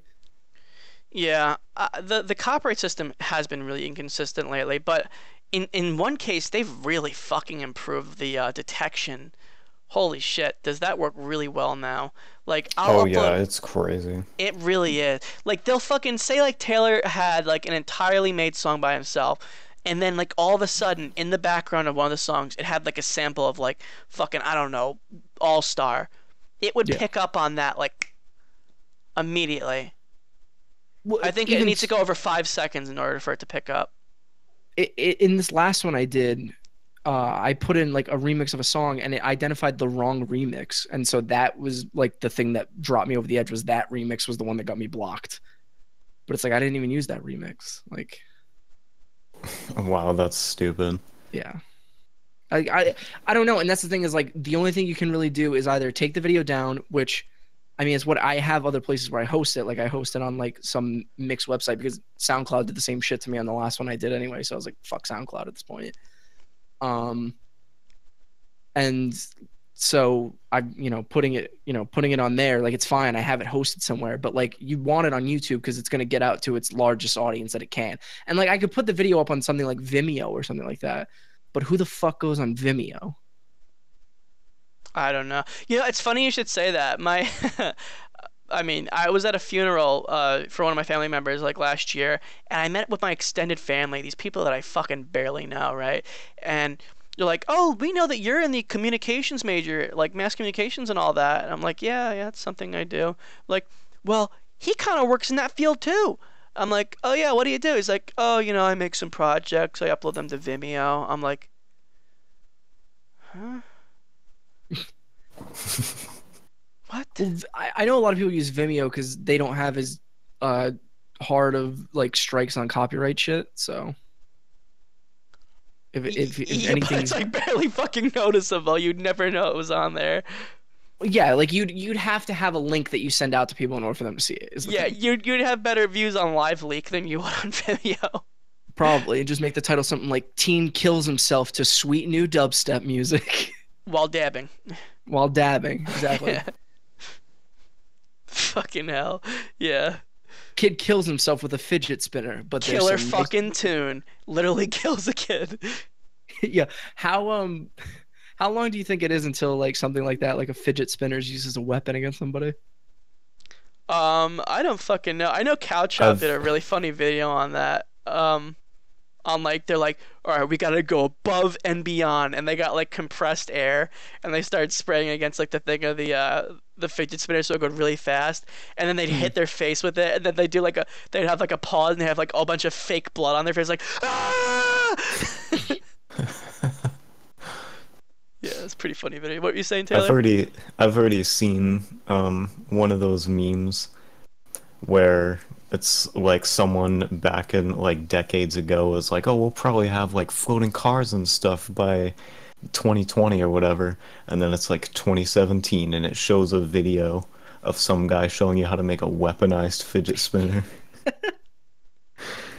Have you seen the picture of they took like a screenshot of BioShock Infinite and it's like old school police using a prototype fidget spinner 19 Oh yeah, that's like pretty funny.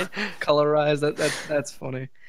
I just like I mean by next week people aren't gonna give a shit about fidget spinners, so it's like I know. yeah, I guess strike while the iron's hot. I feel real fucking bad for the woman who like created it. Because like she had like the idea, she had the patent for a long time, and then she just couldn't afford to renew the patent, and then they got huge. So she hasn't seen a fucking dime of any of this. Damn, dude, that really does suck. Yeah. Yeah, you see all these fucking dumbass corner stores that like were made in like Indochina, and they're like, yeah, so just put it together, put a few screws in there, all right, a little bit of gum, bubble gum, yeah, that'll work. And yeah, we'll sell it, and they'll put it like a fucking rhinestone on it. Yeah. Like, whoa, dude, this one's got a diamond in it. How much is it? $80. I'll take it. Yeah. Yeah. I feel real fucking bad for that woman. Just like, I think too the story I heard was like she came up with the idea for it because like she had something wrong with her at the time and she couldn't play with any of her like daughter's toys, so she came up with a toy that would be easy for someone with like a disability to use. and then she did nothing with it for a long time. Like she did like a prototype, brought it to like a toy fair. No companies wanted to buy it from her. And so then it just like fucking laid dormant for years, and she couldn't afford to renew the patent. And so now she hasn't seen a fucking single cent from that, which fucking sucks, I'm sure, for that woman. Yeah, that really does suck. That's a shame. Fuck. I wonder what the next fad. It's always interesting seeing what the next fad's gonna be. What's the next cancer to come? I really don't know. I know Taylor. Taylor, you've seen it firsthand with those fidget spinners. Your brother has them. Brothers, I should say. Yeah. Have you used one? Because my little cousin has one, and I like used it for 2 seconds just to see what it was like. Those things are heavier than you'd expect. I have not used it yet. I just really don't want to. Like I look at it and I see it, it's like mostly plastic, and I'm like, oh, that thing's probably like light as shit, you know. But they're surprisingly way heavier than you think. It's the illusion of having a good build on something, even though it's literally fucking put together with like rocks and spit. But yeah, I don't know. I'm curious to see what's next with like fads, because usually summer brings out some really interesting shit.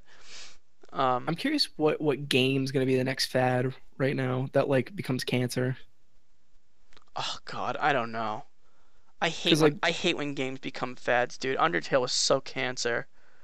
Undertale was cancer. Minecraft was cancer. Five Nights. Oh, God. Like, what's gonna be the next Twitch game? Like Friday the 13th's gotten big on Twitch, but it's not a cancer. No, I think it's just community. a fun. I think it's just a fun time. Yeah. Mostly, you have a good time playing as Jason. It's just like Dead by Daylight in a way. But like, yeah. I don't know. I can't. I don't know what's gonna come out. That's gonna like really. It's either gonna be another like Tortanic situation with like No Man's Sky, or I don't know. Or it's gonna be just right a meme. Sorry, what? I said Battlegrounds is huge right now, but that game also is not canceled. That game just looks like fun. What's Battlegrounds?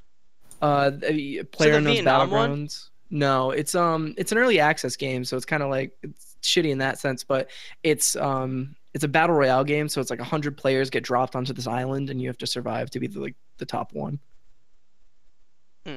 Wow. From what I heard, it's basically like an improved H1Z1.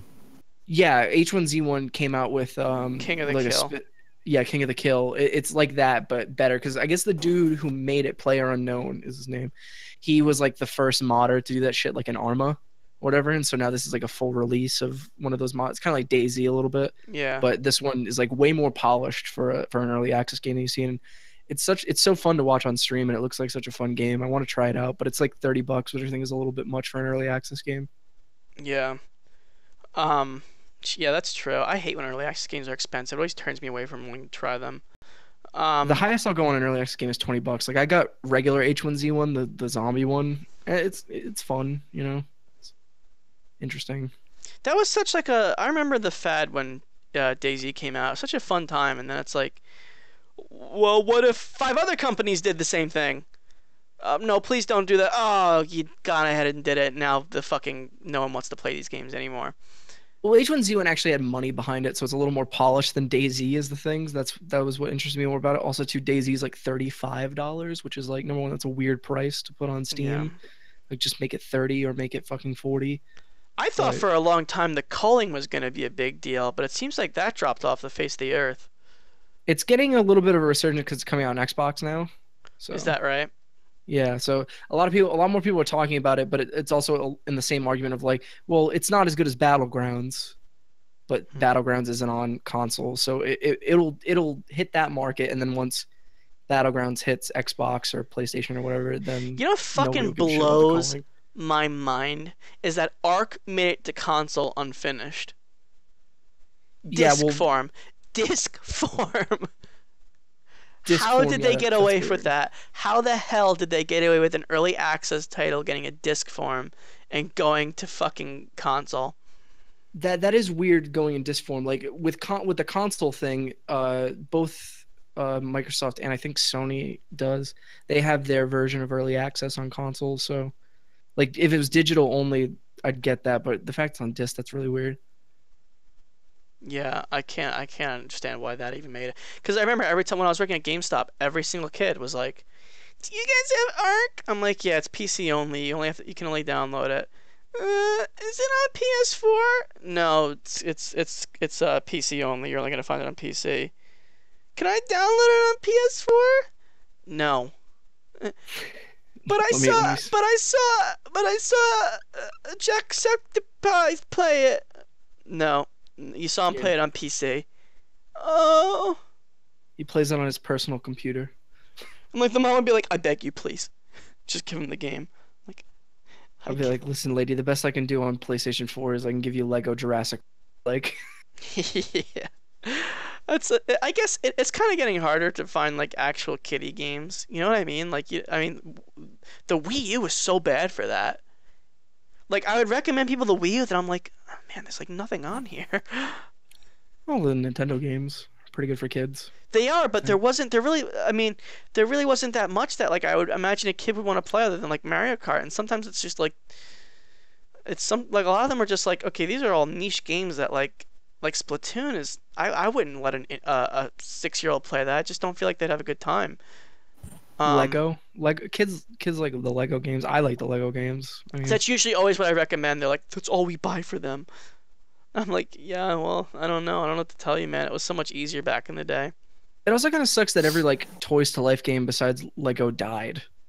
You know, like Skylanders, you don't hear anything from anymore, and Disney Infinity. I'm not just sad about that. died. I'm not. I'm so happy about that, because you know what? That was such a scam, dude. Every fucking bit of that. Like, I felt so bad for every parent that came into GameStop and was like, they're like, do you have the new Skylanders kit? I'm like, yeah, I'm sorry. Like, they're like, how much is this gonna run me? I'm like, it's like $90. And they're like, fuck, it's like ruining my life.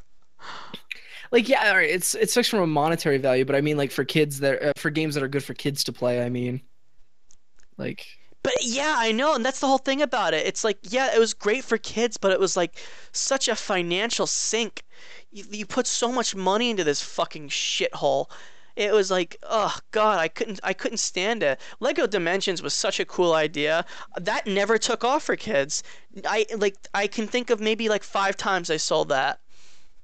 I find a lot of adults like it. Yeah, Weirdly because it's enough. cool, because it kind of it pertains to us more than children. Yeah, Because of all the references. yeah. And the humor, for that matter. I like the idea of that game, and I've always really wanted to try it because like a lot of the packs they put out, I'm like, oh, that's really cool. I like that. I want to play the Simpsons world and like shit like that. But I just don't want to fucking drop the money for that game of like it's like $80 to buy the starter kit, and then every like level set is like $15. It's like Sometimes 20, yeah. sometimes 20. It's like fuck off already. Like if I could buy that game like whole a la carte for like even if it was like $100, right? I'm fine with that. Like just one flat I payment. honestly wouldn't spend that much money on that. Well, no, I know, but I'm saying like if I could just spend a flat payment without having to do all the mix and match bullshit, Yeah. it would be way more enticing to me than because like Disney Infinity always to me like looked cool. Like I like the figurine designs a little bit. I like the way they redesigned the characters. Like, you know, I like Marvel, I like Star Wars and shit like that. So when they added those to it, I was like, oh, that's cool.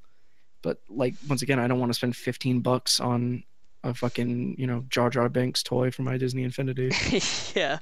Yeah, it really it was a cool concept, but like holy crap, that like such a scam, dude. They like it was the way that they worked. They're like, this is genius. All we got to do is make these toys, right?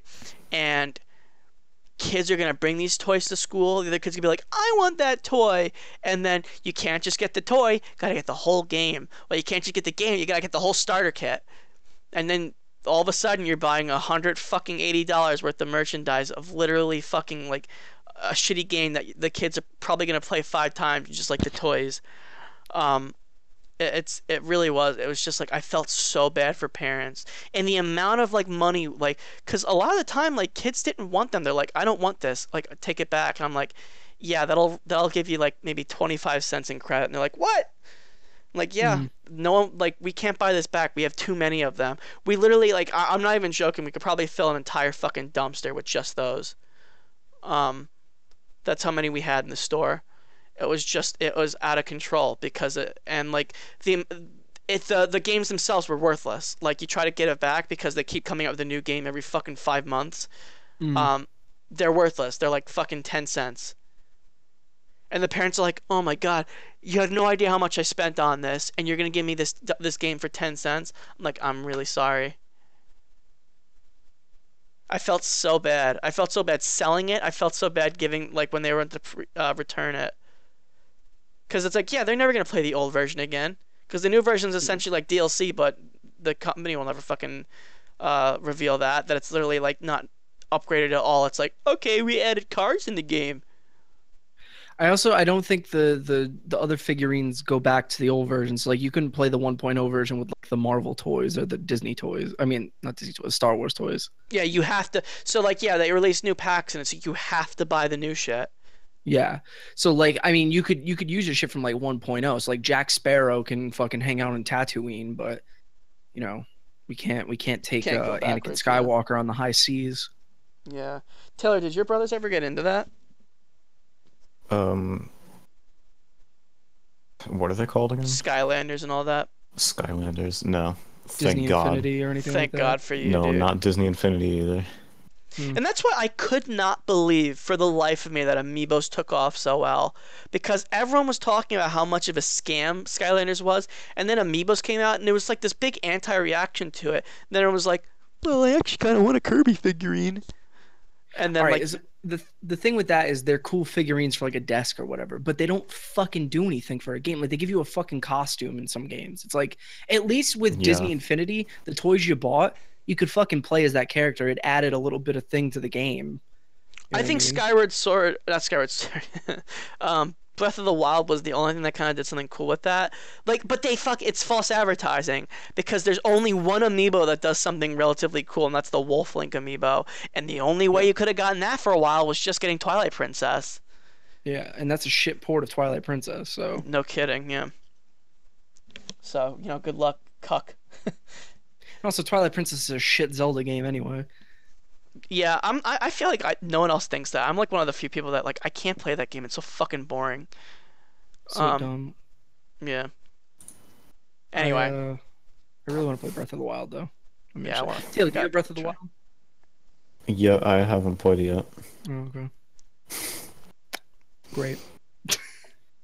Yep. Now's the time. What have you been playing, Taylor, other than Voez?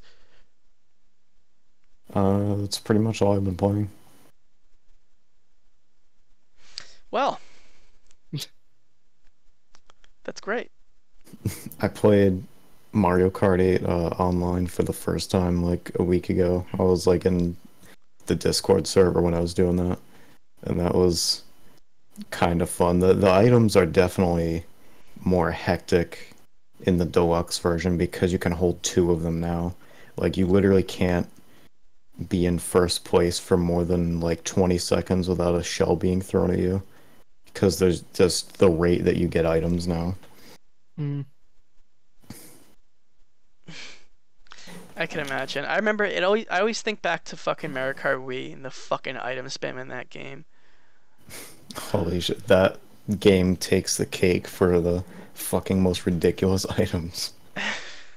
That game takes the cake too for the shittest controls in the Mario Kart series. The Wii version? Yeah, I fucking hate the motion controls in that game. It does not feel Oh. good. No, The you turn The doesn't feel motion right. controls, yeah. Yeah, they were never good. Motion. I always fucking hated games that force you to do that. But thankfully, if you had the GameCube controller, that was something you could use for Mario That's Kart why Wii. I could never fucking wrap my mind around the Why people they didn't that let got you use the GameCube controller for Mario Kart 8?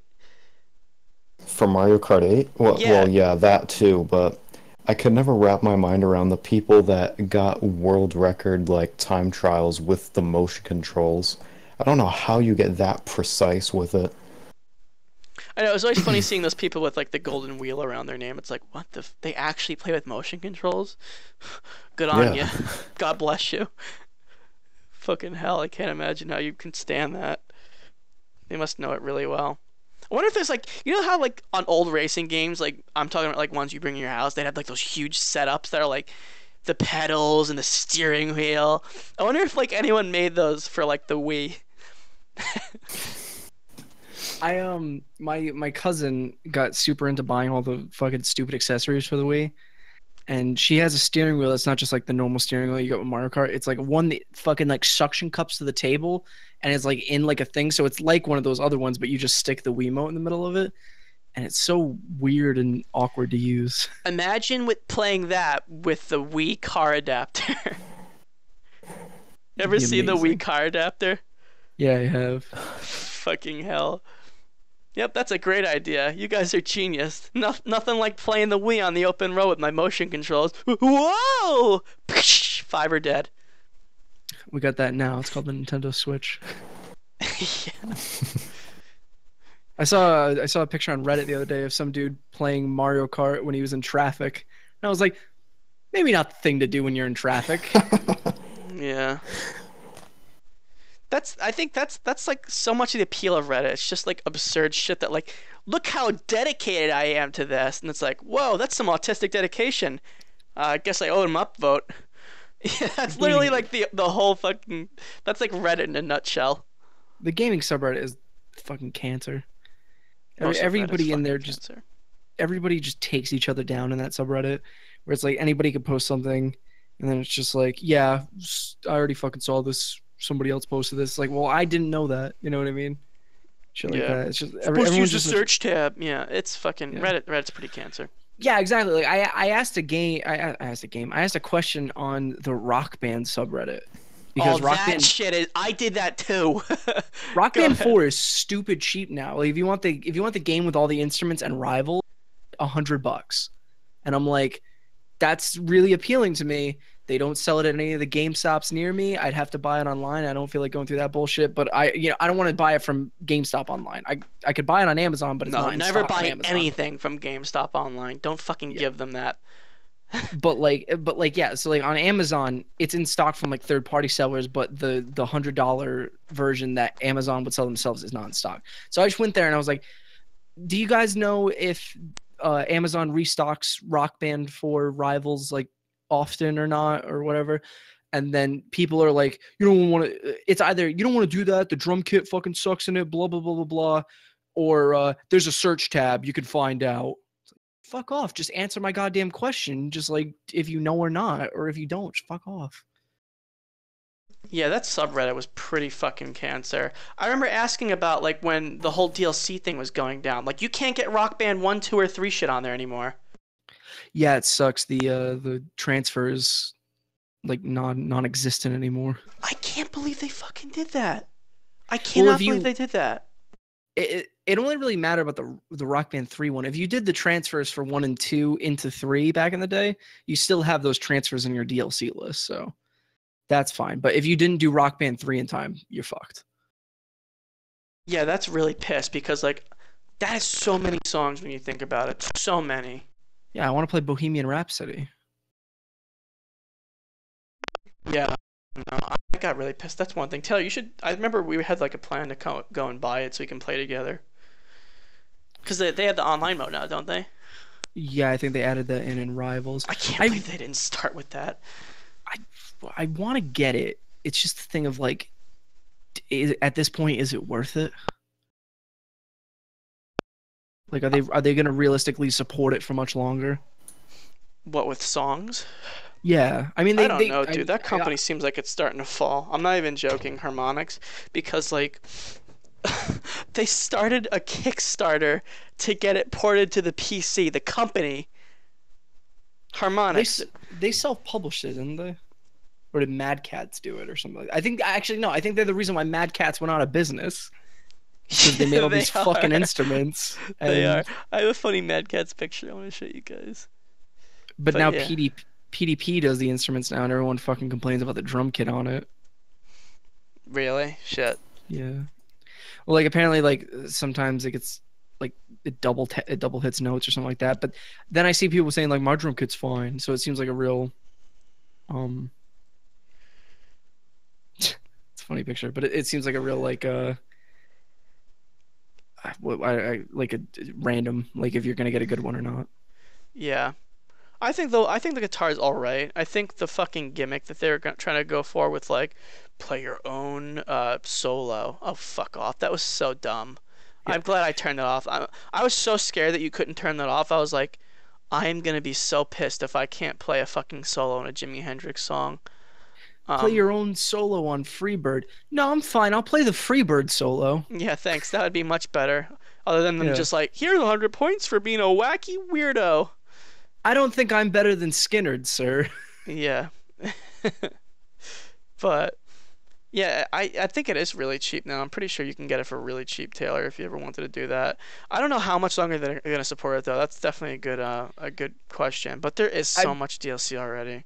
Yeah, I mean, well, it's got a bunch of the shit that carried over from the older rock bands, and also too, I do see like every week like there's a huge dump of songs, but I just wonder how long that's gonna last for.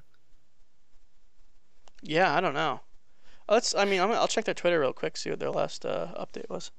I think I may be directly as a result of one of the songs getting added, because I found out that they have a request line or whatever, and I noticed that Champagne Supernova by Oasis wasn't in the game, and I wanted it there, so I requested it on the request line. A week later, shows up as DLC. I think I may have been the reason for that, guys. So, That reminds me, such a thank fucking me. random story. That reminds me of when I was in high school and I was like, I put like they had like for some reason a suggestions box and I was like, what the hell is this?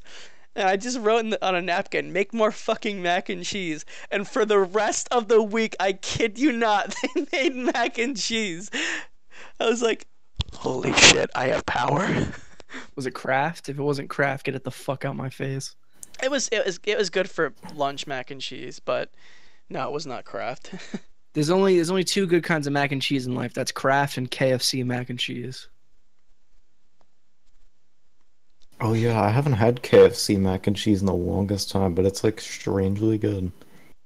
And I'm not even the biggest fan of mac and cheese. Get that Velveeta shit out of my face. I hate Velveeta. It's too salty. It's the problem. The nice thing about Yeah. Kraft is they let you salt it as much as you want. You know what I mean? That's true.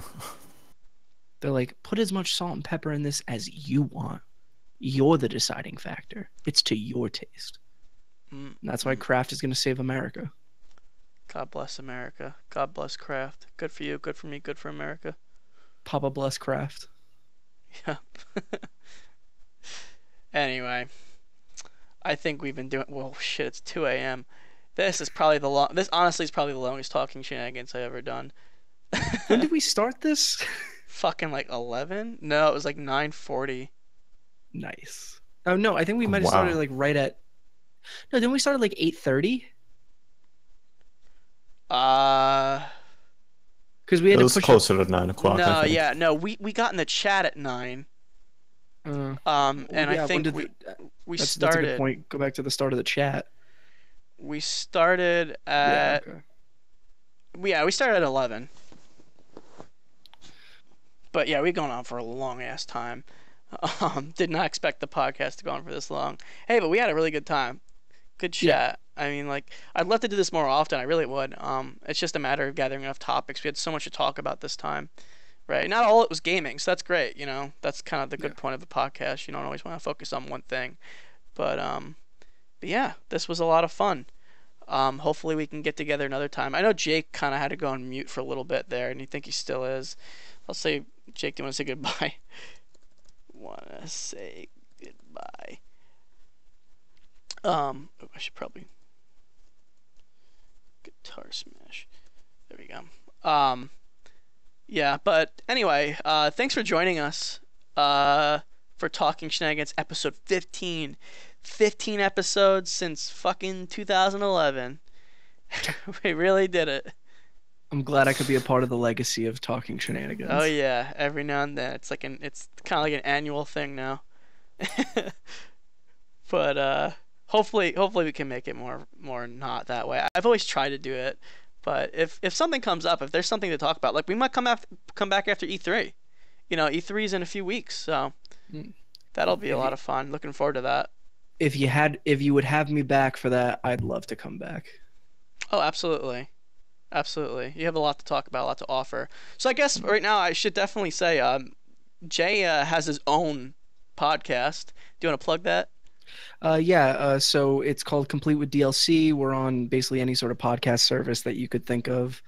And we talk about video games. We do it twice a week. So we're more of just a general news show, talking about the stuff that we're playing and all that. So if you want to check that out, Complete with DLC. We also have a Twitter account you can follow and all that. I give that a follow. Is that at Complete with DLC? Yeah, we got at Complete with DLC on everything. We were real lucky that it was a unique enough name. Awesome. Well, thanks. I see that Jake's back. We're just all signing off now. So thank you all for joining. Thank you, Jake. Thank you, Jay. Thank you, Taylor. I am Andrew, and we're signing off. Bye. See ya. Bye. So long.